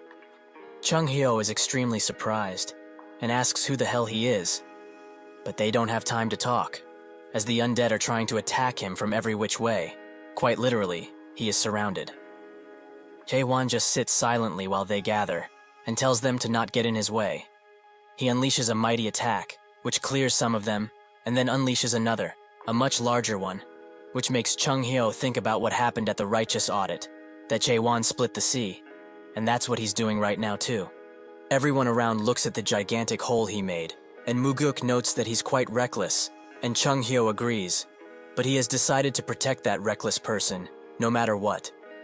Muguk tells him that if this is the case, they will do it with him too, and so, with a new glimmer of hope, everyone gathers around and gets ready to fight. Muguk is the first to take down another enemy, and everyone follows after him, including Yong, who charges towards a large dead and defeats it in one strike. While he and Huang fight, he notes that it's quite embarrassing to say something like this right now, but he feels the need to tell someone, no matter what. Huang tells him to say it already, as he's hesitating for too long, but once Yong lands on his feet, he announces that he feels really cool right now. So is he? Huang doesn't say a single word, and Yong begs him to say something already. On his side, Huang is being charged at, and he notices that his body is slowing down heavily because of the fatigue, and at this rate, he will fall on his knees. Suddenly, just when a monster is about to attack him, someone throws a rock at the beast, a girl, who has chosen to fight despite the situation. The dead is rightfully annoyed by this, and so it charges the girl, who cannot hope to defend herself. But that's when she screams to do it now, and countless chains begin enveloping the dead. Naturally, this ability is that of Carlton, who is standing ready to fight, amongst the others who have chosen to fight alongside him. Huang smiles, and says that fighting like this feels much, much better. Everyone is trying their best in this dire situation, and Jae-won smiles as he slams his sword into the ground, and the whole fortress is enveloped by a blue glow. 10 days after this incident, people have started rebuilding, and the news that the three great dead and Magritte have been defeated. A reporter asks the fortress blacksmith, in his honest opinion, what does he think the biggest change in this fortress has been? The blacksmith thinks for a second, and notes that living here became much nicer, which makes the reporter asks how so. The blacksmith explains that 6 of the 10 clans in Chaos moved their headquarters in here, and there was a huge increase in supplies, especially horns from the horned beasts, and thanks to all of this, their economy also grew quite a lot. The reporter looks around and says that, by just looking at the situation, he didn't think that someone would say that it's actually nice to live here. However, he can't deny, the atmosphere around here is lively and cheery at times. The blacksmith notes that he is only saying this because he didn't watch the path of waves for himself. This is what the people call the incident, where a sea of dead was parted by Haewon's sword. It's almost like those who saw it fell into a trance, as everyone threw themselves into battle and fought the dead, even if countless people have lost their lives. The reporter wonders what these people saw, in order to make them say that they can live in chaos, even after all of this. It seems that after this, Gorgon's residents have started to truly live. Suddenly, a large explosion is heard, and the reporter asks what that is. The blacksmith tells him to not worry, as this happens pretty often, and it's nothing bad. The reporter thinks that the only ones that could cause such an explosion are high-stage adapters, and it's true that the 6 of the 10 clan heads are here. He asks if there's a war between the clans, and the blacksmith notes that it's something similar, and that's when 5 figures fall from the air, and the blacksmith smiles, as there's only 5 today. Chae-won sits in the training room, and announces that every single one of them have a long way to go before they become strong. Hong hears about what happened, and smashes his wine glass at the one who told him, demanding he explain once again what happened. The messenger obliges, and announces that the mega dead which charged Gorgon, the one who went by the name of Magritte, has been killed. This angers Hong, as that mega dead was made from a stage 9 adapter in the almighty land, and it's a monster that could only be dealt with by a lieutenant or something higher. Just how did those Gorgon bastards manage to defeat one of the only 3 mega deads in Chaos? He tells his man to look into the situation now, and thinks that this shouldn't have happened. He is sure that there was a mistake somewhere. 4 days after this, news of the North Branch of Forbidden Heaven clan, that's near Gorgon, spread about, more specifically, about its destruction. At the fortress, Jae-hwan calls all of the other clan leaders weak, and asks what they have been doing all of the centuries they have been alive for. Yong wonders how they can ever hope to defeat such a monster. But that's when Jae-hwan calls him, and tells him that he only has quick feet. He also tells Hwang that he has power, but he's very slow, and Jaegal that he thinks too much before he acts. He moves on to Gook, and tells her that she's nimble and has good instincts, but her stamina is laughable. The final one is Cayman, and he notes that he's the best among them. His basics are good, and doesn't have any weaknesses, but that goes both ways, as he has no specific strengths either. However, they all have one common problem, that they manage to obtain something without putting in effort at all. Chung Hyo notes that this is refreshing to hear, but Jae-hwan also goes on to their case, as they have lived for 1,000 years each, but they are still weak. Chung Hyo doesn't like this, but he can't deny that he's right, as 900 years ago, all of the clan leaders were at least 7th stage adapters, and the leader of the Heavenly Dragon clan was 9th stage. Even with that, Mullark was much stronger than all of them. The expedition was a tough journey, even for such strong people. That's the kind of place the Abyss is. Chae-hwan explains that during the subjugation of the Forbidden Heave clan's North Branch, half of them were either very injured or almost died, and they weren't even attacking their headquarters. They are already in this state after dealing with a single clan, so how can they hope to go on the expedition? Thus, as of today, all of them will be doing some special training for a single week. Yeagle thinks about how many muscles he will get, and he also asks if everyone here is an adapter. It's not easy to jump to the next stage, as he might think. Normal people would take at least 10 years before they become first stage adapters. Then, they would take 20 years to reach second stage, 40 years for third stage, and so on. Most humans would die before that. Jae-hwan asks what he's trying to say, and Jaegal puts it simply, Is he trying to turn them into awakened? This idea shocks everyone, and Yagal notes that, from what he's heard, awakened do not accumulate power over time, and rather, reach the next stage through enlightenment. Haewon says that indeed, that's what he's planning, if they are able to abandon their own world, that is. Jong asks what he means, and Chung Hyo tells them that there are 3 stages for those who wish to awaken. First, would be to destroy the world of adaptation, the one that they have lived in so far. Those who are able to, will be able to see the world for that it truly is. Jong wonders what he means, and Gooker notes that he's asking them to leave behind things like status, which benefits only the system. Jong notes that he is also an overcharged adapter. These people have a lot of affinity with skills and the interface system, while also possessing the ability to grow much faster. Thus, people think that they are blessed by the system. Hwang says that everyone around here is an overcharged adapter, but that's when Kaiman says that he's not. So, he will throw away his skills and world. If it means that he will become stronger, he will throw it all away, except the hatred he has towards the monarchs. They all wonder what he's talking about, and Gooker explains that they have to throw everything away, including everything they accumulated so far, but also something much greater. She asks if they have ever heard of the Great Disappearance, and Jaewon asks what it is. She explains that it started along with cracks appearing. 700 years ago, they suddenly appeared. In the Almighty Land, the terrorist group known as Cracks, that announced their fight against the cultivators, were all found with that proclamation shoved in their chest, and another proclamation, this one from the monarchs of the 4 areas.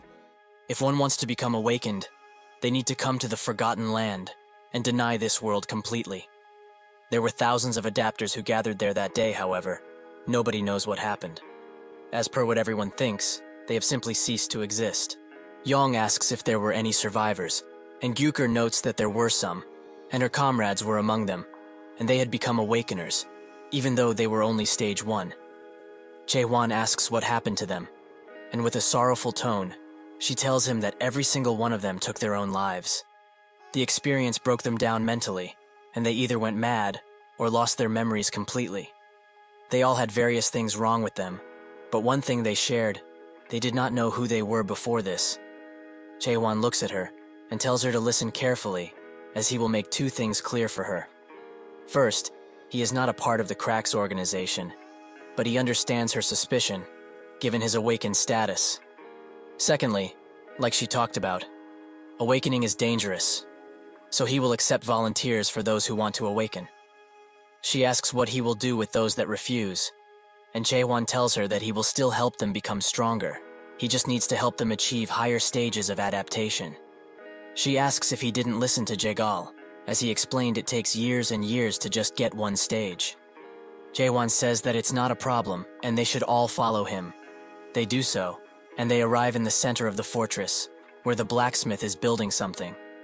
Jaewon asks if it can be activated now, and the blacksmith notes that it can. And so, the tower beams a bright light, and they all get one question. Will they accept the summon to the Tower of Nightmares? Carpe diem? They all accept the invite, and are surprised when they get inside, as they did not believe that a human could actually create the Tower of Nightmares like this. Even if it doesn't have a 2nd floor, it is still rather impressive. Yagal says that he's actually touched by this. He never expected there would be a place like this that is not meant for domination, but rather, to break it. Yong is equally as excited, and Jaewon explains that from here on out, their training will be done in here, as it will be much more proficient, since time in here flows 100 times slower than the outside. 1 day outside is 100 days here. This means that a mere week outside would be 700 days here.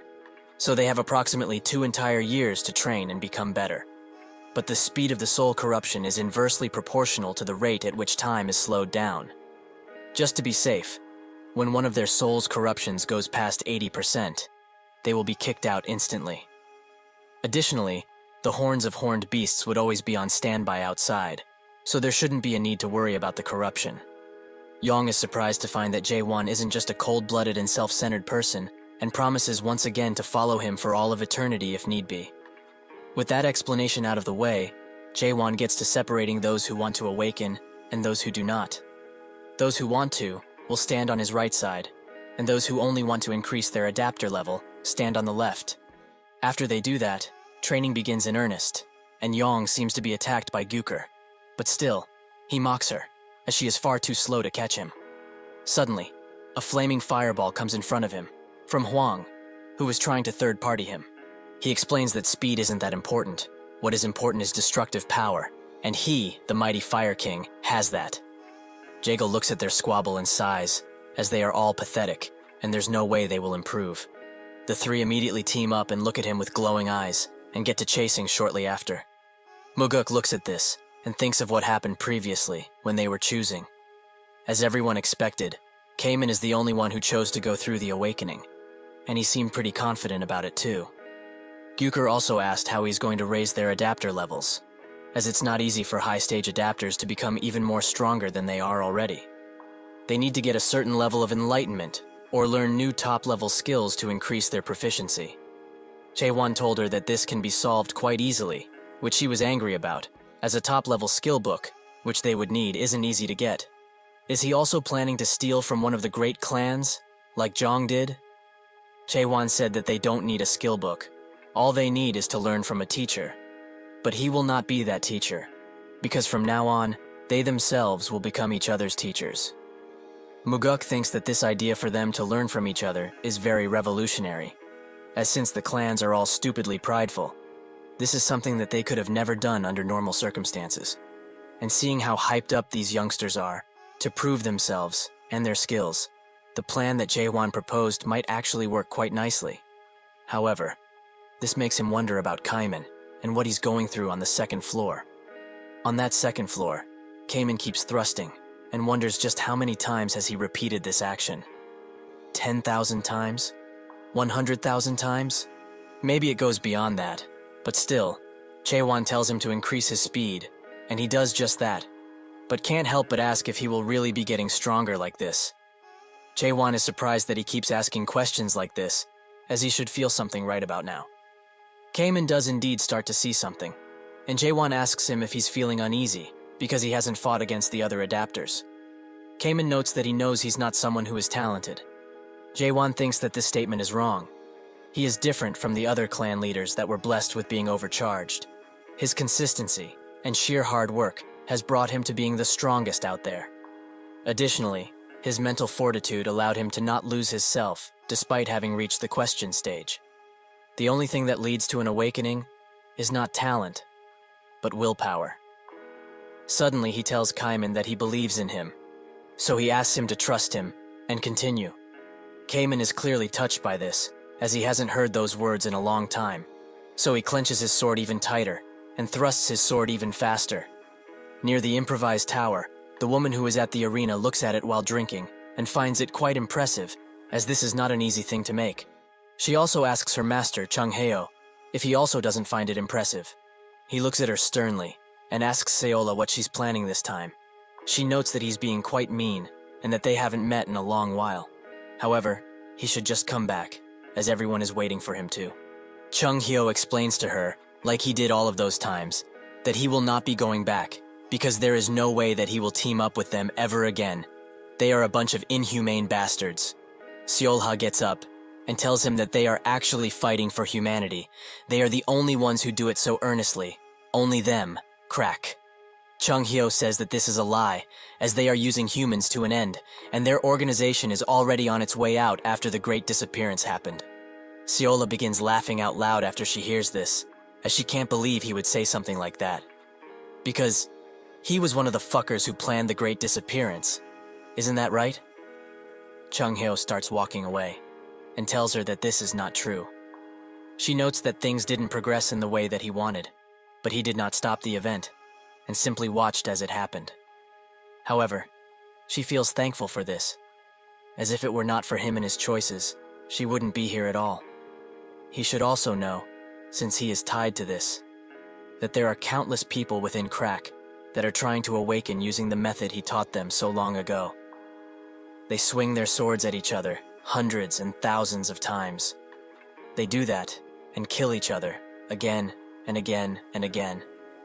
Among those who do this, a very small number would survive and swing their swords 1 billion times if need be. They would become numb to life and death letting them surpass humanity and see the world for what it is. That is how they obtain the first key word to awaken, dismantle. Chung Hyo pulls his sword out and demands that she shut up, as that is the wrong keyword. He pulls her into his unique world, and she notices that it's the same as before. It is still weak, as he got lost from losing his humanity, and was not able to draw anything in this world that he went through so much to even make. She, however, filled her world and became the second core captain of Crack. Seolha begins cutting his world apart, with great ease in fact. Chung Hyo believes that she became a captain with such skills, and asks if she also achieved the third stage of awakening. She explains that it wasn't just the third stage, and starts transforming the world around them. She asks if this pleases him, as this, all of this death, is the scene of the great disappearance. Does he enjoy her masterpiece, her life's work? How does he feel after looking at the sea, filled with corpses? He tells Chung Hyo that the living are not trying to pretend to be dead. He knows that there is nothing that will change that in chaos, right? This world will never change, so he should come back already, with her. Chung Hyo announces that it will change. He knows that it will. He believes that 100%. Seolha can't believe that he still has the willpower to have so much faith. But even with his little helper, he is going to fail. Just like he did 900 years ago, and like when he abandoned all of them, and ran away like a coward. He can do what he wishes at this point, but he should know that Crack will always be watching him. Inside of the tower, Kamen goes through all of the stages of awakening. First, to question it. The second stage is to understand the world he questions, and the third becomes quite blurry to him. Suddenly, Jaewon attacks him and shouts at him to wake up. His sword falls to the ground, but Kaiman dodges and barely lands on his feet. Jaewon says that he did not want to see such a pathetic display from him. He should fight, like he is fighting for his life. Kaiman feels all of the strikes, and can't even think of him winning this fight. He can't even comprehend just how powerful Jaewon truly is. This also makes him wonder if he even became stronger than before. He closes his eyes and accepts his defeat, but Jaewon tells him the final key to unlock the third stage, to remove the limits that the world dared to put on him. With that, Kamen opens his eyes wide and unlocks the third stage of awakening, to forget him, that the world decided on. They both attack each other with mighty strikes, and Kamen uses the Moon Eye ability to unleash an even mightier attack. After it's all said and done, raindrops fall and he stands on his knees. Jaewon congratulates him as he has reached the third stage. Kamen asks if he really became stronger, and Jaewon confirms that he did. But still, Kamen feels nowhere near him, even though they are both at the same stage of awakening. Once their training is over, everyone meets inside of the fortress meeting room, where the other fortress masters reject the idea of them going on an expedition, as it would break their treaty that has been standing for a long time. Jong immediately gets on their case, as if they did nothing until the expedition was made, then they should just shut up, as they have no right to talk. Yurin explains that the reason they are all gathered here today is because of the Forbidden Heaven Clan incident, so they should all relax and return to the topic at hand. One of them suggests that they continue on this topic, since they already started to talk about it. This is Garuda's fortress master, Gal Huidong, an 8th stage adapter. He says that the captain for this expedition should be picked through voting. The Dryad fortress master, Aisha Lind Croft, kind of agrees with him, and also asks where the current Gorgon fortress master is, as he should have received the information about this meeting. Yurin thinks that this was all a setup to not have him here, as the moment Jaewon left this place, a suggestion for the 3 fortresses to meet was made, and before they could even hope to reject it, they got a messenger eagle that announces their envoys have already departed. While it is true that the adaptation team returned, the fortress master and Kamen, who are in the awakening team, have yet to do so. This was all a ploy, as they wanted him gone, so they could sway the conversation in the way they wanted. Gal notes that they should not put their trust in a child who only lived for 50 years. Are they mad to let such an inexperienced man take the role of expedition captain? He continues to disrespect Jaewon, but suddenly Jong puts a knife to his neck and dares him to talk shit again. Gal asks what he is trying to do, and Jong explains that if he wants to talk with abilities, they should do so. If they really want to change the expedition captain, then they should deal with them first, as they will not stand by while they change it. Gal and Jong go to an arena, with Gal asking if he really wants to go through with this. and Zhang in turn asks if he's scared. Gal allows him to make the first move, and he does just that as he pops behind him and tries to attack. Gal dodges, but Zhang continues to move even faster. Gal commends his speed, and Zhang flies into the air and lands directly on Gal, who has no choice but to defend himself against such a powerful attack. He is quite surprised that a 7-stage adapter got so powerful, and admits that he did not expect this. However, no matter how hard he fights, he can't hope to surpass him, as he is an 8th stage adapter. With that, Gal unleashes his golden chakrams on Zhang, which hits him pretty hard, making the spectators wonder if he will be able to do something now. Gal, thinking that the fight is over, commends him for his skills, and announces to everyone that, since the lighting god has fallen, just as promised, they will change the expedition captain. Suddenly, Zhang gets up and tells him to stop speaking, as he hasn't lost yet. From now on, he will show him something very interesting. They both attack each other, and surprisingly, Zhang uses an ability from Huang, which burns Gal's chakrams. He is surprised to see a technique from the Fire King, and Zhang also uses an ability from the Savant clan leader, Jegal. Gal screams at them for teaching their sacred techniques to each other. Have they really thrown away all pride? Zhang rushes in with extreme speeds, and notes that pride does not win battles. He manages to land a mighty blow, but Gal still stands, and announces that, if this really is the case, he must get serious too. He unleashes all of his power into a mighty chakram, which makes the normal spectators just run away, as they don't want to be caught in it. The chakram grows even larger, and when it touches the ground, it raises most of it, as stone is thrown around and sent flying in all directions. Aisha watches this in amazement, and Gal taunts Zhang, as he wants to see if he will really survive such an attack. That's when he notices that Zhang was in the air all of this time, and tells him that he did great, as he unleashes one of his mightiest attacks yet. The attack only reaches his forehead, as Muguk stops Zhang since the fight is over. He tells Gal that his match is over, and also asks if he was really going to use the guardian horned beast Garuda in this situation. Gal clenches his fist in shame, as this is an anti-dead weapon, and announces that he lost. With that, Muguk asks, who will be the one to fight him, Aisha? If she feels worthy enough, she should come down right now.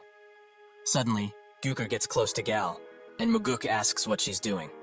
She announces that she's simply going to the winning side, much to the others' dismay. Suddenly, out of the blue, a man announces that he will be the one to deal with Muguk. This man is the Jade-Masked Golden Monarch, Bang Chionil, a 9th stage adapter. Jurin wonders what a monarch is doing here, and Muguk notes that he is the enemy of Chaos, who took all of the fruits after killing everyone. How dare he step foot in this place? Chionil tells him to stop talking like this and invites him back, as the Monarch of Steel misses him a great deal. Muguk asks if he's really working for the Steel Monarch now, and Chionil confirms that he indeed is, as his king has a soft spot for martial artists. Muguk notes that if that's true, that man's legacy is over, if he decided to accept human trash like him. Chionil wonders how he can still be mad about something that happened in the past. Heyo, the Steel Monarch, forgave him very easily, but he guesses that comes with status. He shouldn't be so angry at another martial artists. Have they not done a lot of stuff together in the past? Muguk's eyes widen with rage, and he charges in, while reprimanding him for saying such a thing, as he was the one who betrayed the entire Muram world. With a single hand attack, Chionil blocks him, and notes that he's being really too harsh. This is their first time meeting after well over 900 years, so they should chat. Muguk gets even madder, and attacks with even more fervor while asking, since when did the Dryad, Garuda, and Priestess clan get played by them in such a way? Chionil acts a fool. They were only giving them advice, so that they can make wiser decisions. He should also stop talking nonsense about others, when he, the Gorgon Fortress Master, and a few others, were just pipe dreaming about something unachievable. Truly, they are even more pitiful now than ever. Aisha looks at the fight from above, but it can be seen on her face that she's conflicted about something. Suddenly, the emissary of the Steel Monarch arrives, young, and tells her to throw away those thoughts. She made the right decision. The current Gorgon Fortress Master is extremely dangerous, much more than the Forbidden Heaven clan leader. He is attempting to use the Abyss Expedition Squad to unite the entirety of Chaos, and their great monarch considers him a threat. Threat is the title given to those who wish or attempt to change Chaos, and every time one of these threats appears, hope also starts to appear. However, That will eventually lead to despair. Young continues, if they do not get rid of him right now, once again, chaos will suffer. And since she has lived for 970 years, she knows full well what happened 90 years ago. Aisha feels like it happened yesterday, so she can't let another tragedy like that happen again. That is when Young came with the offer, when she was vulnerable. But now, she's very conflicted, as she doesn't know if this is right. Kionil continues to block Muguk's attacks, and notes that it would be wise to stop now, as he can't hope to defeat him in his current state. He knows that full well, doesn't he? Muguk does not answer with words. Instead, he uses his blade and a technique, Heavenly Sword, to reach for Kionil's neck. But instead, the attack blows up, as he used a technique to block it. He explains that there are tons of differences in abilities between adapter stages, but when it comes to the 8th and 9th stage, the difference is extremely high. He pulls Muguk closer and tells him to get to the 9th stage before he thinks of coming back to them, because somebody like him, who does not possess the class of a monarch, cannot hope to even put a single scratch on him. He unleashes a mighty palm attack on Muguk, and Gyukur thinks that this is the true power of a monarch, as Muguk was taken down in one single hit. The Jade Mask Monarch, who ruled over the 12th region, is not even a Grand Monarch, as right beneath the Grand Monarch, there are 3 titles: Lieutenant General, Major General, and the lowest of the low, which is where he's at, Brigadier General. Gyukur's suspicions are now confirmed. If they really had to fight such monarch on their expedition, there is no way they could have won. Kionil tells him to give up on his dream, as they cannot hope to win, ever. Haven't they all achieved pretty high positions within Chaos already? They should not try to play God, and stay at their level, as it is all they deserve. Muguk seems to have given up, but his eyes glisten once again, and he strikes at Kionil while he's still talking. Kionil is quite shocked that he still wants to continue in the state that he's in, and Muguk notes that 900 years ago, he, who has won over the Resurrection Palace by stealing their rightful fruits and killing some of their precious comrades, has no right to talk about this. He has never once forgotten the disgrace he put on him and the others on that day, and things are a lot different now. Kionil says that he's become too dull, as instead of redemption, he chooses death, but it's rather fitting for him. They both go to strike each other, but that's when Muguk unleashes the Heavenly Sword Enigma and throws it at Kionil with every mound of strength he has left. Kionil reaches his hand forwards and notes that he's still as pitiful as ever, while unleashing his bottomless pit. This eats up Muguk's ability, and Kionil grabs him harshly, saying that he cannot hope to change anything. The others charge in to help him, but Kionil intends to finish him off now. Suddenly, from behind, Kaiman arrives, and he apologizes for being late, but since the Fortress Master is rather busy now, he will fight in his stead. Yurin wonders what the Fortress Master is so busy with, as the Abyss expedition is about to fall apart. Kaiman tells him to calm down, as he is here now, and asks Muguk if he's alright. He tells him to stop, as this is not someone he can just deal with. But Kaiman assures him that it will be okay, and tells the others to evacuate everyone from here, and get as far away as they can. Jagil tells him to stop talking about the impossible, as Muguk was not able to defeat him. Does he really think he can? Kaiman tells him once again to let him fight alone. He talks with Kionil, and says that it's been a while. He tries to remember who he is, and he finally does. He's that child from back then, the one who could not join the expedition because he was not strong enough, right? Kaiman confirms that it was him, and Kionil notes that, since he is daring enough to stand in his way, it must mean that he has become a lot stronger. Kaiman raises his sword, and says that he will see soon enough. Kionil tries to attack him, but he dodges, and thrusts his sword into his hand, which sends him flying back. Kionil notes that it's not bad, but also asks, what kind of skill is it? Kaiman explains that it's a simple thrust, but it's not as powerful as a strong thrust. However, he shouldn't be swayed by that, and fight him with everything he's got. Otherwise, he might just die. Kionil finally shows anger, as this child is deluding himself, killed by someone like him. He unleashes 2 golden hands on Kaiman, forcing him to dodge constantly. But when he finds the opportunity, he thrusts through one, and announces that today will be the day that he will die. Kionil continues the onslaught of hands, but Kaiman remembers what he talked about with Jaewon. When he finally reached the 3rd stage, Kaiman asked, did he really grow strong in only 2 years? Jaewon then told him that on the 2nd floor, where they are at now, time flows much differently, But he should have known, as he could have not performed 10 billion thrusts in only 2 years. Kaiman unleashes his world, much to the surprise of Kaenil. Kaiman's eyes glow a light blue, and he thrusts once again, now with an even more powerful attack. He doesn't stop there, however, as he unleashes a mighty wave in Kaenil's direction, and moves with it. Finally, he uses one of his strong thrusts, and leaves Kaenil defenseless. After the rain finally settles, Kaiman still stands proud, while Kaenil is on his last legs. Kaiman thinks that he needs to finish this once and for all, but Gyukur gets in front of him, and Yong picks Kaenil up. Kaiman anticipated this, as Jaewon told him about it, but Gyukur demands he stand down, as no matter how strong he has gotten, he cannot hope to defeat a monarch with just 2 years of training. Kaiman then tells her that it was not 2 years, but rather 200, and unleashes a mighty death blow in their direction, which makes everyone recoil back and create a gigantic hole through the arena. Maguk is amazed. Kaiman really won. Jaewon must have predicted all of this and sent Kaiman here. Because of this, he showed that, instead of chaos relying on him constantly, they can forge their own path and stand proud on their own. Later, while Aisha watches the replay of the match, Kaiman arrives and asks if she is the one who changed her mind among the delegation.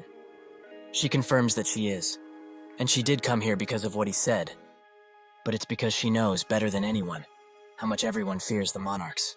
She also asks if he really intends to fight the monarchs, and Kaiman says that he will.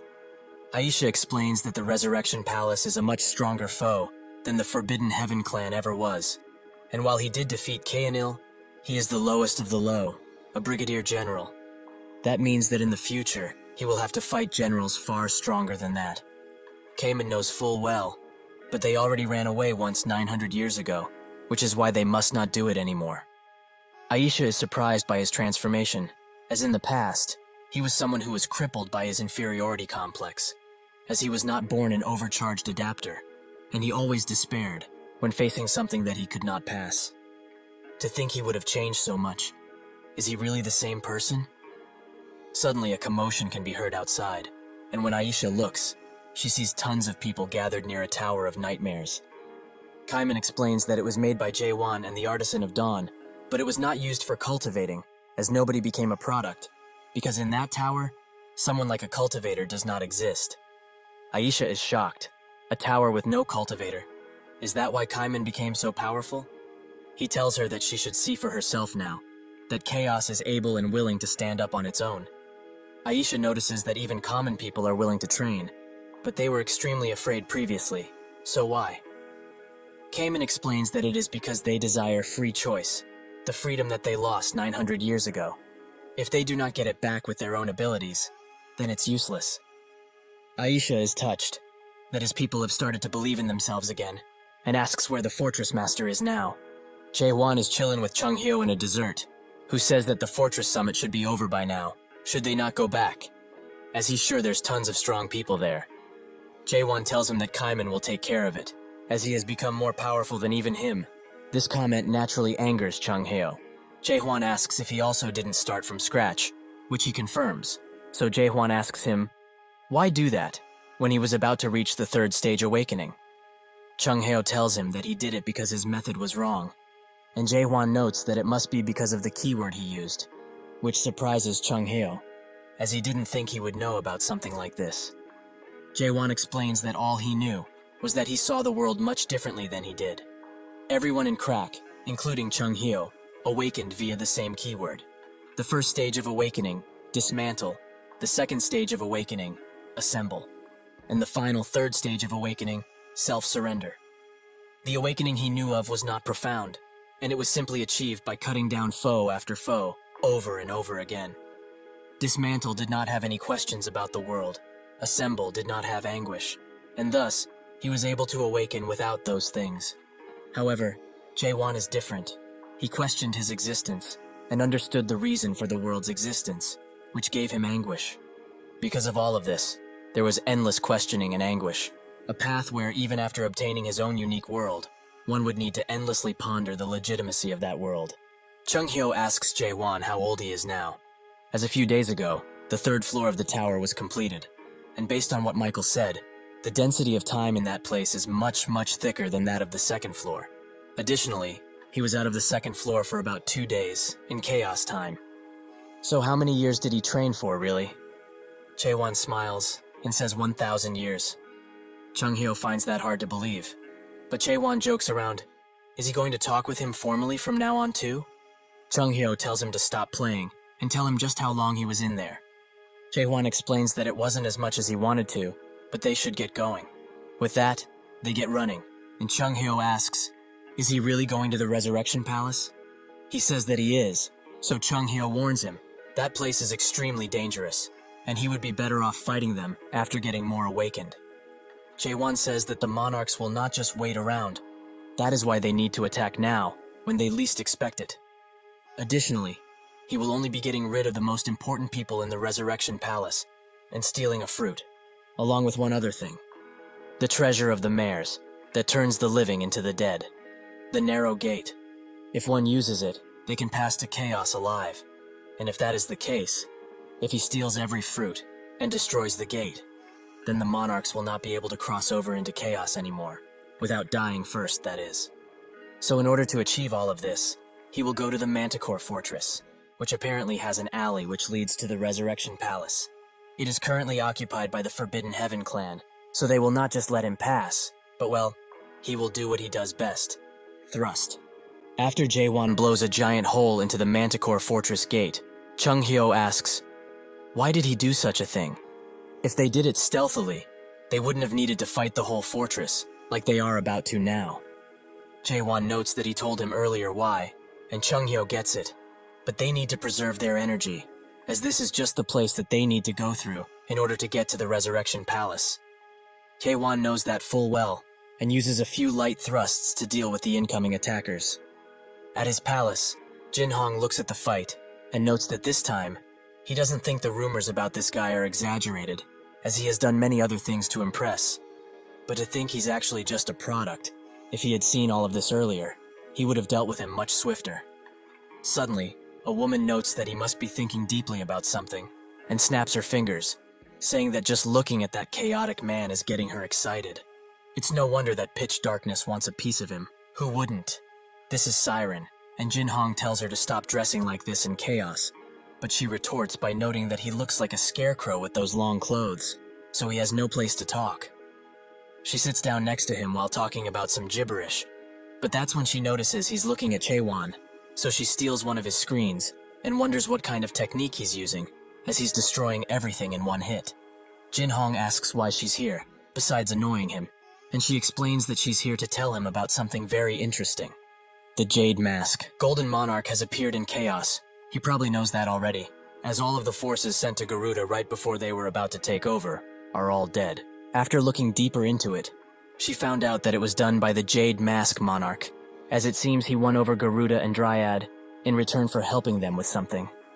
That something is a promise, to keep the treaty where the Supreme Monarch promised to not interfere in chaos business no matter what, so he swore to not break it.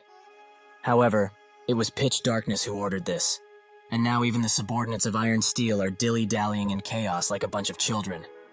This resulted in a proxy war of the monarchs of the Holy Land. But the most interesting thing about all of this is that she heard the Jade Mask Monarch was beaten to death. Jin-hong is interested now and asks who killed him.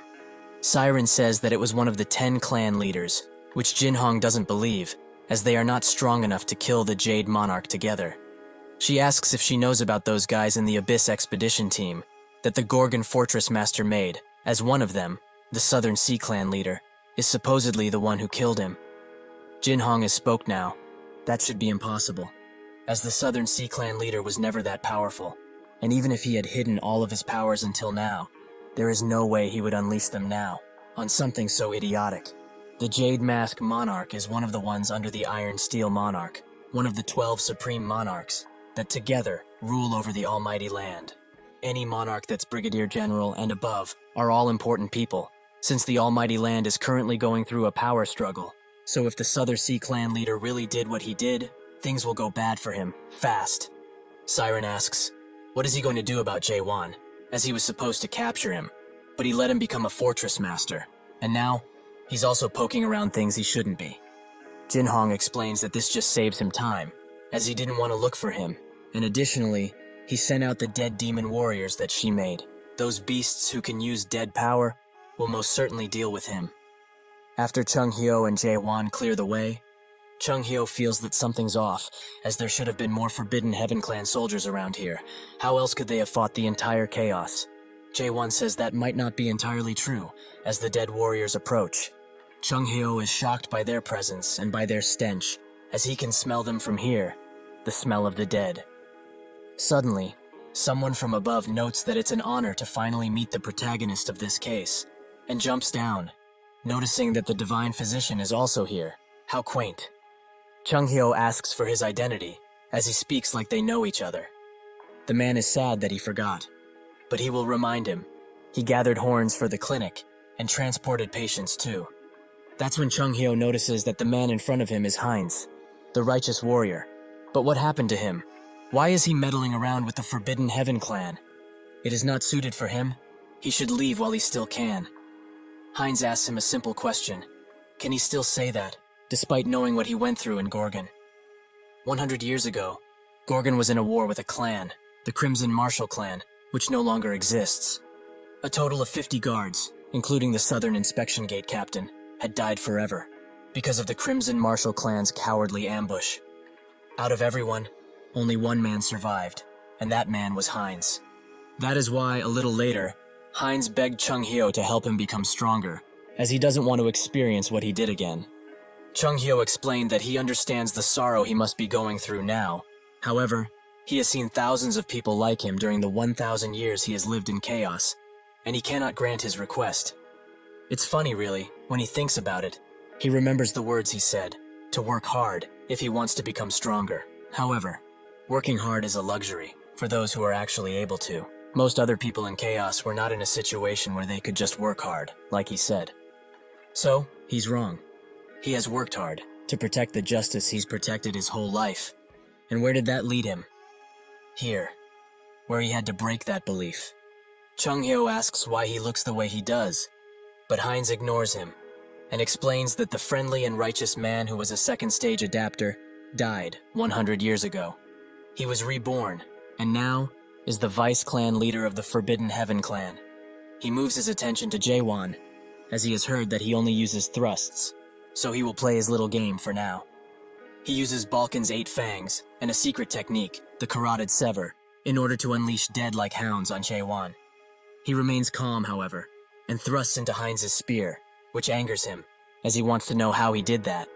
One of his men suggests that they should attack together in this situation, which Heinz agrees with, and so they charge them all at once. Jin Hong looks at the fight, and is angry at his soldiers, as they are being cut down with extreme ease. However, if he also goes there and attacks with them, they will surely take these guys down, as he is close to Monarch level. Even with that though, he can't even comprehend the amount of losses they would have if they did that. If he loses all of his dead soldiers, his plans will be ruined. He calls Siren over, who says that he should stop pestering her, as she did everything he requested already. The Spirit Stone research was completed, and she made the black cloud that created the dead warriors for him. So what more does he want? Jin Hong just looks at her, and Siren sighs, as if they made a deal. She could help him overcome this.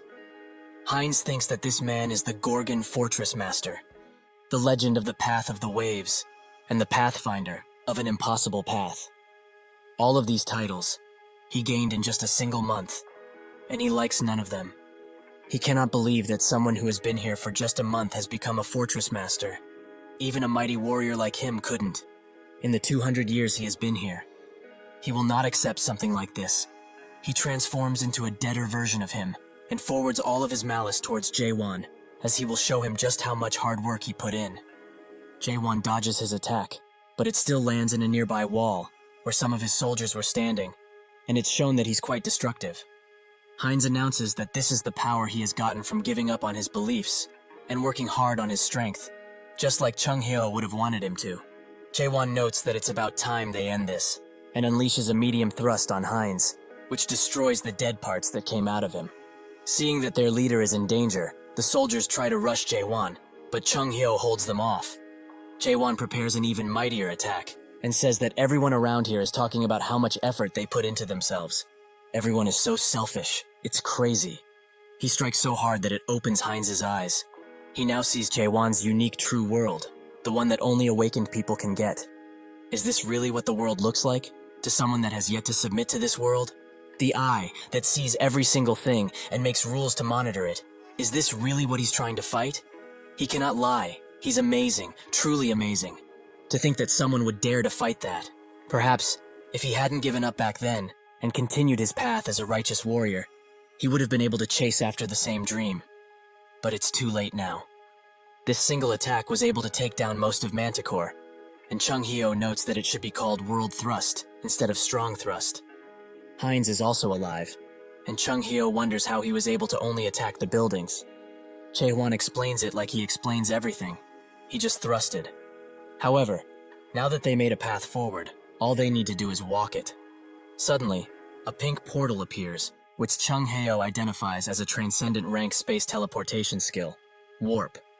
Out of it, Siren appears, who says that she can't believe the dead warriors she made are so afraid. Jaewon asks who she is, which takes her by surprise, as she's the presenter of countless shows, like this week's Hot 10 or Tower of Tower. Does he not have a hologram panel at home?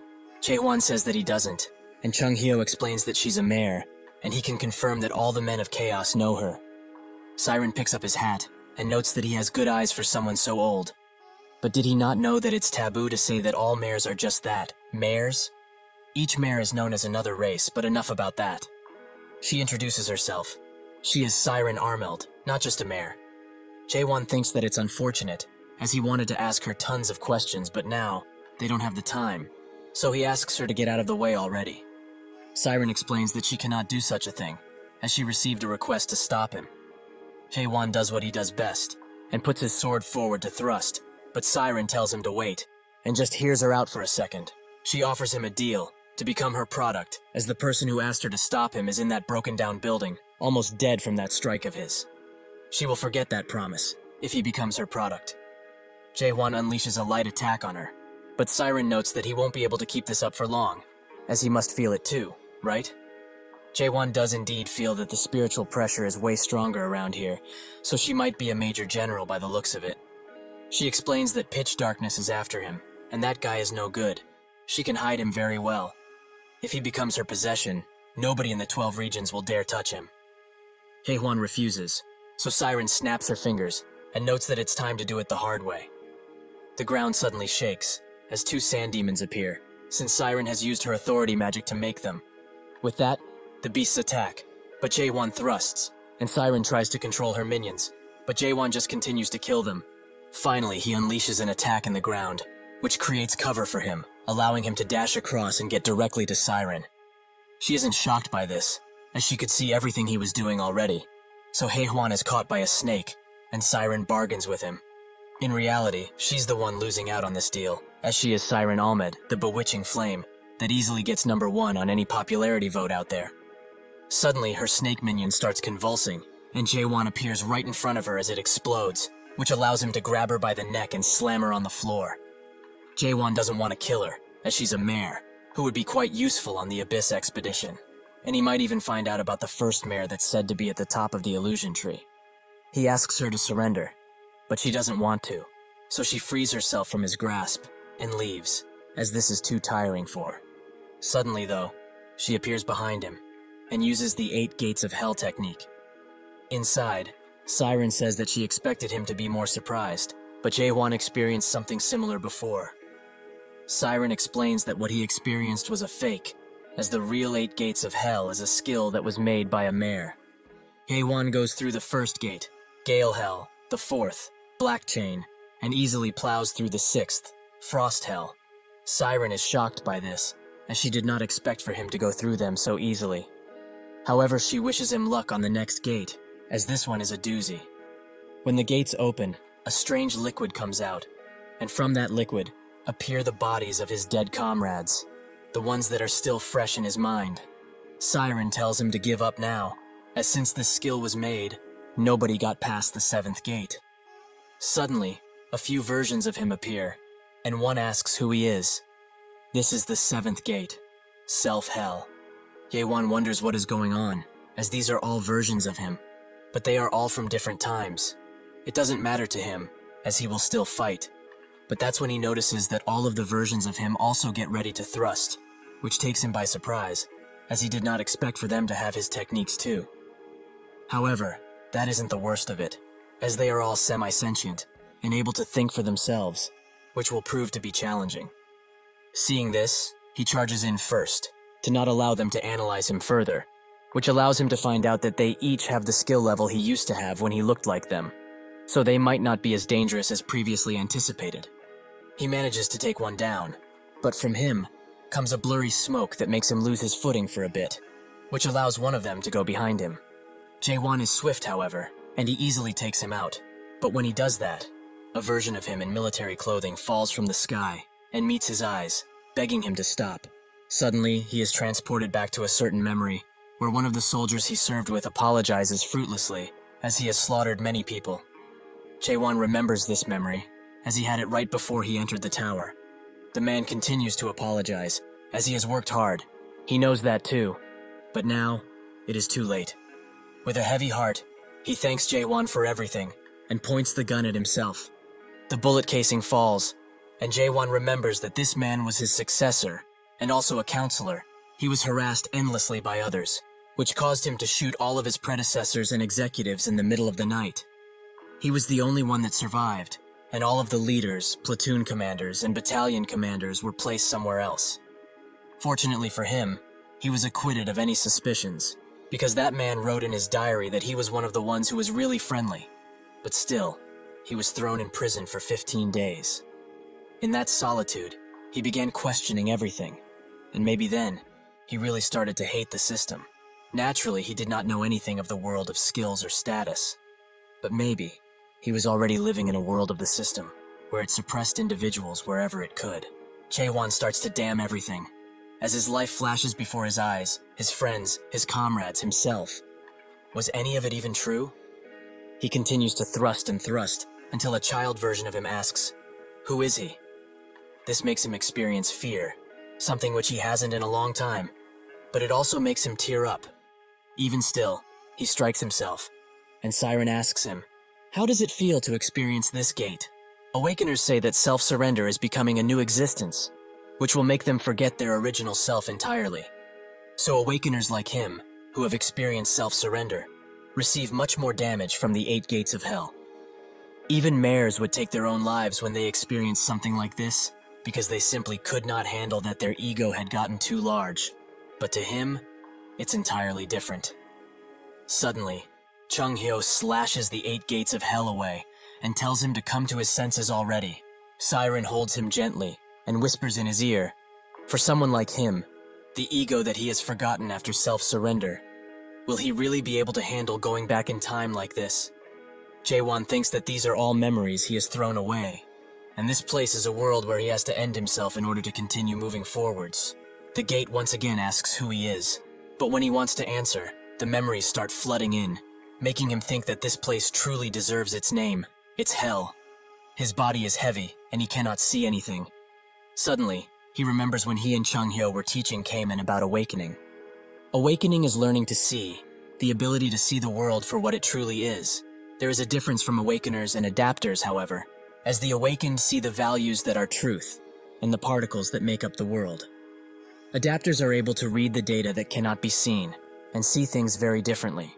That is the stage of self-surrender mentioned in Awakenings. In return for this, awakened need to be careful of neglect, as being able to see so many things will eventually make a person blind. Jae-won finally gets it. What is happening to him now is the neglect that Chung-hyo was talking about. Those who see too much become blind quicker, and those who hear too much become desensitized quicker. Jae-won is saddened by this. Does it really not matter? To come this far, he has done his utmost. Nobody else was able to come this far. However, now, he knows that he just wants to be able to say that he's having a hard time easily, like everyone does. The world changes around him, and he sees a blue sky with falling stars, which are his memories. He starts to feel a deep understanding, and connects the dots. Who is he? Well, he does not know, but at least, he is here. But maybe, the countless memories he has gotten over the 2,000 years he has lived, and the connections of all of those memories. Maybe, just maybe, that is him. Out of nowhere, the seventh gate begins to crumble, and Siren begins to vomit as she is experiencing rebound. Jae-won opens his eyes with a new deep understanding and pushes her away, whilst also destroying the gate entirely. He looks at the next gate and wonders what the next keyword is, as he has almost gotten past self-surrender. He will have to leave that for later though, as now, he needs to challenge this final gate. Jae-won looks at the 8th gate and touches it, fully prepared for anything that is to come out of it. Suddenly, it starts opening itself while glowing brightly, and when Jae-won enters, he finds nothing except a large, serene space. He wonders what to do, but that's when the stars begin writing a message. He would like to tell this visitor about his trivial story, since he has passed all of the gates of hell. Jae-won guesses that these are just the records of the one that made the gates, so he watches eagerly. The text notes that he still remembers when the first Abyss expedition started, and identifies himself as Mulark Armelt. This is simply a record of his failure. Outside, chatter can be heard around, and Chung-hyo begs Jae-won to wake up, but he doesn't move an inch, and the same goes for Siren. Even though she used the technique, she's as unconscious as him. He is weary of this because the people from the Resurrection Palace have arrived, and among them, there's a major general-level guy. The general asks his men if they have found anything yet, and when they reply with no, he commands them to search even more thoroughly, as he is sure those weaklings are around here, somewhere. This is the 11th stage adapter, the hidden scent monarch, Samyong Garam. Chung-hyo is very scared of him, as he is one of the main fighting forces of the 9 regions. Just what is someone so powerful doing in chaos all of a sudden? Suddenly Garam feels something, and sends his attention directly to where Chung-hyo is. He starts preparing a mighty attack, and congratulates them for having hidden for so long, like the little rats they are. He throws a mystical punch at them, but fortunately Siren has woken up, and she teleports them out of there just in time. With his prey gone, Garam focuses his attention somewhere else, and orders his men to reclaim Manticore and search for the Forbidden Heaven Clan leader. While getting out of the portal, Siren wonders, just how many times has she died today only? She also asks Chung-hyo if he has nothing to say after she saved his life so graciously. Naturally, he starts screaming at her, as he is the one who looked after them. Shouldn't he be getting the thanks, not her? She notes that this means they are even, and thinks about what to do, coming to the conclusion that it's better to go to the Gorgon fortress first and foremost. Chung-hyo asks if she has surrendered already, but she explains that naturally she has not. She just has business with this passed-out man. Chung-hyo says that he has already sent a letter to Gorgon via Messenger Eagle, although he did not expect that Jae-won would still be out cold right now. So, right about now, some warriors who have awakened must have already departed. Indeed, as he says, countless warriors led by Kaiman arrive, and he commands them, from now on, Carpe Diem. The Liberation Army of Gorgon will depart, pass Manticore, and strike the Resurrection Palace once and for all. They charge in with more confidence than ever before, and they all think that with this many awakened all at once, they might actually have a chance. They might just win. Garam sits idly by and watches them while wondering, wouldn't it have been better if they would just stay here, in chaos, and adapt to it fully? He smashes a wall, and notes that they are quite ambitious.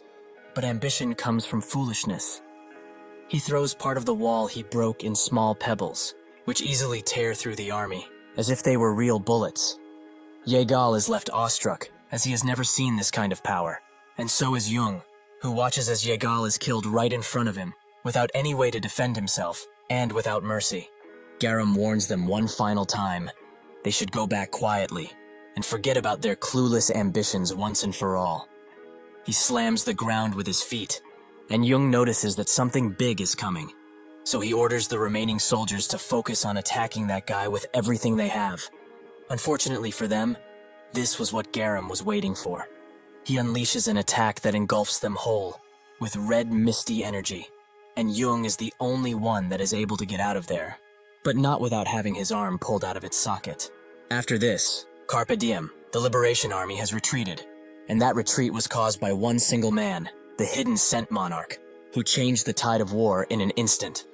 10 days later, in the Gorgon's inner fortress meeting room, Yurin announces that, starting from the squadron of 3rd Stage Awakened, 1st Squadron Commander Carlton, to the 9th Squadron of the 9th Stage Adapter, Limitless Clan Leader, along with all of the other squadrons of Carpe Diem, Half of their entire forces were decimated in just 10 days.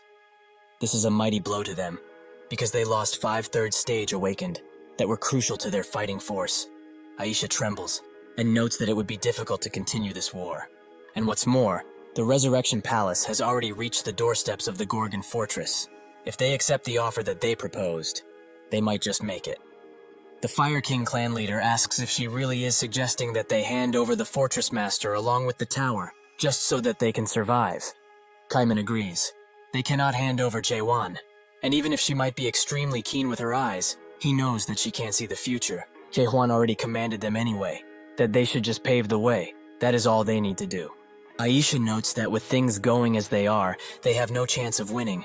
Maybe they should ask the other monarchs for help, as currently, all of the monarchs that have been dispatched are a part of the 9th region, Pitch Darkness, and most know already that there is still a long-time grudge between the Strong Steel and Pitch Darkness.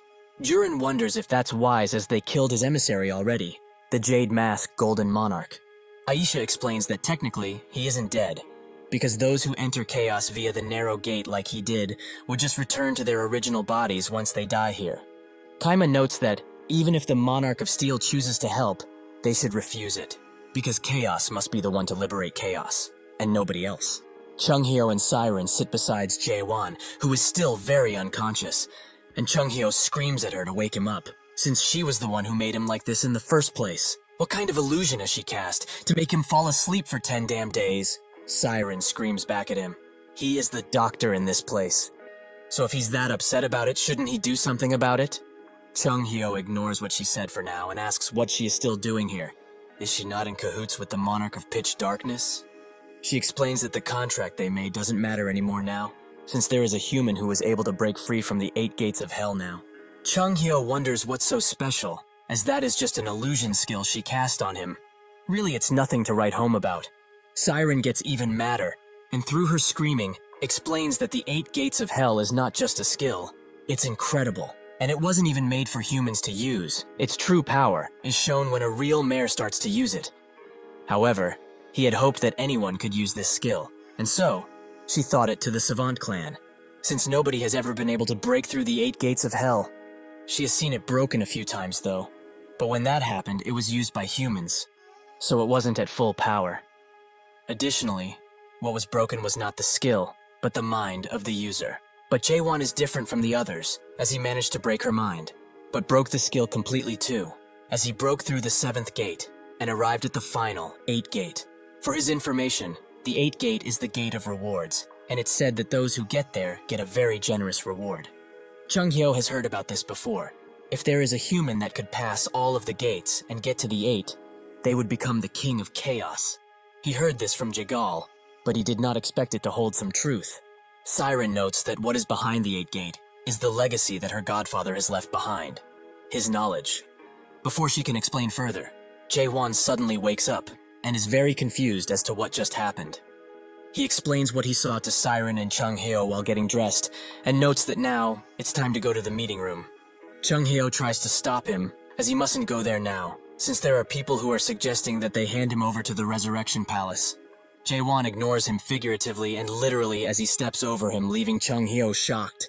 When Jaewon arrives in the meeting room, some are glad to see him, and some are ashamed, as they have considered something extremely bad. After a few moments of silence, he announces that he will go to the Resurrection Palace, which nobody expected.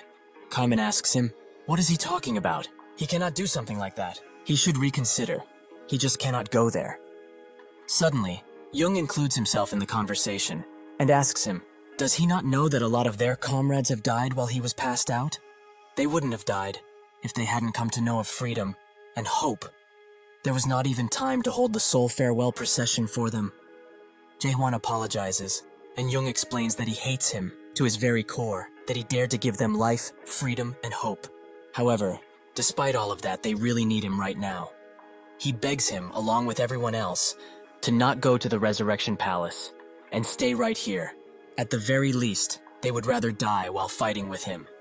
Chung-hyo is shocked by their reaction, as he has given them something unbelievable that he should not have, and now, in order for them to protect what they got, they will all give up their lives for it, if need be. Jae-hwan says that they are mistaken about one thing, though. He is not going to the Resurrection Palace to surrender himself. He is going to the Resurrection Palace in order to send all of them flying. Everyone in the room is shocked, and Chung Hyo, who knew it was coming, is still just as shocked. Young asks if he has gone insane, but Jae-hwan notes that he's always clear of mind. They all start screaming at him, and asks when he will do it, and he replies with, "Right now." Siren finds him quite strange but intriguing, as reality does not exist for him, but it does for these humans, who always kneel in front of reality. Knowing this, nobody will be following him in that suicide mission. She is proven wrong, however, as they all throw themselves at him, as they all want to go, in order to free themselves. Siren thinks that they are all insane. So far, they have been living with no problems as souls. Why care so suddenly about life and freedom? Is this really the effect Jae-hwan had on them? Jae-hwan is grateful for their thoughts, but he will only bring 3 people with him, Chung Hyo, Kaiman, and Siren, who did not expect to be invited at all, so she is rather scared. But Jae-hwan just smiles. Siren asks why she would go there, but Jae-hwan keeps talking to the others, and notes that even if they are not coming, they will each have their own tasks. Siren screams and screams at him to get his attention, but Chung Hyo tells her to give up. They ask what kind of tasks, and a myriad of other questions, like if destroying the Resurrection Palace really is the end, and what will happen once Chaos is united. Most importantly, Chaos wouldn't recognize Chaos as the core, and many will try to cause division, which is bound to appear at some point. Young says that they should worry about that when they get to it, as once they destroy the narrow gate, the monarchs will not be able to pass anymore. Jae-hwan tells him to not be so sure, as he is sure that the narrow gate wasn't the original way to enter Chaos. Young is left wondering about it, but before Jae-hwan can say anything, Siren finally gets to him and screams in his ear that she's not going. But he offers her a deal.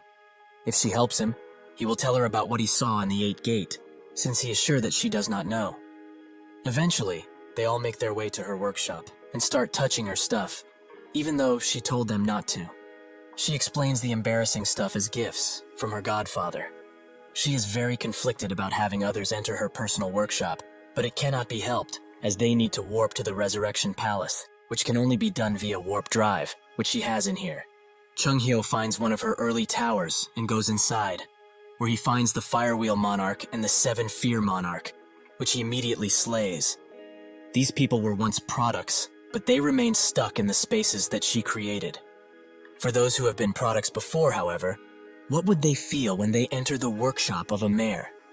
Jae-hwan also finds a tower and asks what its name is. Siren says that it's called the World after the end, but it is not finished yet, as he can clearly see. She has started building this tower after she first met him, but she doesn't know how he would feel about it once he sees it. Eventually, she gets the portal going, and she notes that it feels strange, like something is wrong, but well, just maybe her godfather went on the expedition because it felt like this. At the Resurrection Palace, a man watches as others bicker below him.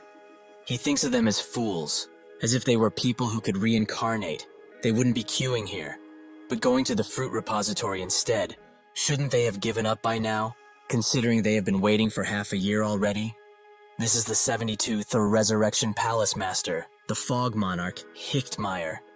Some people below him compare their situation and note that even if he doesn't like it, they are similar, since he has also been here for a long time. Naturally, Meyer is insulted by this and puts them in their place, which makes them grovel at his feet instantly. However, he still finds it boring, as if it weren't for the treaty, he wouldn't be just standing around here. The monarchs that came to Chaos after dying in their previous lives have a duty tied to them, that they will become the Palace Master until the next monarch dies and comes to Chaos. He hopes that soon, someone will die and take his place. Maybe it will be that Jade Mask Monarch that was defeated by the Abyss Expedition, or that's what he heard at least. Suddenly, the wall starts cracking, and sure enough, it's spread wide open by a giant explosion. Meyer immediately blocks the attack with his powers, but notices that they weren't pushing each other in any way, so his opponent is at the same level as him. While he charges in, he asks if this is the Gorgon Fortress Master, but when he clashes blades, he notices water, as Kaiman was the one to attack. He explains that he's not the Fortress Master, but someone he knows well enough, so he is here to get his payback from 900 years ago. Cayman tries to attack Meyer, but using his breath ability, he creates a large smoke screen around them which blocks Cayman's vision greatly. He looks around multiple times but can't even hope to sense Meyer's presence, despite having trained for so long. He really is too weak. That's when he remembers Jaewon's words, that he can do it, that he believes in that fully. This gives Cayman the push he needs, and his senses become sharper than ever, allowing him to detect Meyer, who is above him, and strike in just a second. Meyer backs away, but he has been hit pretty badly, and he's naturally shocked to see that Cayman could notice his presence so well. This makes him full to the brim with rage, as he thinks that Cayman has become too arrogant for his own good.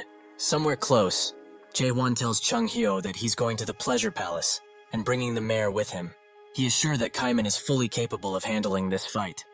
Chung Hyo agrees and tells him a little something about the Pleasure Palace. The palace that's hidden by the fruit and narrow gate is at the very top of the Resurrection Palace, and the energy coming out of it isn't good news. So he should be careful, as he will try to reduce the monarchs heading to the Pleasure Palace with Cayman. Inside of the palace, the real Firewheel Monarch and 7 Fear Monarch wait for anyone to arrive, as what Chung Hyo met previously were fakes. He charges in just like before, but these monarchs have ample time to dodge. They are quite surprised to see the Divine Physician in here, as they heard that the Gorgon Fortress Master was to be their opponent. But there's just him, an old and frail man. Chung Hyo is surprised that they dodged his slash with such ease. The 2 monarchs say that it's not too late for him. If he brings the Gorgon Fortress Master here, everything will be forgiven. Even if he was able to handle the 2 of them at once, he will not be able to deal with all of the brigadier generals that are safeguarding the fruits. Chung Hyo tells them to stop yapping, as they will solve all of this through fighting like they should have in the first place. In the inside of the Resurrection Palace, at the Pleasure Palace to be precise, tons of people seem to be having fun. The timid monarch, Reika, notes that the stuff that is happening at the main gate has gotten to be quite loud. Shouldn't they go and have a look, just in case? The second Dragon Monarch tells him to relax, as Meyer will surely deal with them. The 4th Dragon Monarch isn't bothered by the conversation, and is just enjoying the lady's company. The 3rd Dragon Monarch notes that it just doesn't feel good if he doesn't stop by this place whenever he is in chaos, and the 5th Dragon Monarch agrees. It would be pain if they get their gems cut off by the Female Monarch Alliance in the Almighty Land after all. He does not want to lose his because he did something stupid. The 1st Dragon Monarch, who is sitting somewhere private, wonders why the Chaos people have a problem with living in this place, as it's really nice. The fight outside continues as the cups in this place begin to shake because of it, and Reika thinks that this just doesn't sound good, no matter what. He tries to make the others look outside, even for a second, but they will not budge as they believe the Palace Master will take care of it. They don't need to ruin their fun for such a thing. Reika still presses them about it, as if something were to happen. How can they deal with the consequences? Before he can yap again, the 4th Dragon Monarch throws his cup at his head, as he was too damn noisy. He should just shut up and stay still, instead of ruining their fun like this. If he really is bothered by it, he should go check out what is happening himself. Reika starts gripping his staff out of anger, and the 4th Dragon Monarch sees this as an invitation to fight. The others start looking at Reika with vicious red eyes, which makes him tremble. So he notes that it wasn't his intention to insult. He will go to look alone. The others laugh at him as he leaves, but Reika looks back at them and promises that one day, he will have his revenge no matter what. Suddenly, the 1st Dragon Monarch slowly but surely begins staring at him with an even deeper malice than the others combined. This makes him run away in fear, and the 4th Dragon Monarch thanks him as he knows how to deal with noisy people very well. The 1st Dragon Monarch explains that he just hates noise. That's all there is to it. While they laugh at his expense, a purple light that they have put for ambience begins to flicker, and static begins to appear above them as the light is almost put out by the sheer force. The others notice this only after Siren and Jaehwan are above them, and they are naturally surprised. But Jaehwan doesn't give them the time to regroup and charges in swiftly. The monarchs manage to get away from the blast just in time, but that doesn't mean that they did not see the amount of power that the attack had. Jaehwan stands surrounded by them, and the 1st Dragon Monarch thinks that he must be the Gorgon Fortress Master. Jaehwan confirms it, and the 1st Dragon Monarch notes that he must be insane to come here all by himself. Though, is he here to keep his word, perhaps? Jaehwan denies that notion, and explains that he is here to do one simple thing: to kill all of them. The 1st Dragon Monarch smiles, and he notes that a lowly soul of chaos should not dare to even think of such a thing. Truly, his arrogance knows no limits. Seeing that he is out for blood, Siren warns Jaewon to dodge the incoming attack, but it moves too swiftly, and Jaewon is thrown at the wall. He is not keen on giving up, however, and so he tries to use the momentum to throw himself back at his enemy. But that's when the other monarchs charge in, forcing him to dodge if he doesn't want to be struck. Jaewon throws himself at the floor, but he swiftly gets up, as against these opponents, there is no time to sit still. The first dragon monarch tells him to stand more proudly, as he will make him pay with his life for disrupting their moment of peace like this. Even if he struggles as much as he can, he will not leave this pleasure palace alive. He orders the other monarchs to attack, and in that second, they all transform into swift red lines due to the amount of speed that they are moving with. Jaewon tries to hit them, but the attack is too slow, and he gets mocked because of this. A powerful attack is useless if it does not hit a single thing. Jaewon notices that these bastards are very coordinated, as they are attacking him one after another without resting at all. They will be troublesome to deal with, that's for sure. The third dragon monarch tries to hit him with an awfully heavy attack, allowing Jaewon to attack him afterwards. But the attack was quite weak, so it bought him only a few seconds of time. Seeing an opportunity, the second and fourth dragon monarchs attack him at the same time, which deals some decent damage.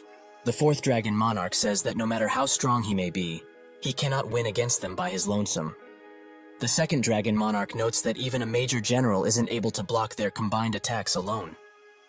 Jaewon agrees with them. It is tough to deal with all of them individually. However, since it's so damn annoying, he will blast all of them at once. That will make his job much easier. He does just that, and unleashes a mighty attack that can be heard by Chung Hyo, who is still fighting the two monarchs. After the attack is fully discharged, everything around Jaewon is crumbled, and he is also in a very poor state. Unfortunately for him, the attack did not hit anyone, as the first dragon monarch has blocked his attack by himself, clearly telling him that they are worlds apart when it comes to strength. Siren watches all of this happen from above, and thinks that she did not expect the first dragon monarch to defend so easily against such a powerful attack. Are these people who are tasked with defending the Resurrection Palace really on such a different level? The first dragon monarch pulls out his sword and cannot believe that he dares to ambush the Resurrection Palace with those petty and awfully weak tricks. He is truly mocking them, in more ways than he can count. However, to rectify his awful and arrogant behavior, he will show him the difference between them. He will have to face that he is just a vermin of chaos, powerless and brittle. Suddenly, every monarch near the first dragon monarch is assimilated in a red yet dark cloud that emits a powerful wind. The first dragon monarch comes out, but in a different form, that of a true dragon. He should be feeling honored right now, as this is too valuable of a technique to use on someone as lowly as him. But he must show him just how weak he truly is and crush his dreams right now. The first dragon monarch charges at Jaewon without any remorse, but Jaewon swiftly moves away and attacks him the moment he gets the chance to. This attack doesn't go through, however, as it cannot pierce the barrier that the first dragon monarch has on himself. Seeing that his attacks are fruitless, Jaewon backs away, and the first dragon monarch mocks him. Did he really think that he would be able to leave even a single scratch on him? Jaewon is pushed back even further, but he stops himself with his sword. This gives the first dragon monarch the opportunity to prepare a mighty attack, which Jaewon tries to block with his thrust. The attack is unleashed and they start clashing. They both put in as much effort as possible, and eventually, the first dragon monarch is the one who pushed harder, so the attack hits Jaewon fully. After the dust clears somewhat, not even a trace of Jaewon can be found, and the first dragon monarch notes that it's truly a pity. If he had stayed hidden, he would have been able to live a much longer and perhaps happier life. But unfortunately, his arrogance was the thing that cut it short. Suddenly, Jaewon appears seemingly out of thin air and lands directly on the first dragon monarch, who is rightfully surprised. Jaewon says that it's his turn to attack now, making the first dragon monarch put his barrier up and ask if he has not learned his lesson yet. No matter what, his attacks won't be able to pierce through his scale barrier. Jaewon notes that they will not know unless they try it and focus all of his energy in a single spot. The first dragon monarch notices this too, and now he is truly scared for his well-being. He starts gliding around and eventually bashes his head in the floor, as he will not let Jaewon do whatever he wishes. After he does that, the first dragon monarch expects to see Jaewon on the floor, but he is not there. Jaewon is above him, He notes that he talks too much for a dragon and unleashes a strong concentrated thrust that sends the first dragon monarch even deeper into the floor and breaks the palace's roof entirely. Cayman, who has already dealt with Meyer, watches as this happens and is glad that the fortress master has made it too. Chung Heo, who has also defeated his opponents, hears the attack and the quietness that follows, so it seems that everything has ended pretty well considering. The once mighty first dragon monarch now sits on the ground, felled by Jae-won and his blade. Siren looks at this and thinks that she did not expect things to go this well when Jae-won said they will only attack with 4 people, but surprisingly he pulled through quite well. The first dragon monarch transforms back into his human form, but the damage that he receives still applies, and as a result he is missing an entire arm. He begins to scream at Haewon. He will definitely make him regret this, as this amount of humiliation will not be paid even if he dies 1,000 times over. All of this is not over, as he will return to this palace and rip him into pieces. No matter what he does or how many times he hits them, they will not die. Jae-hwan says that he's correct, as they came through the narrow gate after all. The first dragon monarch is surprised that he knows about it, but that means he also knows that as long as their bodies and souls are connected to their brains, they will not die, as they will return to the almighty land if that were to happen. Before he can celebrate too early, Jae-won cuts the link between him and his brain. The first dragon monarch starts to wail in pain, and Jae-won asks how it feels now, that he is facing true death. The first dragon monarch looks at his hand and can't believe that Jae-won managed to cut off the brain link. Something like this shouldn't be possible. That is when he finally realizes that he does not want to die, so he resorts to pleading. What does he want? Skills? Maybe status? He will give him anything he wants. He will ask the Grand Monarch to do so. The monarchs who are still left conscious hear all of this, their once venerated leader, now groveling on the ground, begging to be spared no matter what. Both Jae-won and Siren look at him with disgust in their face, and without a single shred of mercy, Jae-won jabs his sword into the first dragon monarch's neck, killing him on the spot. Reika, who has watched all of this go down, falls on the ground, as he cannot believe that one of the 5 dragon monarchs has perished. He was going to check around when he heard a commotion inside of here. But anyway, now he must inform the major generals about this whole ordeal, and he must be quick. Suddenly, Chung Hyo appears from behind him, and with an awfully creepy expression asks where he was going, and to whom he was going to report to. Both Kaiman and Chung Hyo arrive where Jae-hwan is, and they are both dragging the people they beat up. Jae-hwan congratulates them on a job well done, and Chung Hyo notes that they captured everyone alive, like he told them to. But it was really hard, so he should be thankful. Jae-hwan notices that they have additional baggage, and Chung Hyo explains that he found him snooping around the entrance. Siren recognizes him as the timid monarch, a person who has a general-level brigadier of spirit power, but he is despised by others since his skills are nothing to be impressed by. Chung Hyo asks why he ordered them to leave these guys alive, and Jae-won puts it bluntly. He just needs to make sure that they are dead. He begins cutting up all of their brain links and then butchers them on the spot, all while Reika just watches and thinks that all of this is a nightmare.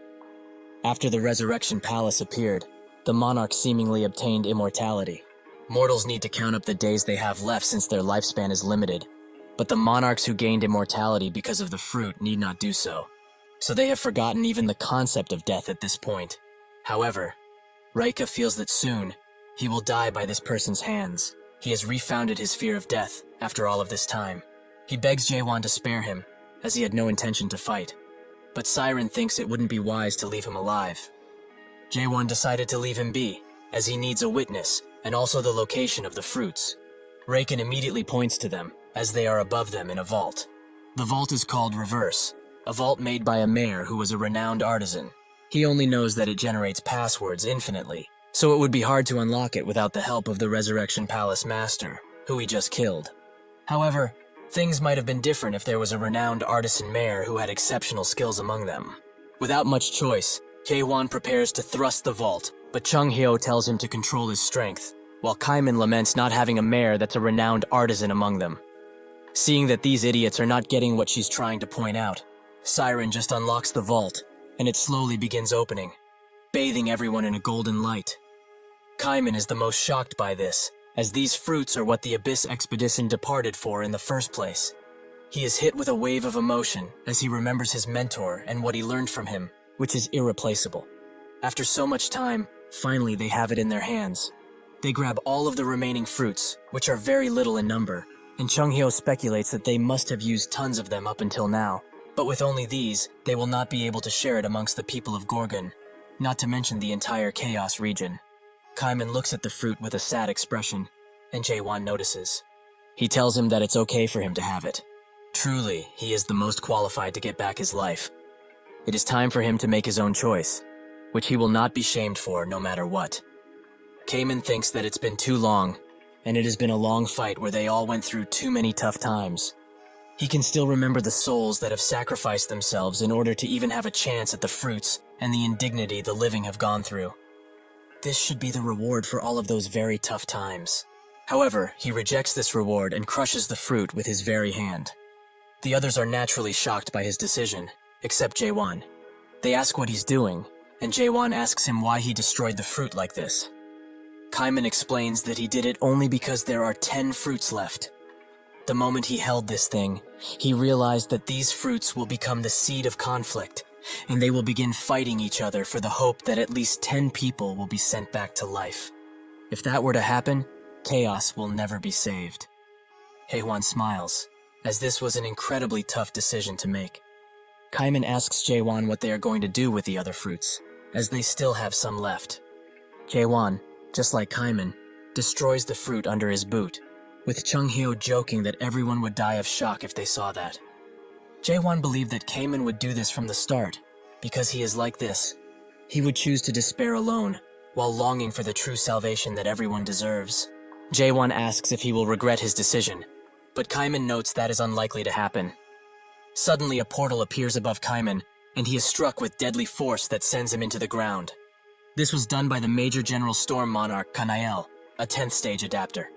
Before Chung-hyo can get into action, he is grabbed from behind and thrown into the wall by the Silent Monarch Magito. Haewon doesn't know where to focus his attention, but suddenly a man notes that he has crossed the line after all. This has now become a matter that cannot be solved by just taking his life. Raika recognizes this man. It's Samyong Garam. Even among the major generals, he is considered a monster because of his strength, so he must hide now, to not get dragged into his sights. Garam tells Kanael and Magito to charge, which they instantly do, while Jae-won tells Siren to drag the injured away. Magito binds his hands and feet, allowing Kanale to strike him, but he manages to dodge. Even if he does all of this, the relentless attack does not stop, and Jae-won is getting pushed back by the sheer volume of their attacks. Seeing a clear opportunity, Kanael uses his abilities to push Jae-won into the wall, which makes both of his attackers think that he is just a weakling that dreamed too much. An insect. With that, they both charge in to finish him off, but with a newfound confidence, Jae-won looks at them with his glistening golden eyes. Back when Jae-won destroyed Manticore, Chung-hyo told him that his abilities are truly amazing, and this ability shouldn't be called a strong thrust, but a world thrust. However, he personally thought that he should avoid overusing such powerful attacks. He explained that the Awakened can use their spirit power without any sort of restriction, but in exchange for that, they will consume an amount of mental power. If he were to use such a messy and huge technique constantly, he would be sure to collapse. Jae-won thinks otherwise now, as the guys he's fighting are at the same level as he was when he got to Chaos, so he needs to get rid of them now, while they are still underestimating his strength. He breaks out of his restraints and puts his feet firmly on the ground to prepare for the attack he is about to unleash. His sword starts glowing an electric red, and it opens its gaping mouth as it shows the true reality of this world. With a loud scream, Jae-won unleashes 5 consecutive world thrusts, all stacked into one, which instantly takes out the attackers that were toying with him earlier. Garam watches all of this with eager eyes, and Siren barely manages to get out of the attack range. After all is said and done, Garmin notes that he did not believe he could exert so much power just with his physical force. What a truly incredible individual. Truly, it has been too long since he found someone worth fighting, like him. Many moons ago, there was a mare that searched for the monarchs of the 12 regions. All of the monarchs he had met previously rejected his request, but this did not make him give up. The last region he visited was the 9th one, where he met Garam and asked him to join the Abyss expedition. He tried to plead with him, explaining that this world's value of existence and exaltation of life is not normal in the slightest, and that he should remember the suffering mixed with anger that he felt when he was weak. This entire world, This entire system can be destroyed if they eliminate the first nightmare at the very top of the illusion tree. Garam refused and said that he was dreaming of delusions. This must have been why Pitch Darkness did not wish to meet him. He should already know that the Almighty Land is a place that is reserved only for the strong. So if he wishes to change that, he should show him what he's truly capable of. What followed was a battle that lasted 3 days and nights. But on the third day, Garam finally acknowledged the mare's pure strength. Back then, Garam thought that if the mare is this strong without using any magic, then he is the only one qualified to talk about the illusion tree. After their fight, the mare ran around various places, including chaos, and gathered enough people to head for the abyss to change the world. However, after the monarchs stole the fruits from them, the mare seemingly disappeared and nothing had changed at all. Jae-won is the one to attack first, and Garam notes that he does indeed have powerful attacks. However, that is not enough to be considered powerful. He puts his hand forward and blocks the attack with ease, while saying that he has all of the cards he needs in his hand, but he cannot use them, as he does not have the right class. At this level, he is no different than a squire raising a sword for the first time. Does he not agree? In that second, Garam closes the distance between them, and before Jae-won can react, he punches him so hard he is sent flying at very high speeds into the nearby wall. Garam tells him to stand up, as he knows he's not done yet. Jae-won does just that, and the same fiery confidence burns in him once again. Garam notes that if he dares to speak of the illusion tree, he should first show how truly strong he is. Jae-won thinks that this guy is stronger than the two weapons combined, but he's not using a special technique, it seems. So even if he tries to read him with question, the amount of experience he has gathered is too stacked up. Still, he is too strong. But why is that? Can simple experience truly be this strong? He charges in once again with a much powerful attack, but Garam is not impressed, and hopes that this rather weak attack isn't the only thing he has left. However, Jae-won changes his footing, skillfully dashes towards Garam's back, and uses a world thrust to potentially finish him up. Garam notes that he's relying only on cheap tricks, and also changes his footing, allowing him to challenge his world thrust with a very similar punch attack. Jae-won is shocked to see that this attack is on the level of world thrust, but he doesn't have time to think about much else, as Garam charges in and hits him with precise accuracy. He gently lands on the ground and explains that spirit power cannot work on him at all. In the end, the spirit power that he is using is something that the system cannot supply him with. But awakened like him are trying to destroy this system's world with it? Because of this foolish mistake, they do not know that this world is someone else's unique world. While being held up, Jae-won thinks that if it's true, Garam's power is more natural than spirit power. The world itself, perhaps even the root of power. This guy is the system's world. His eyes open wide, and he begins activating his own reality. Moon Eye. But Garam isn't impressed in the slightest, as this is a non-fundamental technique, and a unique world without the original creation, which is no different than petty sorcery. Garam kicks Jae-won into the ground and then punts him across the room once again. If he's being honest, he is rather disappointed as the awakening he knows of is not this weak. He unleashes another attack on him which Jae-won tries to defend himself from. But even with his sword held between him and the attack, his hands begin to burn from the power, and his flesh starts to peel away. He manages to clear the attack away, but he knows that this is not good, as the momentum of Moon Eyes is not doing anything right now. Garam has had enough of playing around, as he has met a potentially worthy enemy, but he is not excited in the slightest. He should hurry up and open the beginning of this world. He should show him his world. Jae-won thinks that Genesis was the 8th door of rewards in the 8 gates of hell. In that room, Mullark left behind the reward called the Record of the Abyss, and a story of the stage of awakening. Following the rules of awakening, the keywords can change, but the awakening itself is almost always composed of 6 stages, created this way in order to destroy the existing world. The first stage is doubt, the second is understanding, and the third is self-surrendering. These 3 stages are a part of the first half, named Fallen World. After they are completed, stages are needed to create a new world. The last 3 stages are a part of Genesis, the latter half. Jae-won felt that the next stage of awakening was happening to him, but he did not understand what Genesis truly meant. Garam thinks that he is truly pathetic. Does he really have difficulty with using his own world? He is not the patient type, so he will need to forcibly open it and check it himself if he wants to have any sort of fun. He aims an attack directly at where Siren is hiding with Chung Hyo and Kai Men, which Jae-won notices. He rushes to help them, which makes Garam smile with his bare teeth. Jae-won thinks that this life is everything to these people, as he can revive any time. But to them, this world is the only world that they have and know. Siren notices that he is standing right in front of the attack, but she cannot do anything to help him, so he takes the full brunt of it. The dust slowly begins to clear away, and Siren is surprised to see Jae-won still standing. This occurrence has made him understand something important. The only world he knew was growing up with his parents, going to school and making friends, crying, laughing, being sad or devastated. All of these countless and precious memories. The him from back then could never question the world he was in. He existed only because he did not question the world, and the world system was created through absolute certainty. That means the thing he needs to start Genesis is true conviction in his own world. Belief is a strong conviction that is sometimes forgotten, and in order for a world to be born, it means that it needs overpowering belief, something which he cannot hope to do alone. Not only the him from the present, but the him from his past memories needs to yearn for a new world. Garam charges in with another punch, as he is tired of waiting, but Jae-won doesn't pay it any mind, as he begins pleading with his past self. Some say that the world he wants is fake, and it's only a method for him to escape reality. There is no reason for them to help him with this. Haewon knows that he cannot convince every him there is, so if they are not going to help him and only drag him down, they should get lost, as he doesn't need them anymore. Jae-won and Garam continue their fight, with Garam putting Jae-won in his place by beating him again and again, something which seems to begin boring him. He notices that Jae-won is not moving and asks if he's really exhausted after only this. His past self appears and asks if he's really planning to die in a place like this. As if he dies, they are all going to.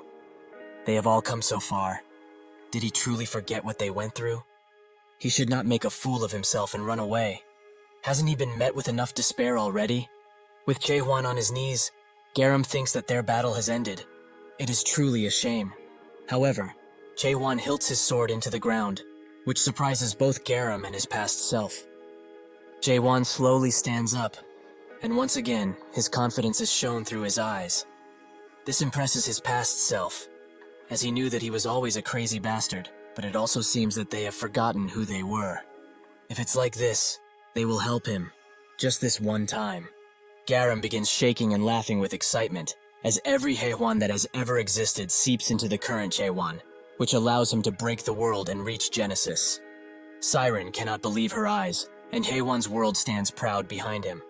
The stage 4 of awakening is the power to turn lies into truth, the power to turn any belief into reality. From purple fragments, a sword begins to form, and when it has taken its full form, it falls directly into Jae-won's hands. This is the 4th stage of awakening theory. Garam notices that sword must be his world, and truthfully it does suit the word end, the appearance of the world where everything is corrupted. It is truly an unfortunate world that was born in order to destroy and nothing else. However, even if he has achieved this awakening, the result of their battle will not change. They both charge in at the same time, which creates a ripple of air and force throughout. Garam begins pushing even further and notes that this power, this is what is called a real fight. They begin to trade blows so fast only their figures can be seen, and Garam says that this is very fun, just like when he fought against that mare 1,000 years ago. He thanks Jae-won for letting him have so much fun again. However, they need to end this one way or the other. He grabs Jae-won's shirt and throws him against the wall. Jae-won moves swiftly to land with his feet on the wall, but Garam's attack does not end here, as he charges in with even greater malice. Their powers clash in one point, which creates a very large explosion in the area. Jae-won manages to get out of the blast zone before he could be injured, and remembers that he kept thinking about something. For what purpose did he thrust, and most importantly, live for? Garam interrupts his thoughts by trying to punch him again, but Jae-won manages to dodge and thinks that now, all he does is thrust and thrust and thrust. Just as if he was at the time where he did not come to understand the rules of the world. He just enjoyed thrusting innocently, without thinking about it at all. While Jae-won is deep in thought, Garam begins to laugh like an absolute maniac, but apologizes shortly after, as he knows it must have been an ugly sight. This makes Jae-won smile too, as without taking the situation into account, he is really glad to have met such a worthy opponent in this world. Even if the result is not what he wished for, He hopes that this moment would last just a little while longer. They continue to fight and fight, making Jaewon ask if this is all that the system has to give while smiling. Garam, with an even wider smile, notes that it isn't. So they charge each other once again, creating a force that pushes every piece of rubble away and makes a large wave of power surge throughout. After everything clears, Garam explains that this is the first time he has had so much fun in 1,000 years. But to think he would meet such a worthy opponent in chaos, truly he is touched beyond measure. Jaewon's tone changes into a serious one, as he notes that he was able to feel something while they were fighting. Just like how he has been thrusting for the past 1,000 years, he too must have been training one skill for 1,000 years or more. It is a shame that someone like him is an adapter of all things. This is very similar to what Mullark said to him, which makes Garam shake violently. He notes that he wants to ask just one thing. Just what is he really trying to achieve in this world? Jaewon says that he's going to the abyss, no matter what. Garam smiles, as his words are as hollow and weak as the mayor's. They are both fools, as the abyss is filled with strong people who surpass him by a lot. The great monarchs gave up their dreams, and in the end the mayor failed too.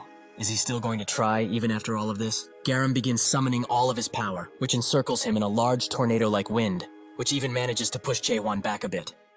After everything clears, an angelic being stands above Garam, and Jaewon's eyes widen with surprise as he sees. Garam, now with the power of the Black Gatekeeper General, beckons him forward to show him that power that suits his ambitions. Siren is shocked to see this power as its gatekeeper and demigod conversion. Garam said that he was at the rank of Major General, but that was an outright lie, as he is definitely at the Lieutenant General rank. Garam grabs his weapon and asks Jaewon to prove his world, once and for all. With a wicked smile, he exerts his power, which makes Jaewon think that this is the gatekeeper that protects the system's world. So if someone loves the system that much, they are able to summon so much power? Jaewon has realized in this moment that he lives in order to destroy the world that the gatekeeper is trying to protect. With this realization, Jaewon combines both of his swords into one and thinks that he is going to put everything he has into this one attack. They both start screaming as they begin unleashing all of their power, which creates a ray of light that would blind anyone near them. When those powers clash, it begins letting out a wind that pushes everything out of its range, with Siren barely being able to hold the unconscious together. They continue clashing powers, and Garam congratulates him for holding out for so long. But will he really be able to block the attack of a gatekeeper that has hundreds of lives in it? Suddenly, Jaewon's attack begins breaking through Garam's, which makes Jaewon push even further, until the attack reaches the gatekeeper and kills it before it can attempt to do anything else. Garam is very surprised to see that the gatekeeper was destroyed. But suddenly, Jaewon beckons him to look. When he does, his eyes widen, as Jaewon now controls a sword larger than anything he has ever seen before. He wishes him farewell, as he throws the sword in his direction. Garam stands still and smiles, as this truly was an enjoyable fight. When the sword lands on him, the entire ground begins to rumble and break for miles on end. The burned ashes of what remains begin to fly away, and Garam stands in the middle, utterly defeated. With his body almost ripped in half, he wonders if he really did lose. But that isn't the only thing on his mind now, as now, he can clearly see after being put in this pathetic state. The eye that watches and rules over everything in this world. The peak of the Great Illusion Tree, and the end of the abyss as it is known. That is also the place where the first nightmare is known to be at, so he asks Jaewon, is that the place he really needs to go to? Jaewon tells him that it is not. It is simply an enemy that he must bring down no matter what. Garam begins smiling, as even if it is so, his world will not be popular in the abyss. He is very sure of that. It is too cruel of a truth to know in return for losing all hope. He is sure that nobody would want to continue living after seeing this madness, as even he cannot believe that this weird thing is an entire world in the sky. However, if people that believe in his world would appear, they just might be able to find something in them which everyone has lost by now. As a price for this, they will have to live in that world for all eternity. Now, he is done speaking, so he should cut his brain link before his body goes back to the Almighty Land, like he did with the others. Jaewon asks if he has any last words before this, and Garam tells him that if he arrives at the abyss safe and sound, he should find Kanark and tell him of what happened on this day. He should also be careful of Mayad, as if he knows that he has unlocked the creation of the world, he will surely not leave him be. Before slaying him, Jae-won has a question of his own. Why didn't he kill him? He should have been able to kill him easily before he awakened again, so why didn't he? Garam thinks of the reason, but can't help remembering what Mullark said. He wanted to become a support that helped others climb the illusion tree, as this world that lacks value of existence and nobility of life is not a normal one. This world still has time left to change, if they destroy the first nightmare that stands proud at the top of the mighty illusion tree. However, Garam thinks that this world cannot change, but these last words of the mayor lingered in his mind for too long. Is this the only answer to the world, or is this his own answer? Garam notes that he was just repaying his debt to Mullark in a way. It has been a long fight, and he has become tired, so he should end his misery already. Jae-won obliges. 917 years and 244 days after Mullark's Abyss expedition failed, Chaos has finally been freed of the Resurrection Palace and its tyrants. After the party gets back to Gorgon, the people celebrate with a drink, as they deserve it. Jae-won goes to Jaegal, who is still somehow alive, even after taking such a strong attack. He explains that he wouldn't die that easily, since he is one of the 10 clan members. Jae-won smiles, and Jaegal notes that he heard the news about him defeating Garam. He was one of the few monarchs that were incredible in all aspects. Jae-won asks if he knows about him, and Jaegal says that anyone from his clan would know about him, because his clan, the Samyung clan, is the one who pushed the Jaegal clan out of the Almighty Land and took their place as one of the 5 great clans. It became famous for raising the best strategist in all of the Almighty Land. Since he has messed with one of their clan members, the Samyung clan will definitely be getting involved.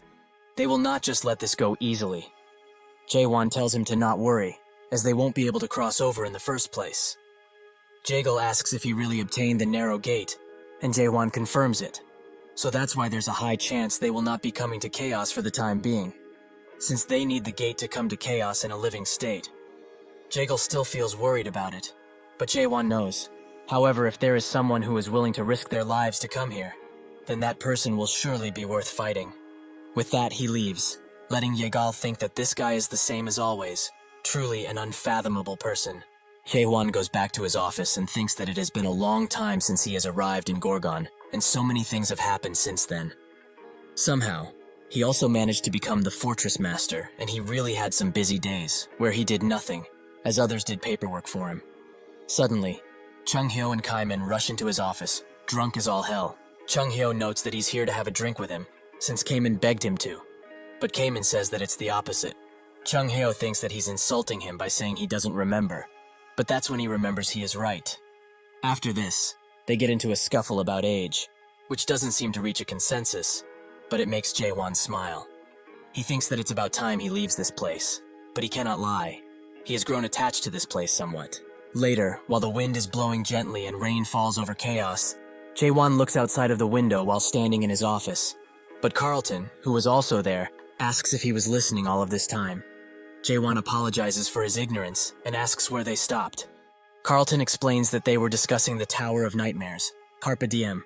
Jae-won asks what they were talking about specifically, which makes Carlton think that he wasn't listening in the slightest. So he re-explains that the time magnification of the tower is just too high. The people who go inside to challenge the tower seem to be offing themselves more and more. Jae-won looks down and thinks that it's entirely possible, as the magnification of time is already 100 times on the first floor. Time that is too concentrated in one place would damage one's soul, since it's not that easy to endure hundreds of years like that. However, awakening is not the sort of power that can be achieved without putting this much effort in it. Jae-won orders Carlton to make Michael tweak the magnification a bit, and also explains that it's not possible to awaken only because they slash or thrust tons of times, so he should make sure that information also gets to everyone. After obtaining the system that the grooms awakened for them quite routinely, he should remove those that don't want to awaken from continued training. Awakening isn't the only way for them to survive, as adaptation is also viable and less risky. Carlton, with a saddened expression, asks if he truly believes his own words. Jae-won says that everyone has different modes of thinking.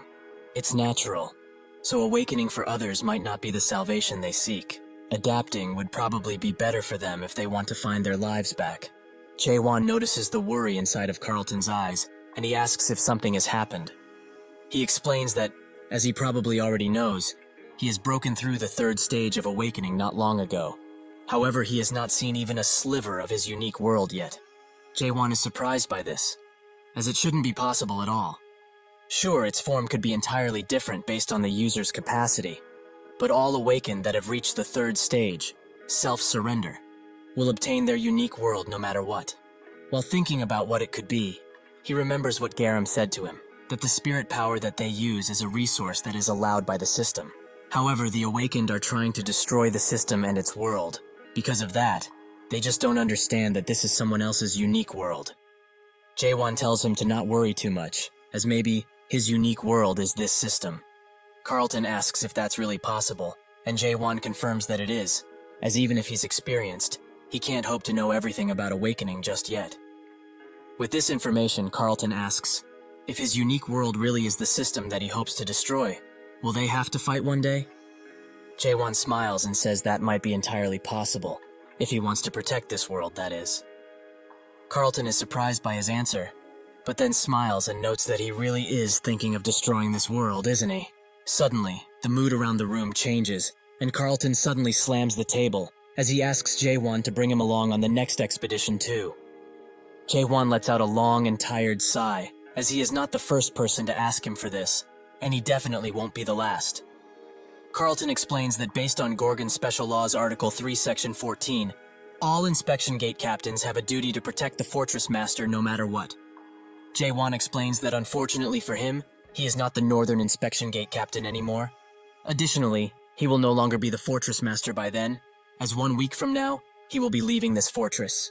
This information comes as a surprise to Carlton, who explains that if he is not here, Gorgon will definitely fall into its original state. Actually, the whole chaos might just go up in flames. Jaewon tells him not to worry, as he has already thought of everything in regards to that problem, so they should get out of this room now, as he has to finish his last task as the Fortress Master. The rain continues to pour down even harder, and everyone gathers at the old meeting room, which is broken down and without a roof. Yurin offers Jaewon a cloak, but he refuses it, as this much is fine.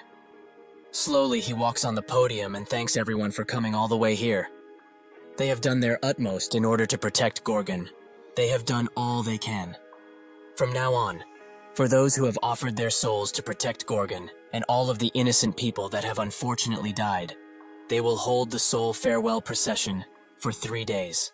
Jaewon begins reciting the names of those who have fallen in order to protect Gorgon. Isaac Kendall, Rachel Veldor, Kashim Hill. The spectators notice that there is something quite big behind the Fortress Master, so they start wondering what it is. Jaewon congratulates all of them once again for fighting, but as they all know, their fight is not completely over just yet. He reveals what has been standing behind him, the narrow gate, as he says that the war is just beginning. Naturally, everyone is shocked to see the narrow gate here, and they plead with Jaewon to destroy it, since that thing has brought them only pain. Jaewon notes that they should be surprised by this, as there is something else he has to show them. From behind the spectators, Siren appears with the timid monarch Rika. Indeed, this surprises everyone more than they were surprised by the reveal of the narrow gate. Siren puts him in front of Jaewon, who slowly reaches for his sword while looking at Rika with a deadly expression. The timid monarch knows what's coming and tells Jaewon to kill him as swiftly as possible if he wants to. But they will not be able to get out of this without punishment. Pitch darkness will not forgive them, no matter how much they plead. Jaewon tells him to shut up, while he strikes both of his hands, which removes them from his arms. The realization of what happened slowly falls on Rika, and he begins screaming at the top of his lungs while the pain begins. Jaewon explains that he will not slay him here, as he wants him to return to the Almighty Land and tell this to his dear master. If he wants a war, he can come find him at any point in time, as he will be waiting for him at the very top of the illusion tree. Later, after the rain is cleared and everything is done, Siren follows Jaewon and begins screaming at him for doing what he did. For someone who wants to quit his position as Fortress Master tomorrow, just what was he thinking when doing that? Does he really intend to fight the Monarch of Pitch Darkness? If he really wanted to destroy the narrow gate, he should have done it quietly. Just what is he trying to get by sending Rika back? Now they will most definitely attack them. Jaewon tells her to stop making such a ruckus. Even if they are coming, they will send someone who is at least Lieutenant General. Because they are at war with themselves, they cannot send someone of superior rank, like a supreme monarch. Siren believes that he has really gone insane. What makes him think that they will send only one lieutenant general? Now that the silent monarch is dead, 2 or 3 will definitely come at least. Additionally, if people of the 5 great clans also arrive, this whole thing will blow out of proportion. Chaewon explains that is exactly what he wants, because it's only after he defeats so many enemies that the whole situation will change completely. Siren just keeps silent, as she cannot say anything else. Jaewon, seeing that she has fallen silent, asks if she's here only to ask him questions, or is she interested in the affairs of chaos too? That reminds her of what he promised to tell her. More specifically, what he obtained in the 8 gates of hell. Jaewon tells her everything, which takes her by surprise, as this is not something that Mulark Armelt would have left behind. Jaewon confirms that it is indeed a memory of his, but she just doesn't want to listen. So he captures her attention by saying a specific sentence. A cold winter, the egg Mulark picked up. The winter of the illusion tree, that is in the 6th region. At the very base of it, in fact. In that dangerous land, where a vicious ice storm would occur naturally. An egg that was shining with brilliance was waiting for Mulark. At the time, he was nervous to touch it, as it was the first time he picked up an egg like this. He could never forget that moment, though. The sprouting of an existence that is born by eating dreams and dreaming once again. The little life that peeked out of its weak shell. The moment he saw the face of the child that awoke from within the shell, he had realized that his godmother's words were true. A child that was just born is the loveliest creature in the entire world. Siren physically recoils after Jaewon pulls so close to her and asks what he's talking about. Jaewon notes that this should be enough proof for her, which makes Siren mad, as he shouldn't speak of others' memories like they are his. He says that based on this, the mares seem to be born from an egg, but what's the winter base of the illusion tree? Siren explains that it's the northern base of the illusion tree in the almighty land, and all mares are born from the dreams of the illusion tree. That aside, did he really not leave anything special for her? Like some parting words, or an item, nothing? Jaewon explains that there might as well be, but he cannot know for sure, as the memories he saw weren't in the form of a book or scroll. It was more like a cluster of very complicated memories, only a glimpse of a fragmented memory where nobody can tell where the beginning and the end are. Maybe, Mulark did not wish to have his memories take on the form of a specific story, so unfortunately, he cannot tell her anything else, even though he wants to. Siren is furious by this conclusion and calls him a 2-bit scammer, but Jaewon asks her why she's looking for Mulark in the first place, just because he is her godfather. Siren refuses to answer him, so he puts his hand on her shoulder and notes that if she needs Mulark's memories so badly, it might be helpful for her to come with him from now on. Since Mulark disappeared in the abyss, and he is going there, it's not a bad deal, isn't it? Anyway, she should think carefully about it, as he has other business to attend to. Siren is very furious at him, as this is probably what he was aiming for all of this time. But the memories thing gives her a grand idea. She tells him to wait, as he said the records that her godfather left behind had the form of memories, right? Jaewon confirms, and she begins smiling. As if this is the case, she has quite the nice idea in her mind. With that, Siren drags Jaewon back into her personal workshop, which makes him smile, as he remembers her saying that he will never be allowed back here ever again. Siren tells him to shut up, but he refuses, and says that he remembers very well how she told him about how they are intruding on her personal life. Having had enough of this talk, Siren pushes her keyboard buttons even faster and pulls out the device they need. The ceiling slowly opens, and out of it comes a cat-like thing with a very ghastly appearance, which even Jaewon is quite spooked by. Siren stands next to it and explains that this thing will help them with their squeeze. Jaewon asks what she means by squeeze, and she notes that this thing links with one's soul and forcefully squeezes out the memories of the target. Usually this squeeze is something that mares do when they have lost spiritual sense. Since it is an action that allows a person to condense their overall emotion, they will again experience those memories and enlightenments, which is very useful for a mare, as that will give them tons of ideas.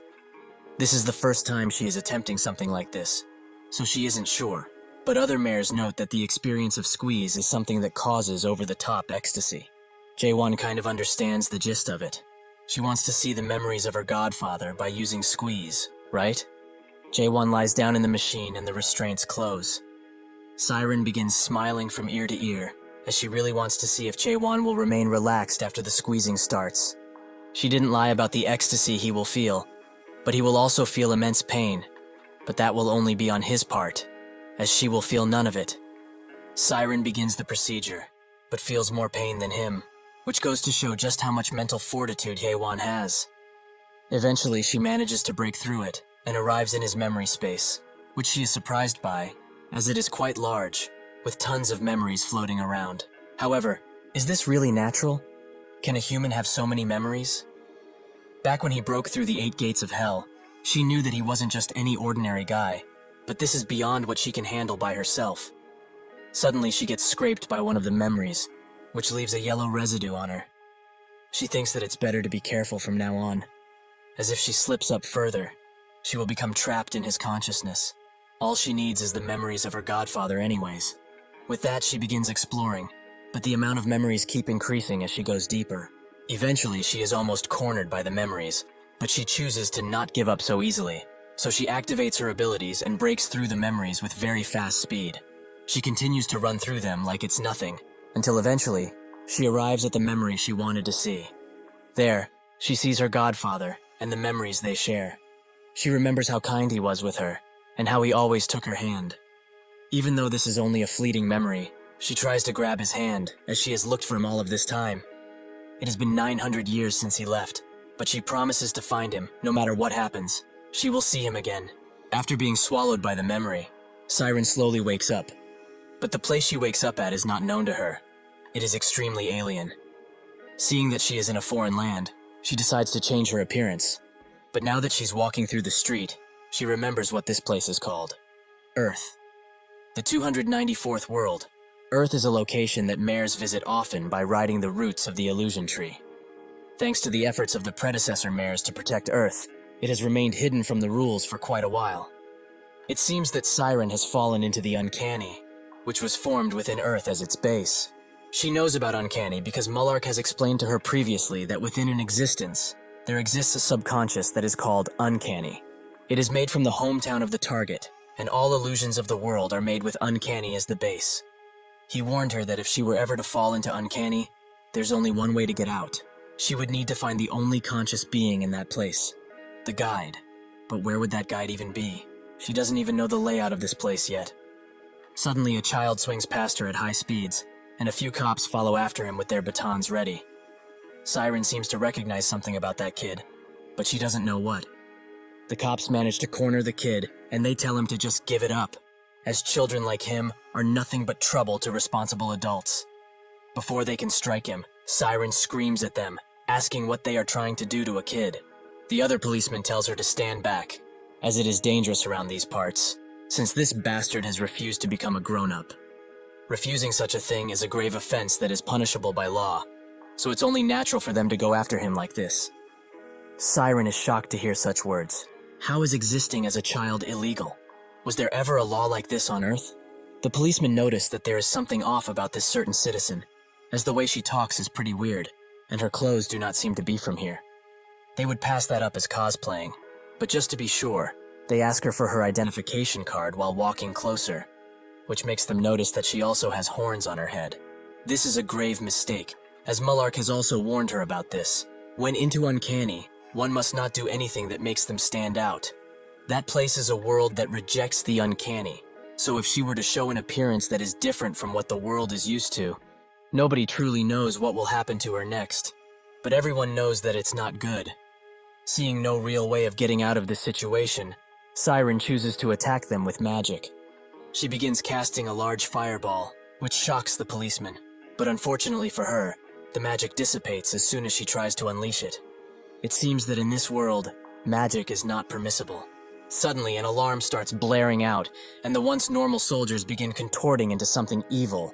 As their face rearranges itself, the alarm warns everyone that alien substances have been discovered in the world, so they should proceed with eliminating them as soon as possible. The now ghoulish policemen charge Siren, but she cannot do anything to defend herself at this point, so she is grabbed and almost killed by them. But the child jumps in to save her. He hits one of them with a pipe, which kills him instantly, and somehow manages to cut the head of the other with the pipe. Seeing this, Siren's suspicions have been confirmed. The only consciousness within this place is supposed to be the reflection of the ego's mental age, so that kid is most definitely the guide of uncanny. She begins following him and says that he sure walks around fearlessly around this place. The guide explains that it's only natural, as this is what must be done in order to survive. So can she survive out here? She is confident that she can, so he tells her to continue following, as he knows a spot. While she does that, she starts remembering where she knows those eyes and face that resemble a bull. This must have been Jaewon when he was young, but the guide is the reflection of the ego's mental age, so this means that Jaewon has the mind of a child. The guide explains that she must have been swept in here due to the canals of memories. There are memory fragments that would lose their way and fall into this place from time to time, but it's the first time that a living being like her has been in here. Siren looks at him with a puzzled look, which makes him ask why. She asks why he has been living here, as she is sure that he is constantly chased by police, right? But why are the people in this world trying to kill a child who refuses to conform in the first place? The guide explains that it's because everyone is an adult, and they don't like anything that doesn't meet their expectations. That said, he also had a question. What kind of person is outside him? Siren thinks that it's only natural that he's curious. But how would she go about describing that guy? Now that she thinks about it, she doesn't know much of anything about him. So what answer will please this child? She explains that he is quite similar to her, meaning that he is a child, through and through. This seems to make the guide happy, but now it's time to send her out. He pulls something out of her hair that came with her to this world. It is called a memory fragment, which makes Siren wonder why it even got stuck to her. But maybe it was when she was being attacked by memories. Siren asks, even if he wants to send her and the fragment back, does he even know how to do that? The guide says that he can, because that is what he does around here. He returns memories that have lost their way to their original spots. She is surprised by this, but it kind of fits with their names, as they really are guides. The guide notes that if this fragment is read, the memory must be a very important and urgent one. Siren asks if they really are categorized like this, and the guide explains that the shards come in white, green, blue, and red colors. So if he does not return this shard to its original place very soon, the outside him will be in heaps of trouble, as this is very important. Siren starts thinking about it, an important and urgent memory in this situation, where the monarchs of the 12 regions are knocking at their gates. She asks if she can send them both back right now, but the guide says it's impossible, as he can only send her and the memory back if the passageway is fully open. Normally that would not be a problem, but unfortunately, he doesn't know when it will open up. He says that since it's late now, they should rest in the underpass and move around tomorrow, when the sun rises once again. Siren asks if he lives here alone, which he confirms, so she then asks how he will know the passageway will open if he is not there to confirm it. The guide explains that once it opens, Wi-Fi signals will start to go haywire and become unstable. Once that happens, he will use this device to capture the highest signal. Siren asks if the only thing they can do in this situation is wait, which the guide confirms, but they should wake up early tomorrow morning and head to the convenience store for now, since there are tons of tasty things they need to provision, or rather steal. The days continue to go by, and Siren would have liked to ask him if he's okay, but she didn't. Maybe this little guy is trapped in here because of a mare, because there is a high chance that his world became like that, due to the Tower of Nightmares. The experiences he suffered through the wounds he garnered, and the nature of Jaewon, who refused to bend a knee despite having gone through more suffering than any other human. All of these created this world. A week passes since Siren has been in this place, but there has been no signal. Even other shards of memory haven't fallen in here, as he would have gone to retrieve them personally. Siren asks if he's not scared of the cops following him like last time, but the guide explains that it doesn't happen often. He was just really unlucky. Siren then asks if all he does is just return memories, but the guide notes that he also looks at memories, as not all of them are returned, because he doesn't want to. Siren wonders if it's really okay to hold on to a memory like that, but the guide notes that it's a white memory, so it shouldn't be hurtful, right? He tells her to look carefully, as the memory will be replayed once he touches it like this. Suddenly, a film roll begins coming out of the stone, and it begins transporting them into the memory. This particular memory is from Jaewon's early days, when his mother read him a book. Siren knows of this book.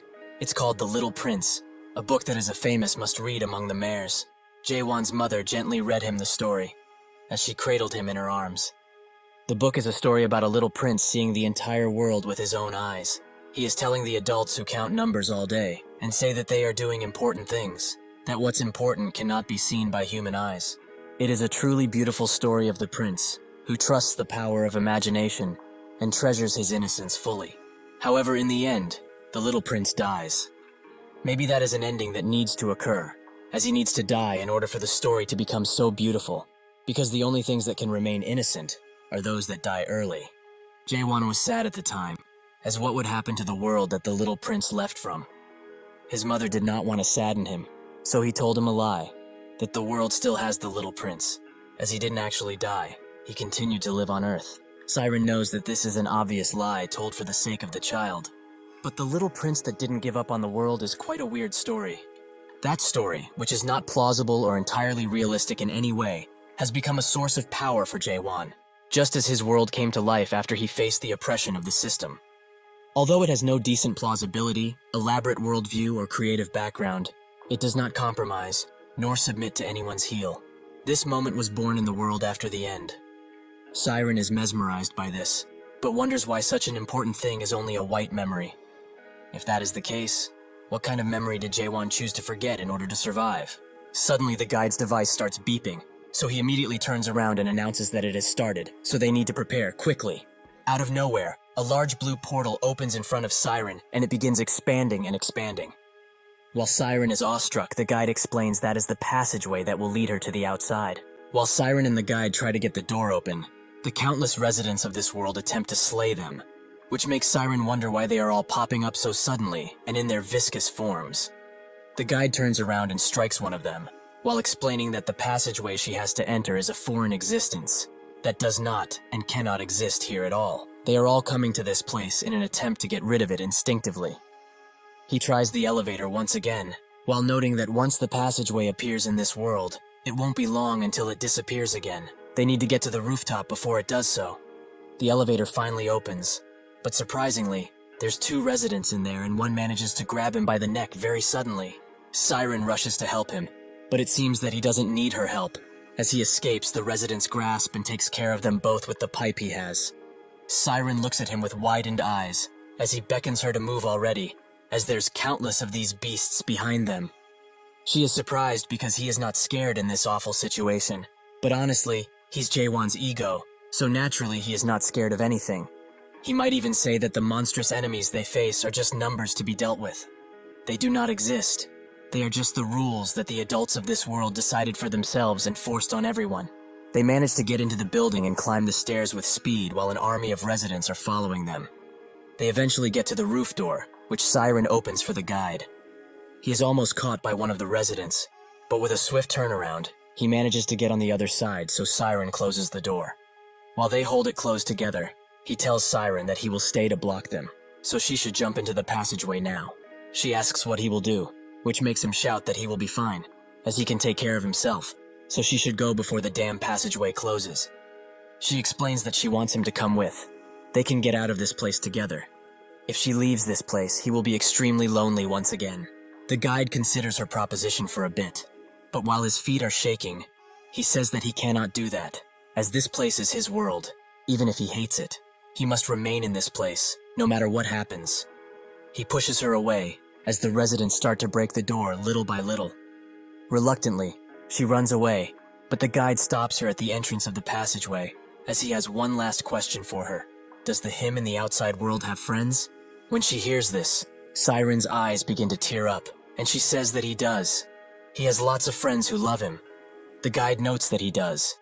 The residents break through the door, and the guide tells her to go in and never look back. Siren looks at him one last time and thinks that when she gets back, she will tell him about this child. When he feels that unbearable loneliness and cannot muster enough strength to go on, she will have him remember that the version of the little prince he knows was not wrong at all, because the little prince she saw with her own two eyes did not give up on his world, no matter how dark it was. Siren pops up in the canal of memories once again.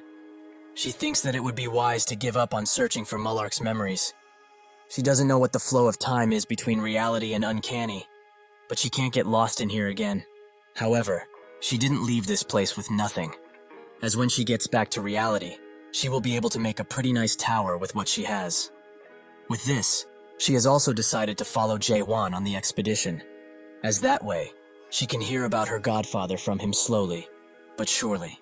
Siren remembers that she had the red memory with her all of this time, which she opens, as it's probably safe to do so. When she does open it, she sees her godfather, and in front of him, something which shakes her to her core. The thing in front of Mullark is the Soul King, Catastrophe. He is sealed in the strange factory that was made by the masters that were born in chaos. Siren thinks that if one wishes to go to the abyss, they must first meet Catastrophe, but fighting him is not needed at all. It's not even possible to fight him while in chaos in the first place, as not even the monarch would dare to challenge him here. She suddenly gets a dark thought and rushes to wake up, as she must stop that. She must not let it happen no matter what it takes. In a cold and dead place, the party stands, and Chung Hyo notes that after 900 years, he is finally back here. Kaiman can't believe his eyes either, and Jae-won notes that they have made it to the last gate that leads to the abyss, which he saw in Mullark's records of his expedition. The strange factory. Yurhan asks Jae-won if he's going in right away, whilst addressing him as the fortress master. Jae-won told him countless times that he is no longer the fortress master, and he's saying this just in case they don't know. But they shouldn't expect him to take care of everyone here. Yurhan knows full well that he gave up that title, but to him, he is still the fortress master. This causes Jae-won to smile a bit. Even though he told them tons of times that not everyone can go into the abyss if they come along on this journey, there are still about 3,000 people that followed him. They will all mostly stay behind. But since the Abyss expedition is a dream that everyone in Chaos has, these people wouldn't listen to his pleadings, even if he tried to stop them from coming. He also had to bring Siren with him, which is giving him a headache, as even though she is quite dumb because she charged into a squeeze with reckless abandon and hasn't awakened yet, she is very useful, so he can't leave her. Suddenly, the hangar door opens up mysteriously, and out of the hangar come tons of horned beasts, ready to attack the party relentlessly. Haewon knew that they wouldn't just let them in with no fuss, and the beasts charge in at once. Kamen puts his right hand on his sword and tells everyone to prepare for combat. In the 9th region, at the ancient palace of pitch darkness, Reika is shivering while bowing down to his greatness. He thinks that although his sour suffered damage when that bastard cut off his hand, he was able to return to his body that was in the almighty land without any sorts of injuries. But now he's scared of the man in front of him, as who knows what this guy will do to him for returning back alive. While protected by the Ice Monarch Vargas and the white-haired Monarch Masaha, the man notes that he always knew that Garam would be gone one day, as it was in his nature to challenge the strong. But what did his last moments look like?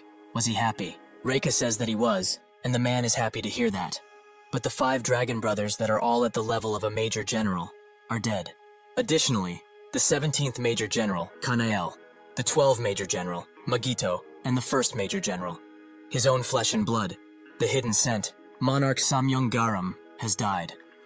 Reika feels his heart pounding harder and harder, as he feels the huge amount of pressure placed on him. He would like to know how he, a mere brigadier general, has managed to survive such an event. Reika immediately tries to make up an excuse, but the man tells him to raise his head when he's talking. Reika now feels the full brunt of his pressure, and it is true that the man who defeated them was powerful. But compared to the man in front of him, he is several times weaker. He can feel it only by this pressure. This man is the true ruler and monarch, the Black Shadow strategist, Sam Young-hoon. He explains that a few days ago, he took on a journey to the route, simply because he wanted to get out of this rather sickening land. He went with expectations, since that world was hidden by the mares, and sure enough it lived up to its name. He brought something quite precious from back there. If he's interested, they should go and see it together. Reika immediately says that it would be an honor, while wondering if this guy is trying to say that he won't blame him for what happened. However, he shouldn't be blamed in the first place for what occurred, as he couldn't do anything in the first place. Who would have known that a damn product would be that strong? They arrive at the item he has brought, and Hoon asks if it's truly not amazing. Reika, like the suck-up he is, notes that he truly has great tastes. He has never seen such a painting before. What skills! All of this, while thinking that he really doesn't seem to have a keen eye for art. Hoon explains that the reason this artwork is truly outstanding isn't because it is a painting. It's about the contents of the painting. Does he know what it is? Reika asks if it is a teacup that is used to drink tea. Hoon notes that it is an item that is like a teacup, but not quite. Is he able to read what's written at the bottom of this artwork? Rika cannot, so Hoon tells him, "This isn't a teacup." The artist obviously drew a teacup, yet he boldly mentioned that it isn't one. Isn't it really incredible? How could someone dare to have such a rebellious thought? Does he see this daring drawing as a teacup? Rika doesn't know what to answer, so he says that he does, which makes Hoon suddenly grab his face and say that this is not a teacup. It is a drawing that looks like a teacup. Doesn't he find it strange, though? They call that a teacup, despite it being a drawing which they cannot drink tea from. When they see it, everyone sees a teacup. But is it not strange? Rika agrees wholeheartedly that it's strange. It is very strange. Hoon lets go of him and notes that if they think about it, it is not just this teacup that they should be thinking about. There are countless teacups in the world, and all of them have different shapes and sizes, yet they still call all of them teacups. After pondering about this constantly, he has arrived at a certain question. What is a real teacup? Does such a thing even exist in any world? Rika thinks that it's a teacup, and it isn't a teacup at the same time. He understands now that this artwork is trying to ask a question. What does the essence of an existence mean? But what does this damn story have to do with anything? Hoon says that it's truly a great piece of art, with a thought that would be hard for an adapter who has lived in the system to come up with at all. He asks Rika if he knows the true value of the artwork now that he has explained it, which Rika confirms. He has been deeply touched by this piece of artwork. Since he has listened to this explanation, Hoon feels it's his turn to give him an answer. When he looked at this drawing, he also came to think about a monarch, and what this title means. Rika notes that a monarch is the most noble, dignified, and important existence in this entire land. Hoon notes that those are some great words, but what does that all lead to? Are those adjectives referring to the ice monarch who is just standing there? Or could it be referring to the white-haired monarch that is also just standing there? If not any of them, could he be referring to him? Rika confirms that he is. But Hoon says that what he just described is not a monarch. If this is the case, what can he be described as? He was not able to destroy a single escaped product and dared to come back alone after losing his precious comrades. Could someone as dirty and lowly as him be referred to as a monarch? Eventually, a knife is bloodied, and a pool of blood gathers at the base of the stairs. The ice monarch gives Hoon a towel to clean himself, who asks if he likes this drawing, as he has now become quite fond of it. He would like to call it, "This is not a monarch." He smiles and asks where their targets are. The ice monarch explains that by now, they should have reached the strange factory. Hoon notes that if that is the case, they are about to enter the abyss, so they should also depart for battle. He orders the ice monarch to call the 5th and 6th lieutenant generals, as they have to teach the bastard who gave them such hope what it means to be too arrogant. Hoon walks through his collections of earthly items, as he has become quite fond of that planet and its strange gadgets, but his most precious souvenir out of all of them is the reason he went to Earth this time around. He went for Jaewon. The courage to die, he came up with that saying, and it's really a good saying, but they will test to see if he has the courage to stop. Suddenly, the ice monarch knocks on his door and Hoon is quite mad at him, as he told him specifically to not bother him when he is alone. The ice monarch apologizes, but he is here because there is a question he would like to ask about the situation. As he probably knows already, the narrow gate has been closed, so how will they cross over to chaos without it? Hoon notes that their opponent has already said it. If they have the courage to die, they should kill themselves. So, they will play his game this time, but he wants him to be the first person to go there, since he's so graciously offered right now, right? At the factory, everyone continues to fight the horned beasts that keep popping out of the hangar, with some failing to defend themselves, but others are steeled enough to slay any beasts that come their way. Seeing that the beasts won't stop, Taewon unleashes a thrust in the hangar's direction, which surprises everyone around, and Kaiman says that no matter how many times he sees that attack, he is still left amazed. Chung Hyo notices his expression and asks why he has a long face. Is he worried that he might not be able to go with Jaewon to the abyss? He shouldn't worry, as he might not know about the others, but he is sure that Jaewon will bring him along no matter what happens. Jaewon continues to kill the horned beasts that come and lets his sword eat their horns, but no matter how many he feeds to it, it doesn't seem to get repaired. It is probably because of how much it was damaged because of the last fight. If it were not a spirit weapon that has the ability to regenerate, it would have been better to just pick up a new sword somewhere else. Based on what Michael said, however, all spirit weapons go through 3 big evolutions. Every time it evolves, it will obtain much more strength, or have a very large increase of abilities. His, however, doesn't seem to be changing that much. Suddenly, out of the hangar, an extreme amount of pressure is felt by everyone around, and Yurin thinks that this amount of pressure is deadly, as he is standing far away, yet he is able to feel it from here. A gigantic octohorn beast pops up from the hangar, which shocks everyone, as anything above a pentahorn is rarely seen, so everyone is rightly scared by what they are seeing, as they have heard stories that they would need at least 3 7th stage adapters in order to even make a dent in that thing. Suddenly, the beast changes course and heads straight for Jaewon, which confuses the other fighters, as they have no clue why. But it is because the octohorn beast has seen that his sword is eating countless horns, so it's mad at the man who defeated most of its comrades. With great force, it unleashes a large breath attack that instantly gets in front of Jaewon, much to Kaiman's surprise, who is very worried for him. Chung Hyo, with a rather disappointed look on his face, asks if he's being serious. Is he really worried about that lad after seeing everything he has done previously? With a deadly glimmer in his eye, Jaewon unleashes a deadly attack to counter the octohorn's attack, which pushes the other horned beast behind and creates a large wind gust. Kaiman looks at this and thinks that he has gotten stronger than ever before. Is this the power of an awakened that has opened up Genesis?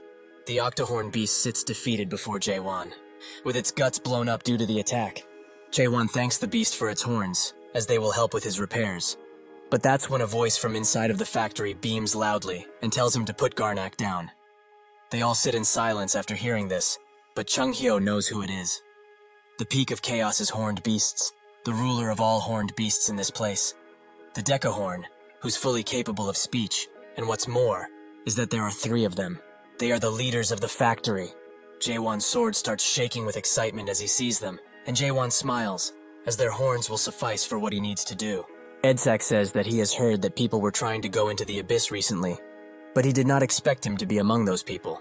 Johnniak only spouts out a couple of words, and Ias notes that he is still human, so he should be pretty easy to deal with even if he is powerful. Jaewon looks closely at them and thinks that although they are weaker than Garam, they are beyond the level of the Storm and Silent Monarchs. If they attack all at once, they might cause him a little trouble, but nah, he'd win. Chung Hyo tells him to hold on a bit, as there is no real reason to fight these things. Although he also does not like them, the factory leaders are not to be considered their enemies. Ias recognizes Chung Hyo, as he has been around here previously, but she cannot believe that he is willing to go back up there after what he went through. Edska tells her to not be too rude to them, as these people are welcomed guests of the great factory leader. He beckons Jaewon forth, as the great factory leader is patiently waiting for him.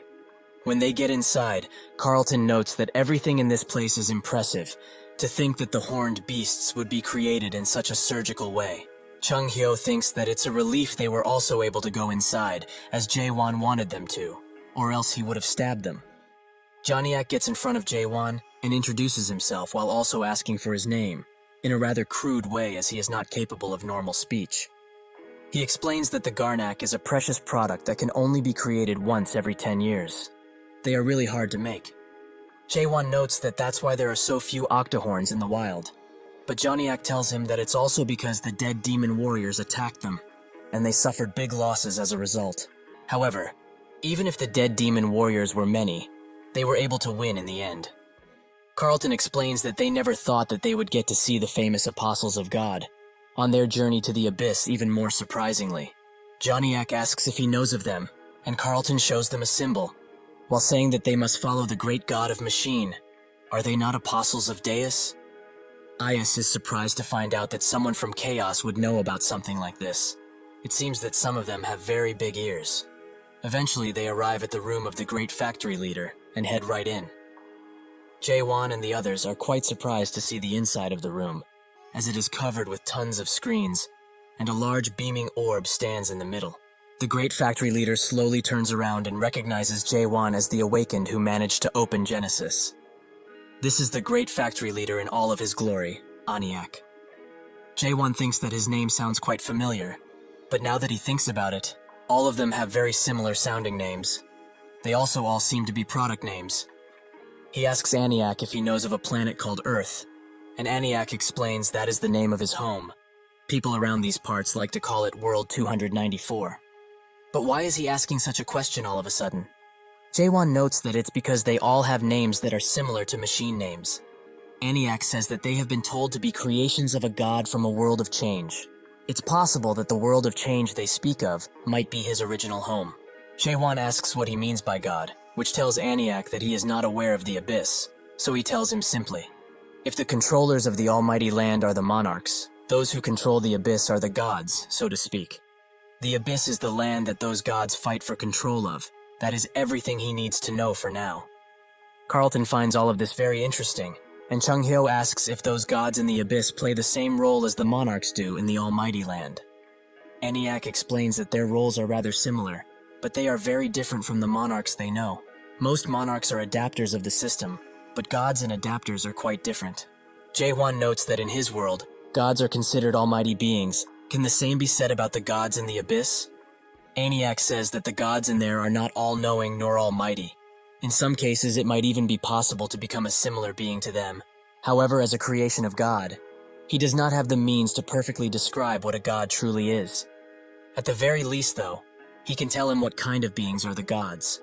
That being, someone like him. He is a god. Jaewon asks how that is, and Aniak explains that he is an awakened who opened up Genesis. Those who do so and become truly awakened, embodying their unique worlds, are on part with the gods of the abyss, and in certain ways, they are beyond them. Unlike those gods, he does not need a representative. None of the awakened do. All of the gods in the abyss require one, as they cannot do anything on their own, so by providing those representatives and followers with their world, they are able to exist through them. The more followers a single god has, the more powerful they shall become. On the other hand, gods who have little followers are unable to reach their full potential, no matter how much they try. Jaewon thinks that it's like one of the internet platforms from his original world, where people would grow channels by making people subscribe to them. I wish this platform existed in our world too. I would have loved for sure to make videos and post them on it. Aniak notes that in reality, it's rare that human souls like his are able to reach true godhood. Jaewon asks why that is, and Aniak explains that most gods are created by greater beings, by gathering karma and evolving them into physical forms. They build karma through complete control. It's similar to a form of volunteer points, if that makes it easier to understand. Greater beings that have built enough karma can become independent, once they get permission from Big Brother, of course. Those who are able to obtain their own worlds and become independent can be called gods. Jaewon thinks about this Big Brother, as it's a being that even the gods need permission from. Even from this rather rough story, he can tell that it's important. But nothing comes to mind when he thinks about it. Why is an important story like this not recorded within the records of the abyss he got from Mullark? Jaewon asks who this Big Brother figure is, and Carlton explains that from what he knows, it's the name of the organization that guards the system. Chung Hyo also confirming that is what he knows too. Aniak notes that he is sure they think that way, as that's what Big Brother would seem to be to humans like them. Jaewon asks if it's wrong, but Aniak would rather not talk about him directly. All he can say is that Big Brother is a god above gods, and the guardian of the system. That is all he is. Johnniak moves into the conversation too, noting that Big Brother is a scary dude, and if they don't hide themselves well, their bolts will be seen. Edsak socks him in the head, and tells him to stop talking about nonsense, with Aniak also agreeing that he is a rascal in many ways. Jaewon asks if this Big Brother killed their god, and Aniak notes that he is surprising in tons of ways. Indeed, they lost their god to Big Brother. That is why they have been exiled from the Abyss and forced to come here. Jaewon remembers more information from the Abyss records. When Mullark came to this place, Aniak told him that they lost their god, but the power they have can still be useful, as they were able to make a contract with Big Brother. It was truly frustrating, however, as he didn't allow them to even make the Titan warrior, Deus Ex Machina. That is when he asked Mullark for help, as they wanted him to find the Titan warrior for them. Jaewon does not know any of the details, but he understands the situation now, although roughly. Even if these guys lost their god, they were left in charge of this place, because Big Brother still found a use for them. Suddenly, Aniak announces that he has only one reason for calling him to this place.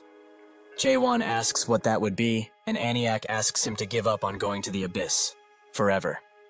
Chung Hyo notes that it's not for him to decide, seeing that they have nothing to do with it, which makes ES say that he has quite the arrogant tone for such a lowly human. Aniak calms her down and says that it is true. They have no right to tell them that, but the being that can decide will not allow them to go there. Jaewon asks if the Soul King is trying to stop them, and Aniak confirms that he is right. The Soul King has become rather angry with him, which makes Jaewon ask if it's because he killed the Megadead previously. Aniak confirms it once again. The Megadead he killed previously, Magritte is one of the servants of the Soul King, whom he cherishes quite a lot. Jaewon wants to summarize the situation and does just that. Firstly, the Soul King is the only being that can open the Abyss entrance. Secondly, he is angry like a child because he killed his servant, right? Thirdly, since the Soul King is now sulking because he lost one of his favorite toys, he won't open the Abyss Gate for them. Did he summarize everything correctly? Aniak says that the analogies he used are rather offensive, but all in all his summary was on point. Jaewon asks him to open the gate if that's the case, but Aniak asks if he really doesn't understand the situation right now. Jaewon says that he understands it perfectly, but he will settle everything in person with the Soul King, so he should open up the gate already. Aniak says that he cannot open the gate, even if he commands it like that. Seeing that it has come to this, Jaewon puts his hand on his sword and says that he left him no choice. Es also gets ready for battle, while noting that they should have just done this from the beginning. Both Kaiman and Chung Hyo prepare themselves, and Aniak also becomes hostile, as Jaewon leaves him no choice. Suddenly, Jaewon only says Deus Ex Machina, which surprises Aniak. If he opens the gate for them, they will find their Titan warrior, that they lost in the Abyss previously. Aniak asks how he even managed to know about the Titan warrior, but Jaewon brushes him off, as he doesn't need to tell him about the details if he knows the important bits. Now that he has promised this, will he finally open the gate for them? Aniak sits in silence for a good second, but eventually makes his finger into a key, which makes Jaewon smile. They walk through the gate together, and Aniak notes that in the end, he somehow managed to make it this far. He has never met a human like him ever before, something which Jaewon hears pretty often. Aniak asks if he can really talk it out with the Soul King, but Jaewon notes that nobody will know unless they try. Aniak truly hopes that they can do that, and also says that he noticed he had the stigma of Deus, but he did not use it. Jaewon raises his left hand and asks if he's talking about this tattoo, which Aniak confirms is the present that they gave to humans. Originally, they gave it to the humans along with a horned beast with 7 horns as their guardian. He does not know if the horned beast was destroyed when the stigma transferred to him, as he does not see it anymore, nor can he feel it. Well, it is what it is. But from now on, when he uses that stigma, horned beasts will not dare to attack him. Additionally, if he meets any apostles that are hiding in the Abyss, he will be able to kick off things on friendly terms because of the stigma. Jaewon will keep that in the back of his head, and eventually they arrive at a narrow bridge, where Aniak says that he must travel alone from this point. Jaewon thanks him for the guidance, and says that he will be back as soon as possible. Aniak tells him to not forget. He must return in 1 hour, at most. If he does not arrive back to them by then, they will have to close the gate forcefully, no matter what the results. Jaewon says that he will not waste any time in this place, so he needn't worry. With that, he walks away, while thinking of Aniak's question, if he can really persuade the Soul King. At this point, he is not sure of it himself, but since he took Malark's Abyss records, he has planned for this situation, because this is the only one to resolve all of the problems they had up until now. Additionally, it's a path that he must take in order to destroy the world. He arrives at the Palace of the Dead, which has a gate that's made entirely out of horned beast horn, something very impressive, considering just how huge it is. Suddenly the gate swings open, and the Soul King asks if he has come to offer his life as payment for his sins. While he says this, the amount of pressure that is sent towards Jaewon almost sends him flying backwards. This is the power of the Soul King. It feels like his entire body will be ripped apart just by listening to his voice. The Soul King asks how he dared to kill his servant and try to step in this palace, expecting to be let through. Jaewon asks him to at least hear him out, as he wants to make a deal with him. The Soul King pushes even further, as how dare a lowly human soul that is not even able to enter the palace try to make a deal with him. Truly, his arrogance knows no bounds. Jaewon steals himself in the ground and tells him all of his titles. Catastrophe, the King of Chaos and the First Awakened. He used to be a powerful god, but now he has been demoted to a mere king with no kingdom. How can the strongest god of the Abyss be a damn gatekeeper now? Is this all he can achieve, even though he has the strength to achieve much more?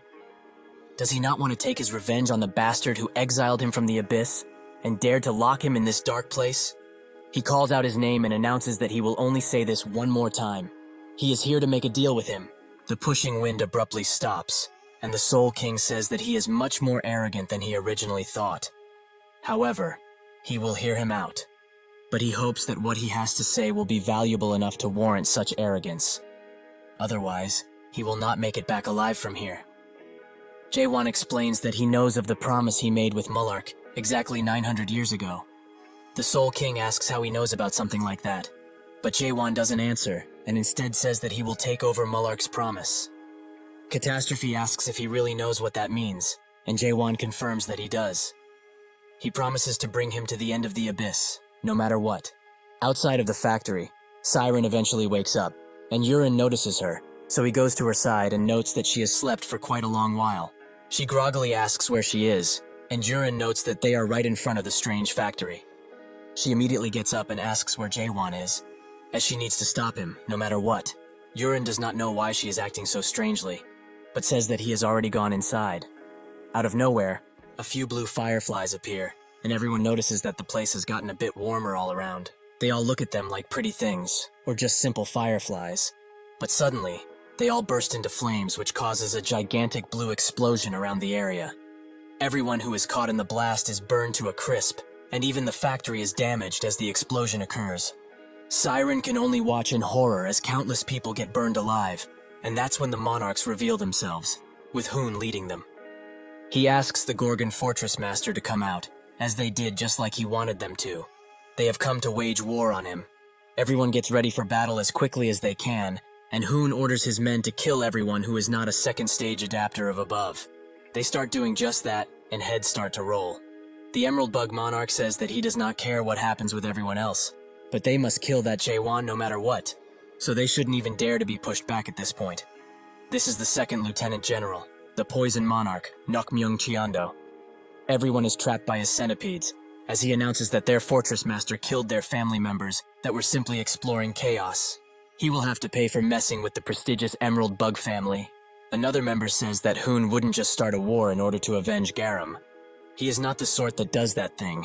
He is sure that he is up to something. This is the 7th Region First Major General, the White Artist Monarch Nishimoto. Right next to him is someone from the Samyang family, the 4th Lieutenant General, the Bladestorm Monarch, Samyang Yuha. Nishimoto secretly tells his men to be wary of Hoon and his actions, as they have to suspect him of everything at this point. Yuha looks at the people that have been captured and calls them all pathetic. Given that he now has a good look at these Chaos guys, he can estimate the power level of their fortress master. But still, he cannot believe that over 100 monarchs were sent to battle because of one faulty product. Just like Hoon promised, he had a taste of death after 3,000 long years of being alive. When he told them that there were tons of fruits for everyone to revive, he was telling the truth, right? Hoon tells him not to worry, as he never lies, and he will also give him even more fruits to send over to his family.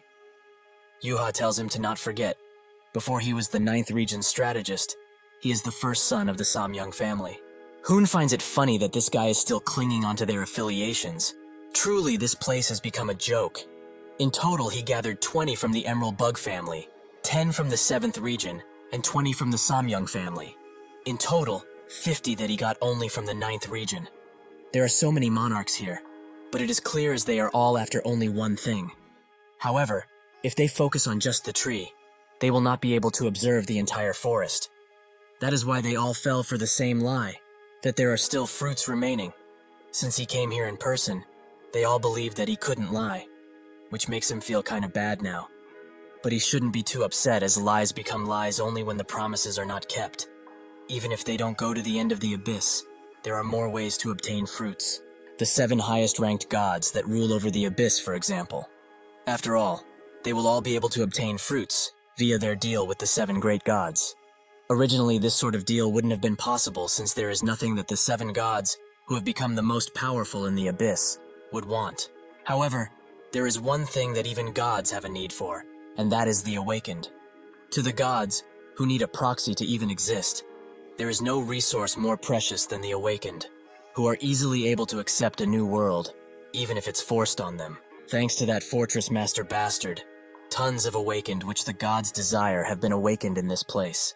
He tells Vargas to lead their troops and find the product, as most have not realized it yet.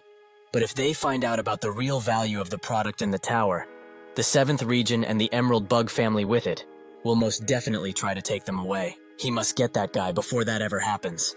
Vargas understands and immediately rushes inside of the factory, while Hoon smiles and thinks that the tower that was made to protect chaos will become a tower of nightmares because of what is happening on this day.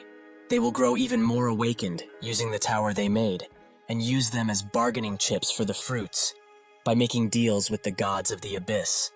With the fruits that they will get, he will make the 9th region into the new Resurrection Palace. If they have monopoly over fruits, they will be able to bring on tons of change. The 9th region will become the only place where the monarchs are not afraid of death in the almighty land, and the monarchs who are their enemies now will surrender and come to them with everything, including their lives. The almighty land will be ruled by the 9th region of the pitch darkness, just how it always should have been. While he is daydreaming, an attack rushes to his face, which he removes and asks how he dares to attack. This attack was from Kaiman, who tells everyone to stick together now and not split apart no matter what.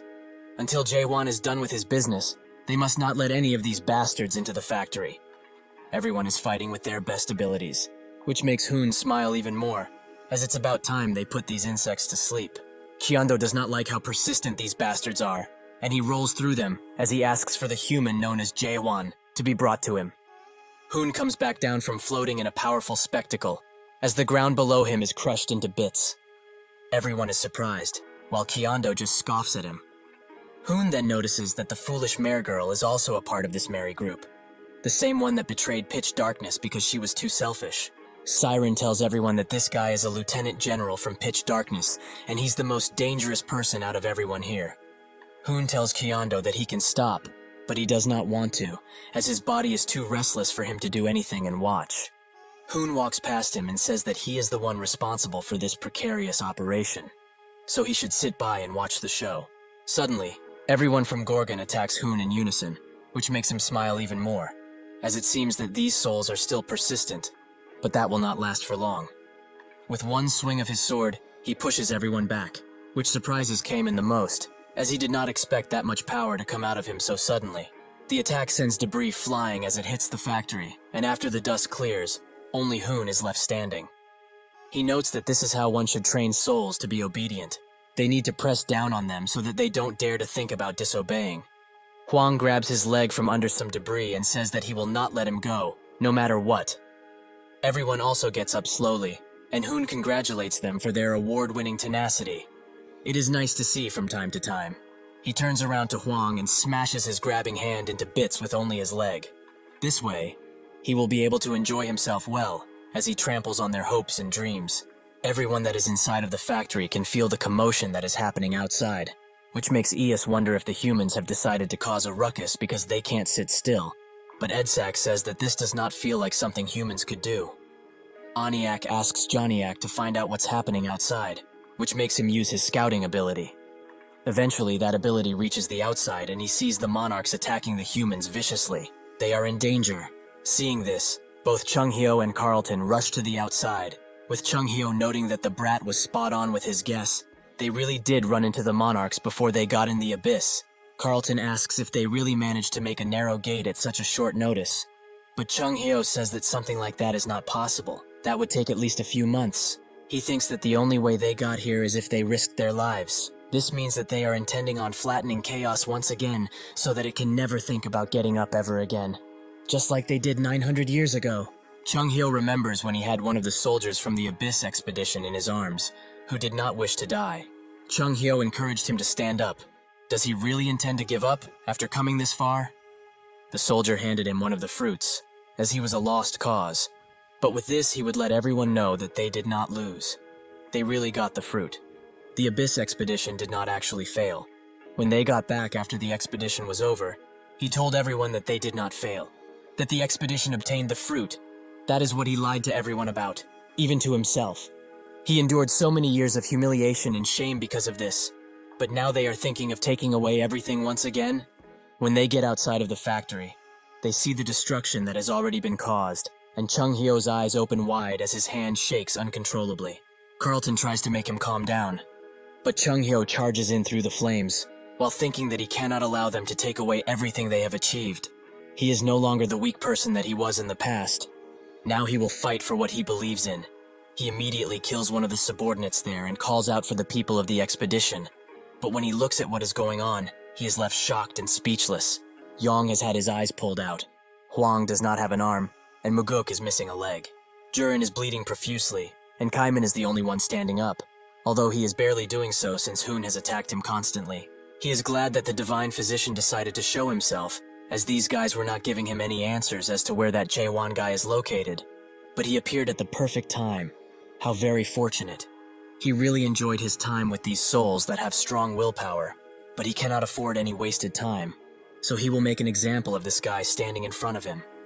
Chung Hyo screams out to him, and in his final moments, Kaiman can only apologize to Jaewon for not being strong enough. In that split second, before Kaiman can be struck, Chung Hyo throws him out of the way, and Carlton joins him in blocking Hoon's strike. Siren is pleasantly surprised by their sudden appearance, and as Hoon throws them away, Carlton uses his abilities to pull the rest of the expedition party out of danger. Hoon smiles and says that they are not bad, while unleashing his mighty pressure on them. Chung Hyo can barely stand up to this pressure, but how can he exert so much in only a few words? Has Kaiman been fighting a monster like this the entire time they were lazing around in the fortress? Suddenly, the fortress vice leaders appear behind him, and Edsak asks what he thinks he is doing around these parts. Hoon notes that it's nice to see them again. He is actually looking for a product. He promises to leave right after he gets that. Edsak asks if the product he is speaking of is the Awakened that opened Genesis, which Hoon confirms. Even if he does not have a face, it is clear that Edsak is angry at his response. They have not changed in the slightest, even after thousands of years passed since they last met. To think that they would still treat living beings with souls as mere objects to be toyed with. Hoon agrees to disagree and hopes that this won't impede them from opening up the factory door for him. Edsak asks what his purpose is inside, but even if he has one, he finds it hard to let him inside after what he did. Hoon explains that their product simply escaped in the factory, and he wants him back, since he is theirs after all. Edsak still refuses, as the timing is not right for a visit, which makes Hoon sigh and say that he will put it more bluntly for him, since he is only a bunch of nuts and bolts. He should open the fucking door when he is commanded to. Wasn't he made to follow orders, like the worthless thing he is? He unleashes an even mightier pressure on them, which makes Edsak ask if he has forgotten that the monarchs are not allowed to interfere with the factory at all. Hoon says that he is right, as they are responsible for keeping the Soul King sealed, or suppressed rather.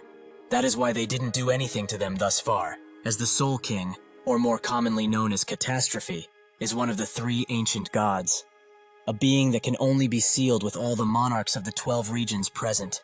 The strongest god of the abyss, truly a worthy title for him. Or it was. He doesn't know exactly how strong he is, but now he is just a fallen god that can make dregs, like ghouls. Additionally, over 1,000 years ago, the supreme monarchs of the 12 regions were much weaker than they currently are right now, and he is stronger than the 12 monarchs combined.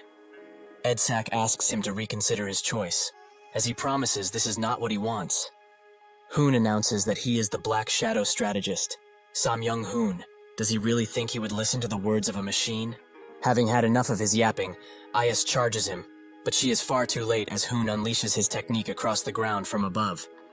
Out of Hoon's attacks comes a mighty blue beast that immediately claws at Ayas, who cannot hope to defend herself, so she admires the amount of power he exerted. When the beast's paw lands, it creates an explosion that even the other monarchs admire. Chung Hyo is completely lost at this point, but that's when the eyeless Yong crawls next to him and asks if he thinks they still have a chance of winning this battle.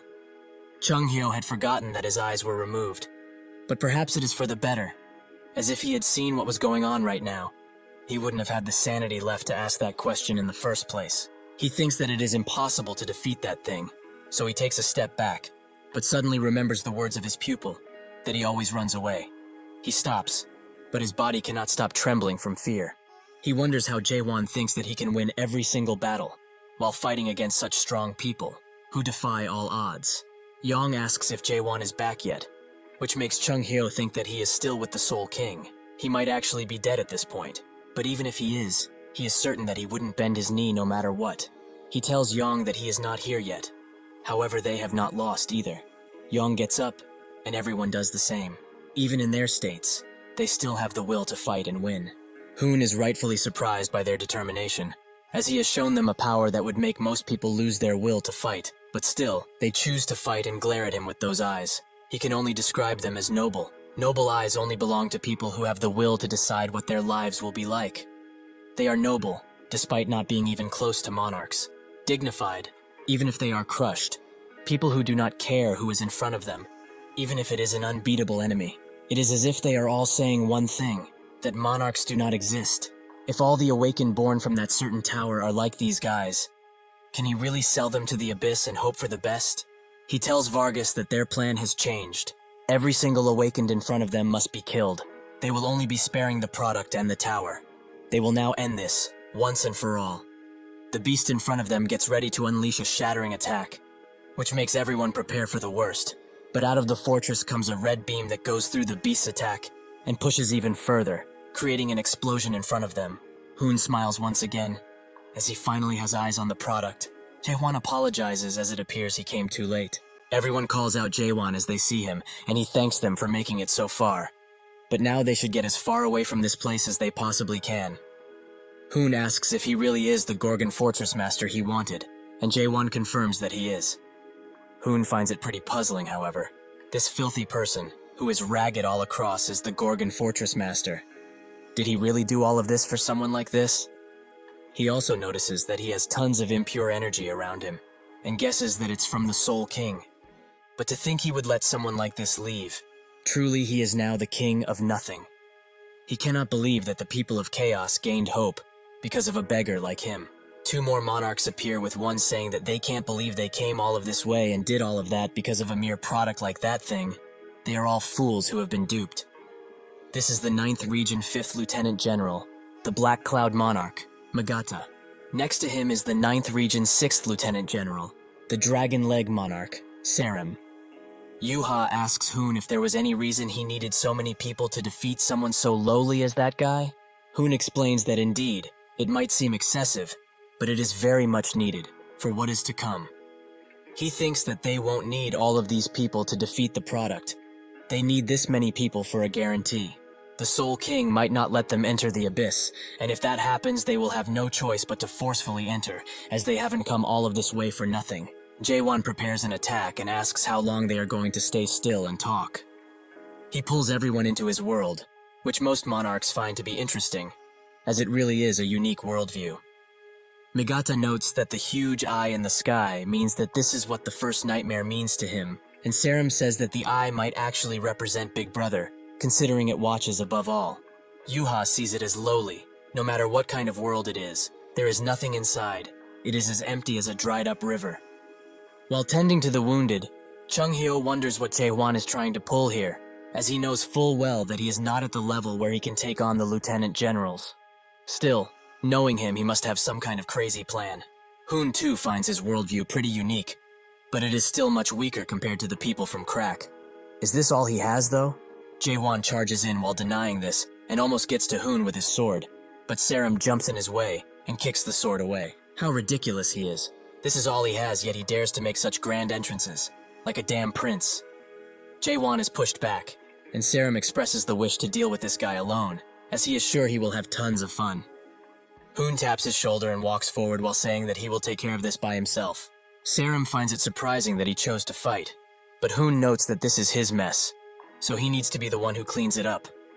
Kyondo expresses the wish to join him in this battle, which angers Hoon, as this bastard of an old man has been a pain the whole time.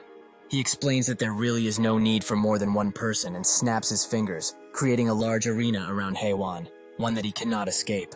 Naturally, Kyondo is mad about this, as this is not what he promised, and his clan has more business with him than he does.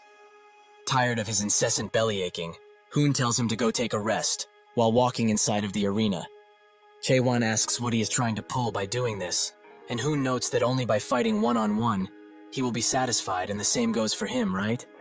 He just doesn't like other people interfering in his fights, but now that their stage has been set, he should do the best that he can, although he is sure that he will remain nothing but a joke to him. While unleashing a red attack, Jaewon notes that this will be the last act of idiocy that he will ever commit. After the attack finishes, he charges in, which doesn't even make Hoon flinch, as this is not enough for him to care. While they fight, Hoon explains that in the last 6 months he has seen tens of people awaken. Most of them were only stage 3, that is a given. But some were geniuses who reached stage 4. However, among the 4th stages that he has seen, he is the absolute weakest. Jae-won is hit with a mighty chest attack, which makes him think that he is damn strong. Garam can't ever hope to compare to this guy. However, Garam was also supposedly as strong as a lieutenant general, and they are all using the power of the system however they like. But this guy is just on a whole nother level. He needs to get serious now, and use dangerous attacks from this point forwards. Thus he combines both of his swords, and prepares to unleash a mighty attack. Hoon also summons his spirit beast, while noting that he heard he managed to open Genesis and achieve materialization. With this attack, he is letting out quite a decent pit of energy, so he hopes it is not as boring as any of the attacks he attempted to land thus far. Jae-won tenses every single muscle in his body as he lets the attack he prepared fly towards Hoon, who is also pleasantly surprised by the amount of power. The attack can be felt from the outside, where everyone wonders what happened, but the monarchs are not worried at all. After the dust clears inside, Hoon congratulates him for having such power. Indeed, he is powerful enough to defeat the likes of Garam, but he is mistaken if he thinks that he is on the same level as that weakling.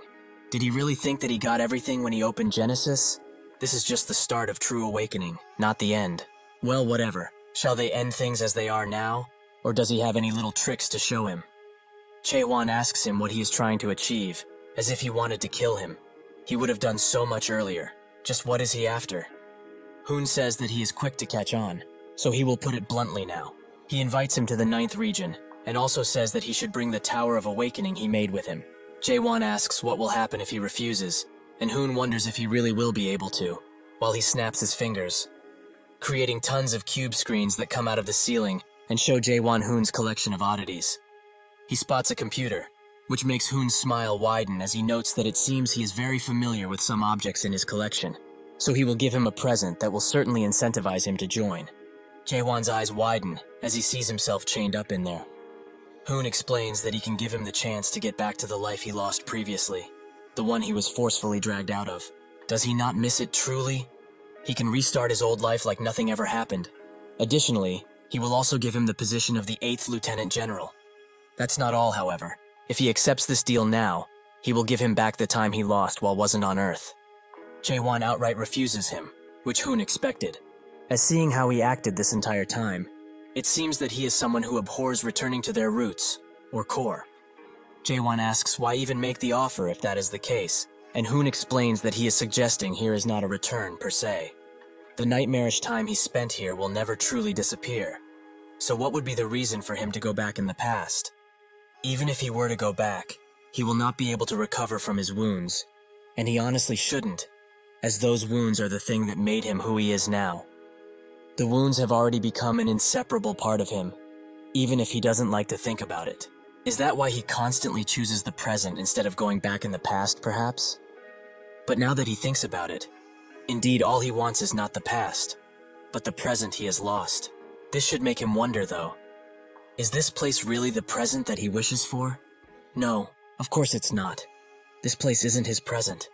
The time that he rightfully deserves, the present that he lost without him being able to do anything about it, is this place. He shows Jae-won all of his childhood memories, where his caring mother was always there for him no matter what happened.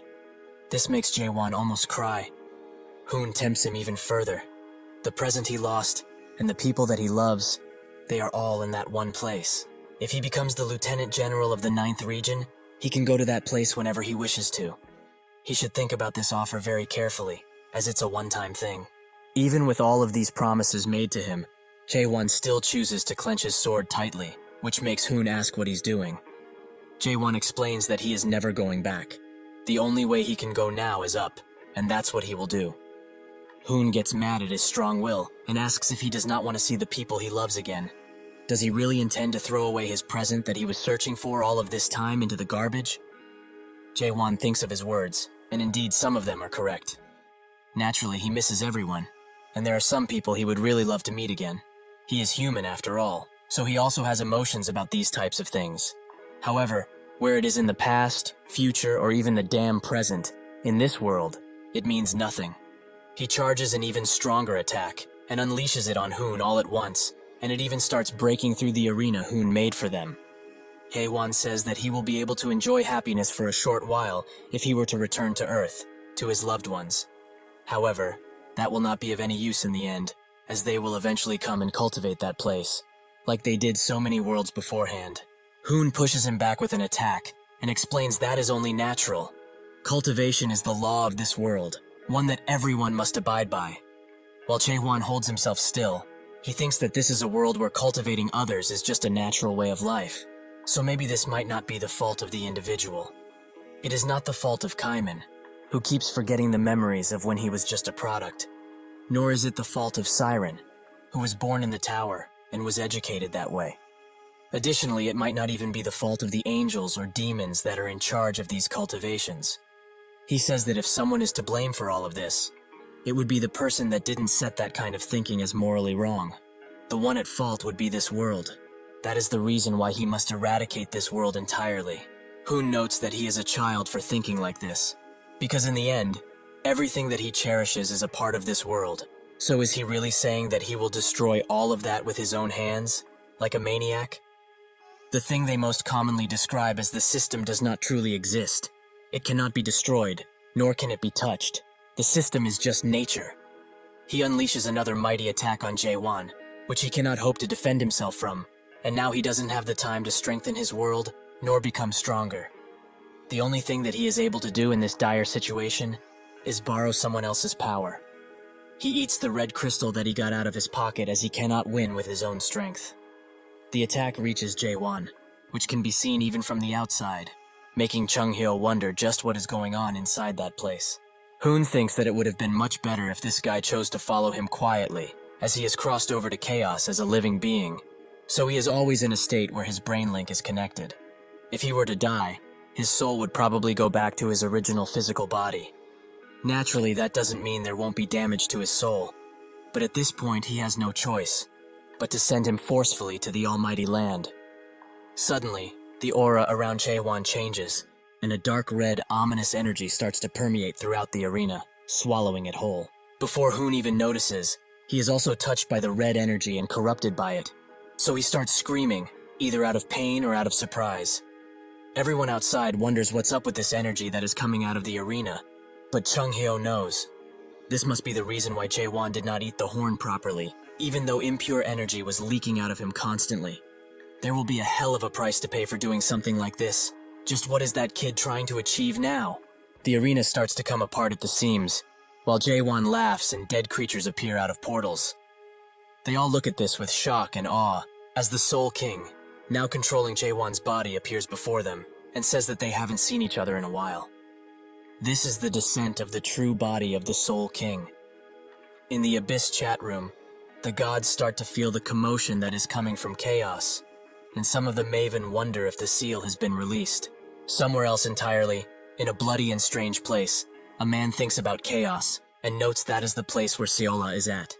In chaos, undead creatures start appearing everywhere, and Hoon wonders how this is possible, as the Soul King was sealed away by the supreme monarchs of the 12 regions. It is written as such in the Akashic records.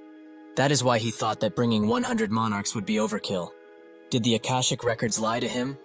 This thing is at a level where victory wouldn't be guaranteed, even if the monarch of pitch darkness is here.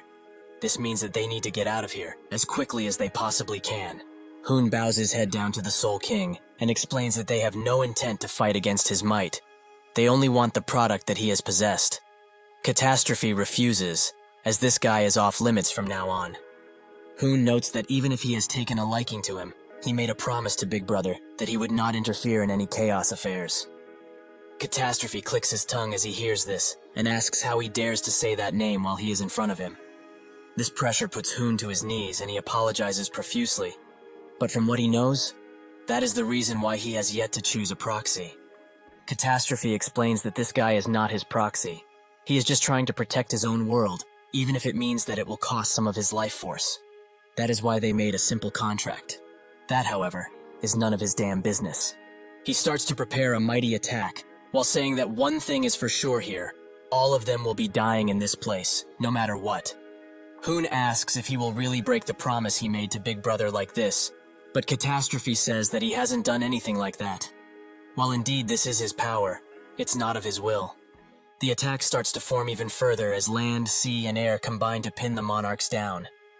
Hoon has still not lost hope and tells everyone to gather around and not be scared, as they need to stick together. He guesses that the Soul King is using ghoul dissension to be here, so no matter how strong he really is, the vessel that he got is just a mere human with a squishy physical body. Soon enough, he will collapse from exhaustion, so they need to hold out for just 5 minutes. Kyondo calls him a crazy fool for wanting to even challenge that monster, and says that the Emerald Bug family will stay out of this. Catastrophe looks at him, and notes that the Emerald Bugs are the ones who created the Spirit Stones or something like that, after analyzing his world without permission. They are fools for trying to imitate a god that is much higher than them. However, did he really think that he would let them escape? In that second, he slashes Chendo in half, while saying that he is not even worthy of becoming a ghoul. None of them are, in fact, so not a single person here will be left alive. They will surely resent him, but they should look at this sight and burn it into their retinas. This disaster, this much death, they have brought it upon themselves. Hoon grabs the earth below him while wondering how it came to this, but suddenly someone screams to everyone that they should stop whining and pull themselves together. That person is Yuha, who asks if they will still continue to act like this, like a bunch of pathetic souls. They will all die in vain without achieving anything. As Hoon said, they only need to last 5 minutes, so they should all attack at once in order to succeed. Catastrophe smiles, as it seems that they have gained some courage, and Hoon is also revitalized by his sister, who looks like a man on roids. Everyone charges in, even though their odds of winning are low, which makes Hoon think that they still have a chance, as long as they do not lose their hope. While there will be huge losses, naturally it's better than losing everyone in the group. If he continues to attack at this level, he is sure that Catastrophe will tire soon enough. Catastrophe smiles and notes that it's quite a sight to see so many young souls attempt to survive. Truly, it is very beautiful. However, he has had enough of their games. With a single finger flick, Catastrophe kills everyone around Hoon, including Yuha, who was filled with spirit moments before. Seeing this, Hoon falls to his knees once again, as the corruption on his body spreads. Catastrophe notes that it would be quite boring to just sit still while he does nothing. Hoon begins laughing maniacally, as he sees his reflection in the pool of water below him. Was there really no way to win against him all of this time? He admits to himself that he has won, but he will not let everything go according to his plans. Catastrophe thanks them for playing with him, as it has been a while since he had this much fun. With one fist, he kills Hoon, and says that unfortunately, they have become rather boring, so this is goodbye. The red mist that permeated throughout the valley clears out, and the only thing that remains is the gentle wind and the bodies of dead men. In this moody place, Jaewon comes to, and is awestruck at how powerful the Soul King really is. Even though his powers had manifested through his very soul, it just doesn't feel real in the slightest. The Soul King's power, the power of the First Awakened, goes beyond just destroying a part of the world. He dominates it, all of it. This is most definitely the very last stage of what he seeks to grow into. But in order to reach this level, he will have to struggle all of his life, if not more. However, even the Soul King, who has shown him true power, was sealed by Big Brother. Just how strong does he have to become in order to achieve his dreams of destroying this world? Catastrophe notes that his body is truly weak, as it couldn't even last 5 minutes. Jaewon asks how many times he can borrow his powers now. Catastrophe explains that he can only summon him 3 more times with Ghoul Descent if he is not his proxy. He used 1 summon already, so he is left with only 2. Actually no, since he needs to summon him when he eventually meets with Big Brother, it would be more fair to say that he only has 1 single summon left. After using his power, every time his soul will be at his limit, and ghoulification will soon start. Since he chose this path himself, he should do his best to endure it, as he really wants him to keep his promise after all. The moment their spirit link is cut, Jaewon falls to the ground and receives all of the pain from the ghoulification. It's almost as if his entire body is trying to fall apart. The ghoulification progresses even further, and the memories of his cherished people start to disappear. One by one, everything becomes a blur. Once a person loses their memories, they lose themselves, and since they do not know themselves, they will become a ghoul. With the last of his consciousness, Jaewon falls into a body of water and descends to the bottom. However, at that moment, a green sword appears and with a few gentle strokes, his memories are starting to be filled up again. He remembers a conversation Cayman had with Chung Hyo, where Cayman asked Chung Hyo what he liked about Jae-hwan, since he went on this perilous journey with him. Chung Hyo doesn't have anything he likes about him, as he is a reckless, childish, inconsiderate, and downright rude individual. All he knows is how to attack old men like him. However, if he's asking for the reason he still sticks to his side, it's because he just doesn't want him to be alone. Jae-won is pulled back to the surface by Chung Hyo, who screams at him to wake up. Jae-won responds by telling him to stop calling him a kid. Just how long is he going to keep calling him that? Chung Hyo cries as he sees him gain consciousness, and even calls him out by his name. He asks why he did such a thing. What if he actually became a ghoul? Did he not think these things through? Jae-won explains that he did all of that because he trusted him. He knew that he would make him wake up with ghoul slash. Chung Hyo shakes as he hears this and goes in for a hug, which makes Jae-won instantly push him back, as he is not in the mood for that. He pushes himself to a nearby rock formation and asks if everything really is over. While they did incur huge losses, a surprisingly large number of expedition members survived, and they will always have more people awakening, so they shouldn't have any problems, even after he is gone. Even the monarchs won't be able to do anything in chaos now, as they will be too busy trying to fix the balance of power in the almighty land, now that there are tons of open positions. Chaos has finally found its true freedom, which means his job is done. That is what he thought then. Suddenly, a few people came up to him and asked him what this is. His eyes widen as he looks at it, and it seems that Hoon's wish to not let everything go according to his plan have come true, as he has died smiling. One of the men holds up the vision of him chained up in the almighty land. Did he really come over to this damn place while he was still alive? Chung Hyo starts screaming at them. Just what are they doing right now? He risked his damn life to save all of them. The man explains that this piece of information is important to them, since every soul in chaos is already dead. The man immediately suspects him of eating one of the fruits, as he would have had access to them if he visited the Resurrection Palace. But Kaiman comes to his defense, as the Fortress Master did not consume any of the fruits. He was there with him.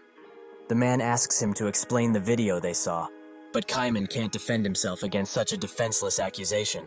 Yurin tells everyone to calm down, but the man just can't sit still. Just what happened to all of the fruits, huh? Did they eat some too? To these dead men, the life of the Fortress Master seems like a huge betrayal. Yurin thinks that the situation is not good, as they are not calming down in the slightest. All of the uneasiness inside of them must have been piling up, and now it has exploded. After they all saw Jae-hwan perform one miracle after another, they followed in his wake, thinking that they might have been able to get back their lives. They are not at all interested in the change to the world that the Fortress Master wished for. The fact that Jae-hwan is alive, and all of the things that happened that were not explained to them, lead to this, where their questions are endless. Surprisingly, Hoon has yet to die, and looks at the commotion going on besides him. The Fortress Master is now in a pathetic state, while these people are agitated because of his skill, confusion which he managed to cast in the last second. The skill only works if there is already a seed of suspicion. This means that the doubts and jealousy they had formed a catalyst that triggered this outburst of emotion, although they might have before. This means that they never trusted the Fortress Master. He might have succeeded in stopping his plans, but his plans are also foiled. It's over for him. Jae-won rises and explains that he has destroyed the fruits, which comes as a shock to everyone, and they start suspecting him of destroying them because he wanted to be the only one left alive. Jae-won thinks that true life can't be achieved just from fruits. Even if one is revived in the almighty land with the fruits, the same war will occur again, and they will all end up back here. He grips his sword tightly, and notes that they all asked if he's living. With a sudden pressure, Jae-won reveals his brain link. The man instantly looks behind him and points. He really is connected to the spirit link. He has fooled them this entire time. The people, however, do not say anything, and when the man also looks in front, he is awestruck. Jae-won says that he does not care what a real or fake life is. As he cuts his own spirit link, he explains that this is the life that he chose. Everyone is shocked after Jae-won cuts his own spirit link, but Hoon laughs maniacally, as he truly is a crazy bastard. How did he actually think of cutting his own brain link? He really is mad, the Mad King of Chaos. With a last groan, Hoon disappears, and everyone reacts differently to what happened to Jae-won. Some just look forward, while people like the guard who accused him look down in shame. Even when he is called out by the guard, Jae-won passes him without saying anything. But when asked about his destination, Jae-won notes that he is going into the abyss. Chung Hyo is the first to follow him, with Carlton helping him stand up and Siren being right behind him. Yurin looks at him and thinks that from the start, when he appeared in Chaos, he was always truly alone. This scene is something that would get a lot of emotions, but they all slowly bow down to Jae-won. Nobody said a word, yet they all knew that there would be numerous kings born in Chaos from this point forward. But to the people of Chaos, the ones who saw him, they only have one king. The last king that Chaos acknowledges fully, and unfortunately, he is leaving now. After a while, Mino returns to Chaos and finds it amazing, as it has changed so much. On the day of the 3rd month that he left Chaos, Mino woke up from her coma, and through Claire, who was always beside her, she was able to find out about the many changes that were brought upon Chaos. Thanks to the agreement between the King of Humans, the Strange Factory, and the Cunning Soul King, Chaos was fully unified. The unified Chaos built a new fortress, where the Strange Factory used to be at one point. The name of this new fortress is Carpe Diem. In this place, humans, ghoul, and even horned beasts that used to fight each other to the death are now coexisting peacefully, although it was very hard for her to get used to such sights. But because of this, Carpe Diem, the new center of Chaos, thrived. Naturally, things were not that peaceful, as forces on the border that were hostile began to appear. Those forces belonged to the Almighty Land, as the 9th region, that Hoon was in, lost tons of men due to Haewon's Monarch Massacre incident, something that has become quite famous everywhere. The other regions in the Almighty Land took advantage of this, so a dire war took place, and it's taking place even now. Because of that, thousands of monarchs die each day and come over to Chaos as a result. Fortunately, Chaos still has the Tower of Awakening that Jae-won left behind, which was used to create numerous Awakened that were able to fight off the monarchs. Even so, the major general monarchs that seldom come to this place are stronger than any 10th stage adapters, so fighting them is quite tough still. The people of Chaos did not lose hope, however, and the factory leaders came up with a genius plan to solve that issue.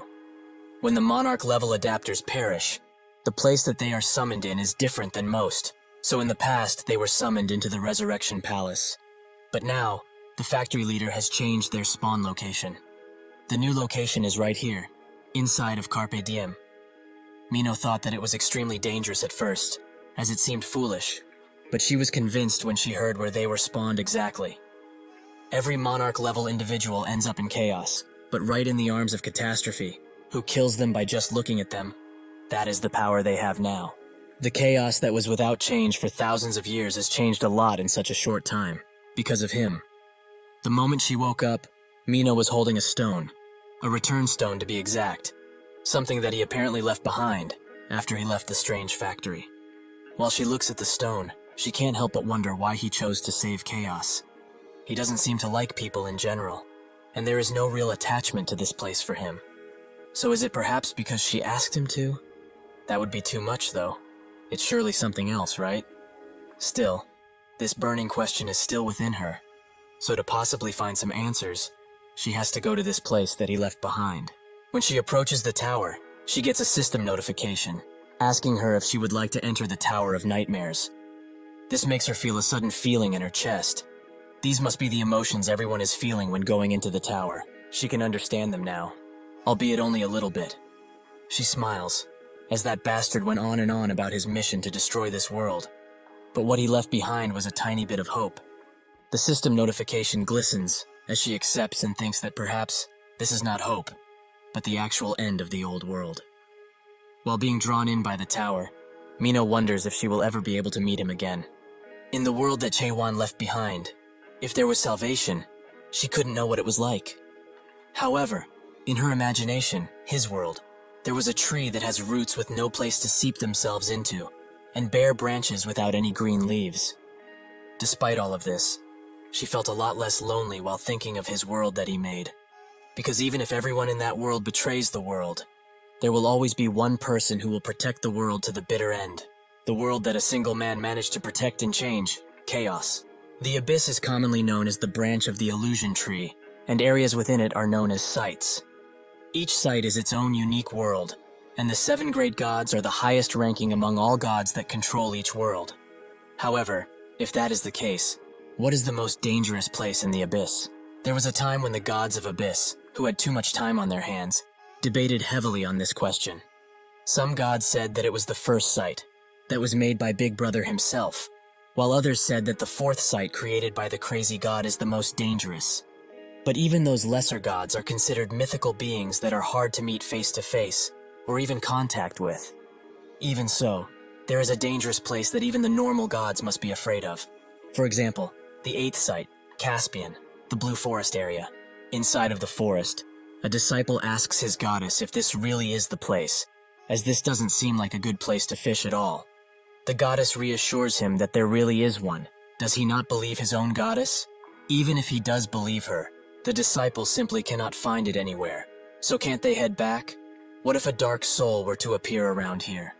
The goddess reassured her disciple, Runard, that dark souls are not easy things to just run unto. It's already been more than 100,000 years since the ancient three gods have fallen from grace. No matter how many followers they had previously, they are all probably dead by now. And he also has her, the greatest god, Anderson, so he needn't worry. Runard says that this is exactly why he is so worried. But in any case, must they really come to this place and gather the followers so abruptly? Anderson says that it cannot be helped in this case, as the situation needs it. The followers, the reason why Runard is now walking these lonely yet dangerous woods. In the abyss, the number of followers a god has determines how powerful they truly are. With more followers comes more power, and the more rare items or stories. On the opposite end, a god that has no followers is always in danger, as a part of their world will start to disappear slowly, but surely. That is why Runard and Anderson are now in this blue forest. But Runard wonders if they can't just use words to lure in people like him. Anderson says that the last time he did something like that, the believer he acquired by his own stole everything from their vault and then dipped. That's not even the end of it. Back then, another god declared a holy war on them after they stole some of their followers. Did he perhaps forget already? Reluctantly, Runard says that they will continue fishing around this area. Fishing is the most common way of finding new followers in the abyss, and as the name suggests, it's to fish for the souls of real humans. Normally, a person would go to a public fishing spot in order to fish, but in some rare instances, there are remote areas like this forest that have undiscovered fishing spots. Even so, this spot feels quite strange, so Runard asks Anderson where she heard about the secret fishing spot. She says that it was from the Minerva store, the goddess of luck, that runs the monthly luck store. Runard asks how much she paid her, and she explains that it was a single installment of 300 trust. This makes Runard cry and fall to his knees, as that was the last of the currency they had. Anderson tells him to calm down already, as the Minerva card she got told her that she will have luck in the northwest of Caspian, the blue forest and water. There is only one kind of blue forest, this one, and water represents fishing, right? Right? Runard screams at the top of his lungs. As this is all that she went on, he asks her if she knows that she's in the wrong, which she reluctantly admits that she is wrong, and Runard notes that it's better to stop wasting important time and go back for now. A short silence falls because of this, which makes Runard think that he was a bit harsh on her, as she must be pretty desperate too, considering everything. The fact that she has no followers left except him, her avatar, means that she will slowly start disappearing, along with her own world. After this deliberation, Runard says that they should look around for a little while longer, as he would love to have a junior under him. And since she got cheated out of their last cash by Minerva, they need to make the best of the situation and attempt to find something, even though it might not be here. Anderson says that he is right with a happy tone, which reminds him of his younger sister, so he always becomes soft-hearted towards her because of this. She is the only family he has, since he lost all of his family members and hometown included. He might as well help her to the best of his abilities, even though that isn't much. Suddenly he starts smelling water, somehow, and rushes to it. He runs through the forest and leaves, eventually arriving at a nice fishing spot, which is rather calm and away from any noise. Runard can't believe his eyes. There really is a fishing spot in this place. Anderson is also glad about this information, and Runard walks closer to the pond, wondering if they can really get a new follower. They are both nervous about this potential comeback, and Anderson is already thinking about what items to buy and how to write the story. Runard tells her that her item and story comes first, which she agrees with, since he is her avatar. After 1 hour passes, Runard asks Anderson if it usually takes this long to catch something. She tells him to wait a little while longer, As people usually say that fishing for souls is like fishing for time, they must be patient. Runard wonders where she heard that one, but focuses on fishing for the time being. 3 hours pass, then 5, then 24, and Runard is almost dead from boredom, without a single catch to his name. He notes that they should go and pummel Minerva into the ground, which spooks Anderson, so she tells him to calm down, as she is a high-ranking god, so a god without even a name card like her can't do anything against such a mighty god. Runard knows that full well. He was just joking around. While his fishing rod begins to be pulled by something, he thinks that even if they found this new and untapped fishing spot, they have been here for a long time and there is still nothing. Maybe the fishing spot was already emptied? Anderson tells Runard that the fishing rod just moved, which causes him to pick it up and try to pull it out of the water. But what he caught is something super strong, and he notices that the spirit power this person has is amazing. Is this a Murim soul, perhaps? Anderson says that something is really strange, as this soul is not coming from the border. It's actually coming up from chaos. This needs further power, so she urges him to take off his clothes, which he does instantly, and Anderson uses her story called Naked for some reason, to buff his body up, allowing him to pull the fishing rod like his life depends on it. After the person they caught falls to the ground, Anderson notes that this person has an amazing power, and most likely they just caught a damn god. While she keeps saying that he is a god, Runard notes that there is no way this would be the case, as he cannot be a god, since there aren't any gods that can possess a soul body. Every single god exists via beliefs, and can only exist via an avatar they chose. That is the most basic principle of the Abyss. She knows this already, right?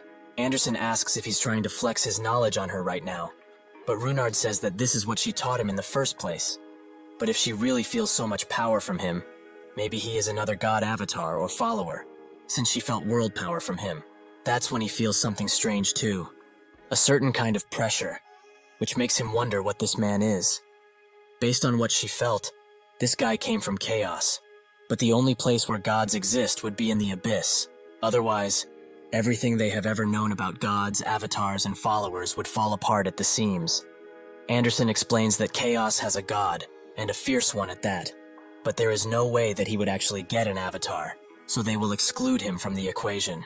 Still being shocked by this man, Runard asks if he really is from chaos, which Anderson confirms, and if he is not a follower or an avatar of a god, he is probably a god in it of himself. Runard notes that he's not automatically a god if he's not a follower, and he also feels like she is hiding something important from him, so he would like her to speak up, as she was the one who shouted that he is a god. Anderson asks if he has ever heard of the story of the strong rat. In the past, there was a strong and rather unique rat. It was so strong that the title of the story was named after it. This particular rodent did not eat any leftovers the others just threw out and hunted its own prey. As a result of this, it became even stronger. When it came to its senses, though, it found out that it could even fight against its natural predator, a cat. Even though it has the body of a simple rat, it became something else, something that could not be described as a rat. The moment it realized that, the other rats became rather afraid of it, as the only beings that could see the rat as an equal were other cats. She calls those rats awakened, beings that have gotten to the rank of a god as they transcend beyond any limits set in place. Abnormal rats that create their own worlds and represent that world fully. Beings that go against the system entirely and are able to fight against their natural predators through their mounds of effort. The only beings that can possess the power of a god while maintaining a soul body that is an awakened. Runard asks if this man could be considered an awakened, which Anderson says that he might be, but they can't be sure just yet. He also wonders if he could be from Crack, but Anderson says that it's highly unlikely, so Runard asks what they are going to do with him if things are like this. Anderson says that it will all depend on if he is a god or not. They will either accept him warmly or devour him. They should confirm which is which before he wakes up. Runard crouches down to his level and hopes that he is not a god, because if he really is a human, he could become a new and powerful follower. He might even become an avatar with the amount of power that he has. But if they choose to devour him, he prays that he doesn't hate them for it, as this is the law around here. The act of devouring another god is not rare in the lawless region of Caspian. It's a rather common occurrence, actually. Such a thing is prohibited at most sites. But the only other way to grow the world of a god, besides garnering more followers, is to devour another god. Even so, Runard does not want to miss the chance to get a new comrade, as they have both waited for too long. Although if he were to join, he would be degraded to a follower, while he would become an avatar. He harbors no hate towards him, though, as he is sure that a soul like his that is full of world power would be an amazing avatar, no matter where or to whom. He is sure that the goddess would prefer him too. Suddenly, the connection he is about to make with Jae-won is cut off, and a large wave of power emanates from him. Runard asks Anderson what's happening, but she does not reply, as his link with her has been cut off, but it's something much more dire. He feels it deep within. While he screams out for her to answer, a few purple-robed people stand behind him, hiding behind the trees, and waiting for the perfect opportunity to strike someone who is weak. Runard looks at his hand, and thinks that this is not just any link disconnect. He can't feel Anderson's presence, no matter how much he tries to. Just what is going on with him, and with this new man? Earlier, Catastrophe showed Jae-won to the passageway that will let him reach the abyss once he enters. Jae-won wasn't all that surprised by this entrance, but the abyss is somewhere where gods reside, a place which even the monarchs of this world are deathly afraid of. He must not let his guard down, no matter how ragged it looks. He thought that it would be fine, though, as all of the members that he wanted to follow him were still with him. It was truly a pity that he could not bring Kaiman along, but it cannot be helped in this situation, as Kaiman is the most suitable person who could rule chaos. He is a good man. Suddenly, the atmosphere started to change around the place, and a certain mist began to engulf Jae-won completely. Once it did, he couldn't even feel Catastrophe's presence, never mind the presence of the others. That's when Seola appeared with someone new behind her, and said that they haven't met since the tournament. It has truly been a while. Jae-won remembered her as the captain of Crack, or that is what Chung Hyo called her anyway. But she is at least as powerful as a lieutenant general. He slowly pulled out his weapon while asking what she did, but Seola told him to relax, as she only deployed a simple barrier because she wanted to talk about something with him, privately. The boy behind her said that they are going against the Soul King here, so the barrier wouldn't last for long. She should hurry it up, or they would be in danger. Seolha explained that they have been watching what he has been doing for a while now. Every single exploit was recorded. However, they did not expect him to get involved with the Soul King and the slaughter of the monarchs. Jae-won told her to just cut to the chase already, as he doesn't have time to chit-chat. So Seolha does just that. She asks him to join Crack. As previously, they left him alone because they shared a goal. Even if it was kind of different from theirs, the direction was the same. But they changed their minds because of a technique that he used recently. They do not know how he got it, or where he got it from, but the brain link slash he used is known as Link Disconnect, and can only be used by the captain rank or above in their organization. Jae-won was surprised to find out that there were more people who could use the same technique as him, and he asked if what she's trying to say is that the technique can only be used by her and her people. Seola said that specific technique is very dangerous, as it can destroy a soul eternally, without any way to recover. Only them at Crack can be allowed, and should be allowed to use it. Jae-won got the gist of it. She wants him to join them, but if he doesn't, he dies. If that is the case, he refuses. His eye glistened with power, and she asked if he thought she was joking. Can he really handle her with that body? That is on the verge of death? The boy behind her said that she shouldn't fight him right now, as the barrier is about to be dispelled, and if they also get hit with the Link Disconnect, they are trapped in here with no means to escape. Seolha got mad at him, as it seemed like he said that she was going to lose. But she reluctantly sheathed her weapon, and said that he will come to regret that offer, while walking away. Jae-won is surprised that she just left like this, but it's good for him too, as his body is too weakened for a fight. However, he lost a lot of time because of them, as the entrance to the abyss is closed. It seemed like the others got on the other side safely, but now he wondered how he would get there.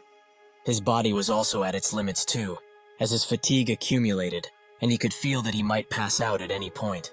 Catastrophe noted that he really is a troublemaker. He should just follow the nearest light he sees at this point. The water around Jae-won started to rise, and Catastrophe said that he is quite lucky, as when he wakes up, he will be in the abyss. Before Jae-won could ask him, he was engulfed by the water and sent somewhere else, his body just floating in the water. But when he woke up, he saw the light that Catastrophe was talking about. So he rushes to it, as if it's his only chance. He must grab it no matter what. Eventually, Jae-won wakes up, because is screaming at the top of her lungs for him to wake up. When he does, he looks around and finds that he is in a place very similar to his unique world. But why is this brat here?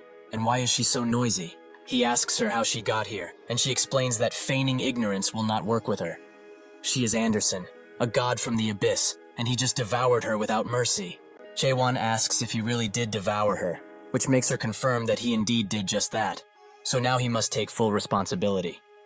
He asks how he's supposed to do that, which makes her grab his shoulders and ask to save her one and only loyal follower, while running away from the shadowy people while also carrying Hae-won. Runard thinks that these people are the same ones that were watching them in the forest. They suddenly appeared and demanded for him to hand over this strange man no matter what. That happened just as he lost connection to the goddess. Just what is going on here? Eventually, Runard runs himself to a cliff, and one of the shadowy men pulls out a weapon while saying that he told him countless times to give them the guy he is carrying, yet he seems to wish for death. Runard now recognized their appearance. That's Belkane's scythe, the god of scythes, the middle-rank god named Belkane. He is known to take in people with evil and vile storylines, but it would make sense that they are here, considering there was a rumor about them moving their base of operation to Caspian rather recently. However, for them to be right here at the wrong time, what rotten unluck. Still trying to get out of the situation, Runard explains that this man is simply his goddess. He can't leave him be. The shadowy figure knows that he is just talking nonsense at this point, as he saw him pull the guy out with some rather illegal fishing. So he should put him down and get lost while he still is fortunate enough to have his life. Runard thinks that if he lets this man go, his goddess will also be lost. And if a person loses their god by sheer force, they will lose their minds and become a monster that wanders the forbidden area. Even so, what he is most scared of is losing Anderson. She is the only god that saved him in the abyss, the only one that even looked his way.